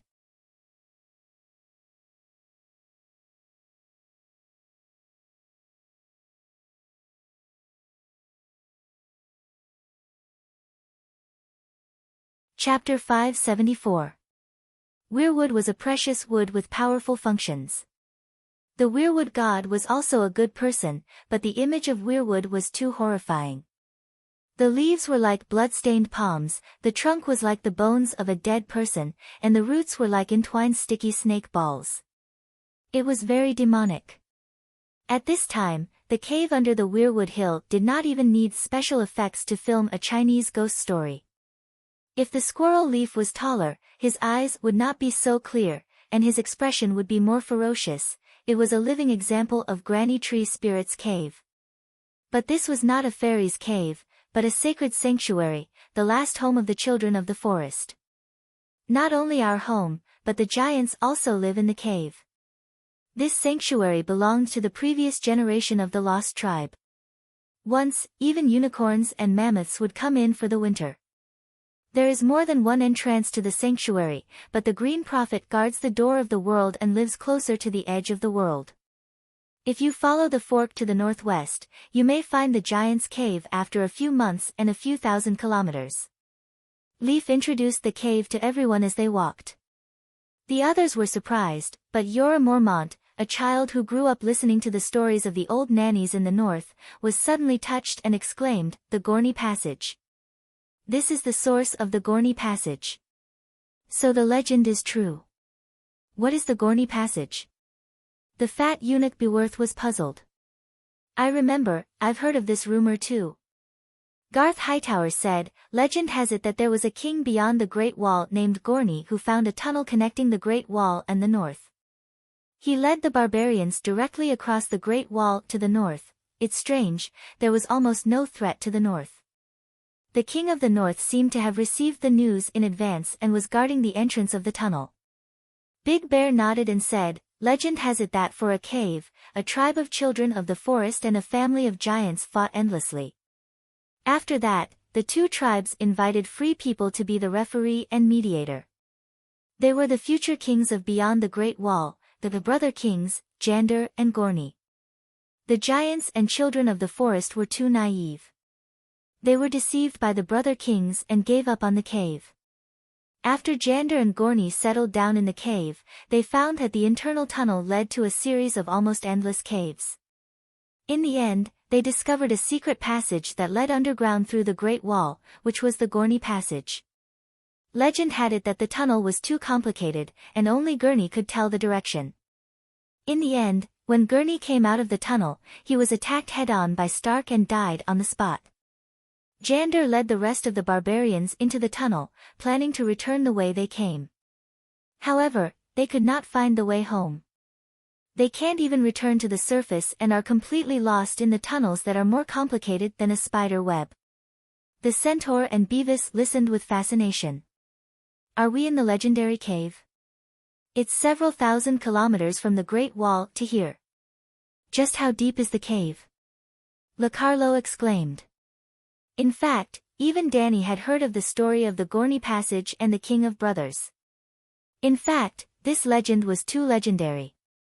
There were giants, children of the forest, ancient spirits, human heroes, the King of the North, secret passageways, and many mysterious elements. It could be said to be the model of a legendary story. It was made into a ballad and sung by countless people. Was the failure of the barbarians' invasion because of your information? Garth looked at the son of the forest suspiciously. The Gorney brothers deserved it. Leaf did not answer the question directly. Danny was deep in thought. The magic circle of the shelter was exactly the same as the Great Wall.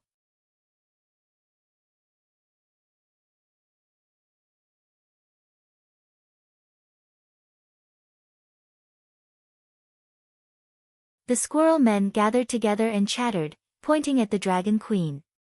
What are they talking about? Big Bear frowned. They're saying that the queen is really beautiful, and that human clothes can also be so beautiful, Yezi said. Yep, all the children of the forest wore clothes woven from leaves, and their hair was messy with dried decorative flowers. Even the country bumpkin girls were more fashionable than them. If the squirrel men were close to nature and pursued primitive beauty, they were not. They were dirty, messy, and pitiful like beggars. To put it bluntly, the children of the forest's civilization level was too low, so low that it made one's hair stand on end. They hadn't evolved into the textile industry. It was said that the squirrel men had millions of years of history. I thought that the children of the forest spoke the ancient language. I didn't expect you to have your own language, Danny said strangely. She could hear the squirrel men singing in their current conversation, but she couldn't understand them. She also knew the ancient language used by giants, deviants, green prophet, and ancient barbarian tribes. This is the original language, the language that praises the earth. It's very difficult for humans to understand, and even if they understand, they can't pronounce it. The free people call us children, the giants call us squirrel men, and the ancestors named us children of the forest, but that's not accurate. We are people who sing the praises of the earth. But the original language isn't exclusive to us. Many creatures passed down from ancient eras can speak it, such as ravens near Megalosaurus, Leaf explained. Megalosaurus can speak the original language. Danny's heart skipped a beat. She thought of the foreign language that Dahe suddenly learned after swallowing the rat chef. She thought that it was the common, dragon language, in Western fantasy novels because she couldn't understand it, so she specially taught it the Eastern Dragon language. Now that Dahe was about to graduate from the Eastern Dragon Language Elementary School, Mother Dragon realized that she had made a big mistake. I've traveled in the southern continent for hundreds of years and am proficient in many languages. But my people don't have the same experience. They can only speak the original language. After that, they came across a dark and deep underground river. Two children of the forest were happily fishing by the river. It was almost like they were playing. They threw a net the size of a bed sheet woven from rattan into the river and waited for white blind fish the length of an arm to crash into it. They walked across the narrow stone bridge above the underground river and came face to face with 4 or 5 shepherds who were dozing off on the backs of sheep. Hundreds of sheep were scattered in the cave, nibbling on the fungus on the ground and the tender branches and red leaves growing from the roots of the weirwood. The squirrel man crawled in the fluffy wool and snored. This simple life was too comfortable, too leisurely. One had to know that there were thousands of ghouls outside the cave. Not to mention that the long night was coming. It seemed that the long night had no effect on the shelter's cave. It was already dark outside the cave. The snow was like a cotton blanket, covering the forest. The temperature was 40 to 50 degrees below zero. It was as warm as spring here, there were abundant resources, and life was boundless. Perhaps, humans had gone extinct in this era. The children of the forest, who were on the verge of extinction in the last era, could still happily enter the next era. Danny began to think. Should they also dig a cave and build a human underground city? The red purgatory next to Slave Bay had a surface close to the magma layer. If they really dug a cave, it would probably be warmer and more comfortable than here.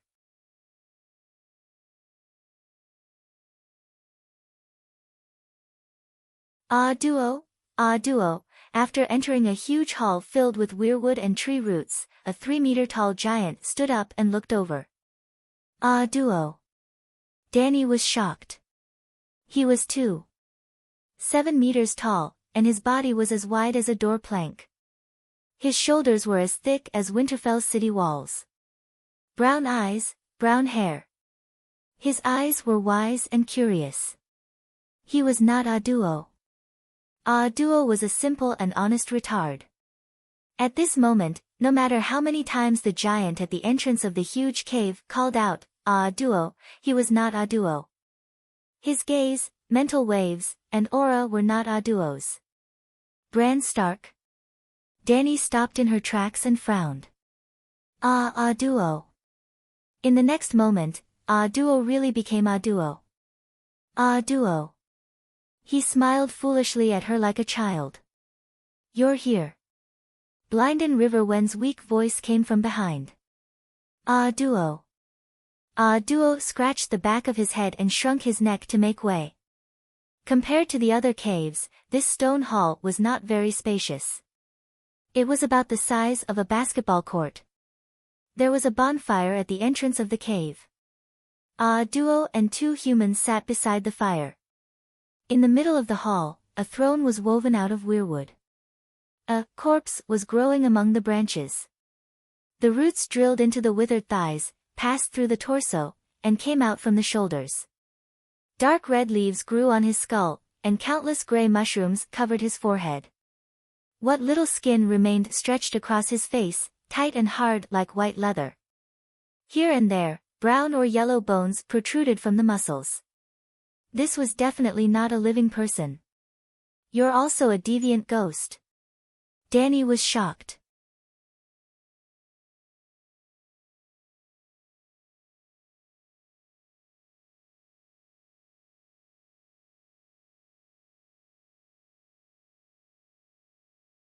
Chapter 575.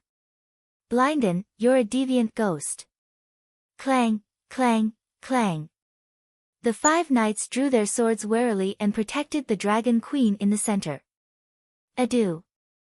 Adu was at a loss. Leda and his sisters' faces turned pale. Leaf frowned and did not speak. Good eyesight. A look of admiration flashed past Blinden's remaining dim eye. But I'm not a deviant ghost. You should be able to understand this. Dany waved her hand and had her underling sheath his sword. She took a few steps forward and stopped in front of Blinden. She frowned at him and said, "Why can I understand this?" He, I saw everything you did in the City of Knowledge's bookseller. I have to say that the Targaryens of dozens of generations are not as clever as you, Blinden said meaningfully. The Blood Crow actually wanted to say, treacherous. City of Knowledge's bookseller, Jia Kun. Death God's scripture, teaching you the method of mutated ghosts? Dany's expression changed. When she taught Death God's scripture to Jia Kun, she was not in the Westeros. The 3-eyed crow could only make a guess based on some clues. He could not be certain. If that was the case, what are you talking about? Why can't I understand? Dany was at a loss. Of course, she had to play dumb. Even if Brandon did not know about what Blinden knew now, he would definitely know about it in the future. Oh, all right. The Skeleton King looked deeply at her and said, "Deviant ghosts are servants created by the cold god with magic. Magic is just a kind of knowledge. If I can grasp that kind of knowledge, I can naturally use it. It's just like the countless supernatural factions in the world. They all started by imitating the gods. I'm curious. How did you see through my foundation with a single glance? If I didn't have some confidence, would I have come to see you?" The 9-colored vortex in Dany's mind spun quickly. The fire wizard power in her body surged. Anyone who had supernatural powers could sense it. The expressions of Jojen lied, the squirrel man Leaf, and Adu, who had turned into Bran at some point in time, changed drastically. "You're dozens of times stronger than the last time we met." Blinden was also shocked. "How did you do it?" Dany retracted the demonic energy in her body and returned to her normal state. She said indifferently, "Work hard in your cultivation, and you will encounter many fortuitous encounters. The display of strength was not only a show of power, but also a message to Blinden: my talent is already very strong, and your talent-enhancing treasure may be useful to me, but it is not necessary. This Targaryen ancestor said that he was giving her a gift, but it was more like a transaction. The other party must have something very important to ask her to do. Since they were talking about business, of course, they had to lower the price first. The buyer wanted the seller to think that she wasn't that eager to buy. Who is Frost God? What does it have to do with the Green Prophet? Dany asked a question that had been bothering her for a long time. Let's change the way we communicate. To the current me, my physical body is no longer the armor of my soul. Instead, it has become a burden. Blinden's eyes dimmed as he spoke in a voice as soft as a mosquito. After saying this, he closed his single eye in front of everyone and fell into a deep sleep. Leaf explained, Lord Blinden's physical body is on the verge of destruction. Over the years, he has only been awake for less than half a day. Enter the weirwood. Dany frowned. You can do it. The squirrel man looked at the dragon queen with a burning gaze and said affirmatively. Of course. Dany nodded hesitantly.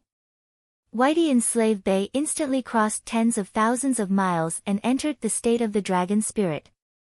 It brought along the second soul and merged with the dragon soul.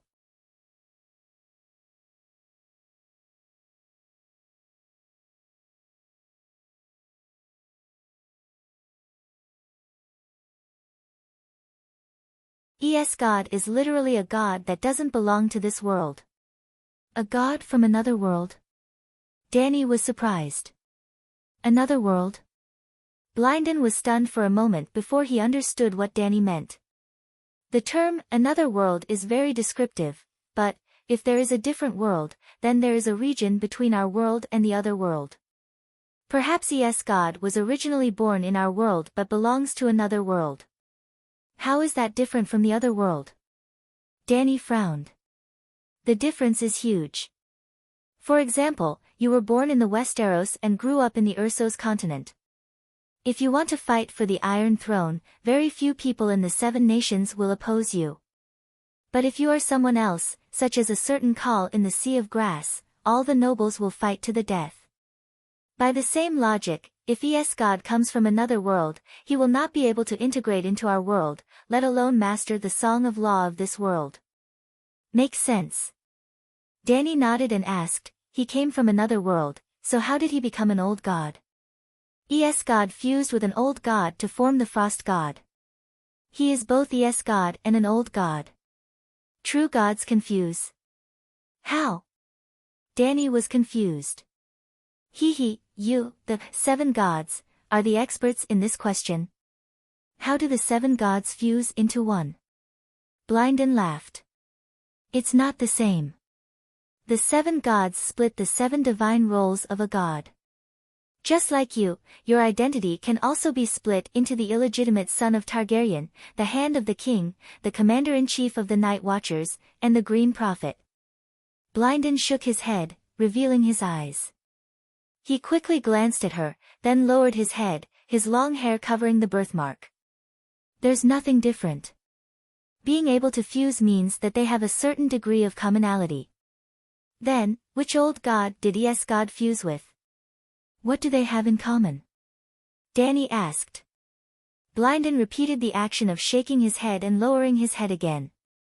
Since you can discover that the fundamental meditation techniques of the Green Prophet and the Deviants are extremely similar, and even complement each other, don't you have any connections? I can't imagine, Dany said in disbelief. That's the truth, Blinden said. I've seen the Door God. I've seen the Weirwood God who mastered the Song of Wind. He was kind and gentle, not like an evil god at all, Dany said with difficulty. In your heart, what is considered an evil god? Blinden asked. Almost without any hesitation, Dany blurted out, accepting blood sacrifices and killing humans, such as Lalo the Shadow Demon or the Korhor Black Goat. Blinden shook his head and sighed. Your standard is too exclusive, as if you're saying those who treat me well are good, and those who treat me badly are bad. In fact, the mother goddess, the weirwood god you mentioned, she never rejected blood sacrifices. She even liked blood more than Lalo. It's simple, which tree doesn't like fertilizer? What's better than the flesh and blood of living beings? This. Danny was stunned. Blinden's words seemed to make sense. If Danny had a deeper understanding of the customs of the old gods, she would not have such doubts. The worship of the old gods was far more bloody and brutal than that of the red god. Lalo's followers liked to burn people. The true followers of the old gods, savages and clansmen, would cut open the chest of the sacrifice and hang the organs all over the heart tree. Well, after the Undulls invaded the Westeros, the followers of the old gods in the north changed the bad habit of blood sacrifices. Only a few mountain clans still believed in the old ways. Thinking about the Anami who taught people to burn, kill, and loot, it understood. That was also an old god. The only difference between the old gods and the new gods was the time of birth. The gods born in the Savage Era, whether they were true gods or demigods, were all considered old gods, about 10,000 years before the Second Era.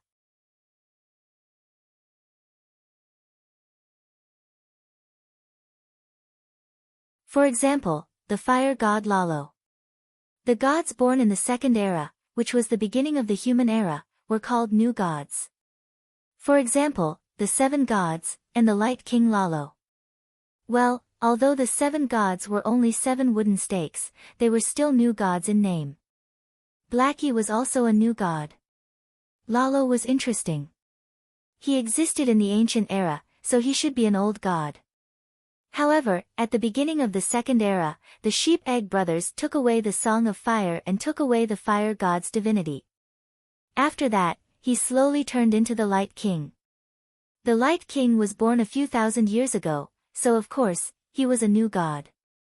That was off topic. From the division between the old and new gods, it could be seen that the old gods were more barbaric. The ancients were more bloody and barbaric than the modern people. Was there a problem?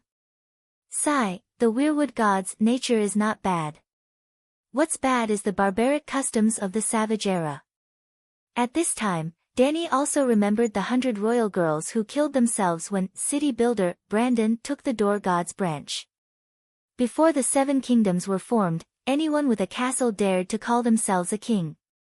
However, she still could not help but speak up for the Door God. But the weirwood god is already dead. How did he merge with Yes God? Danny was confused. The branch that died was the branch, and the one that merged with Yes God was the root, Blinden said. Well, it can be so weird.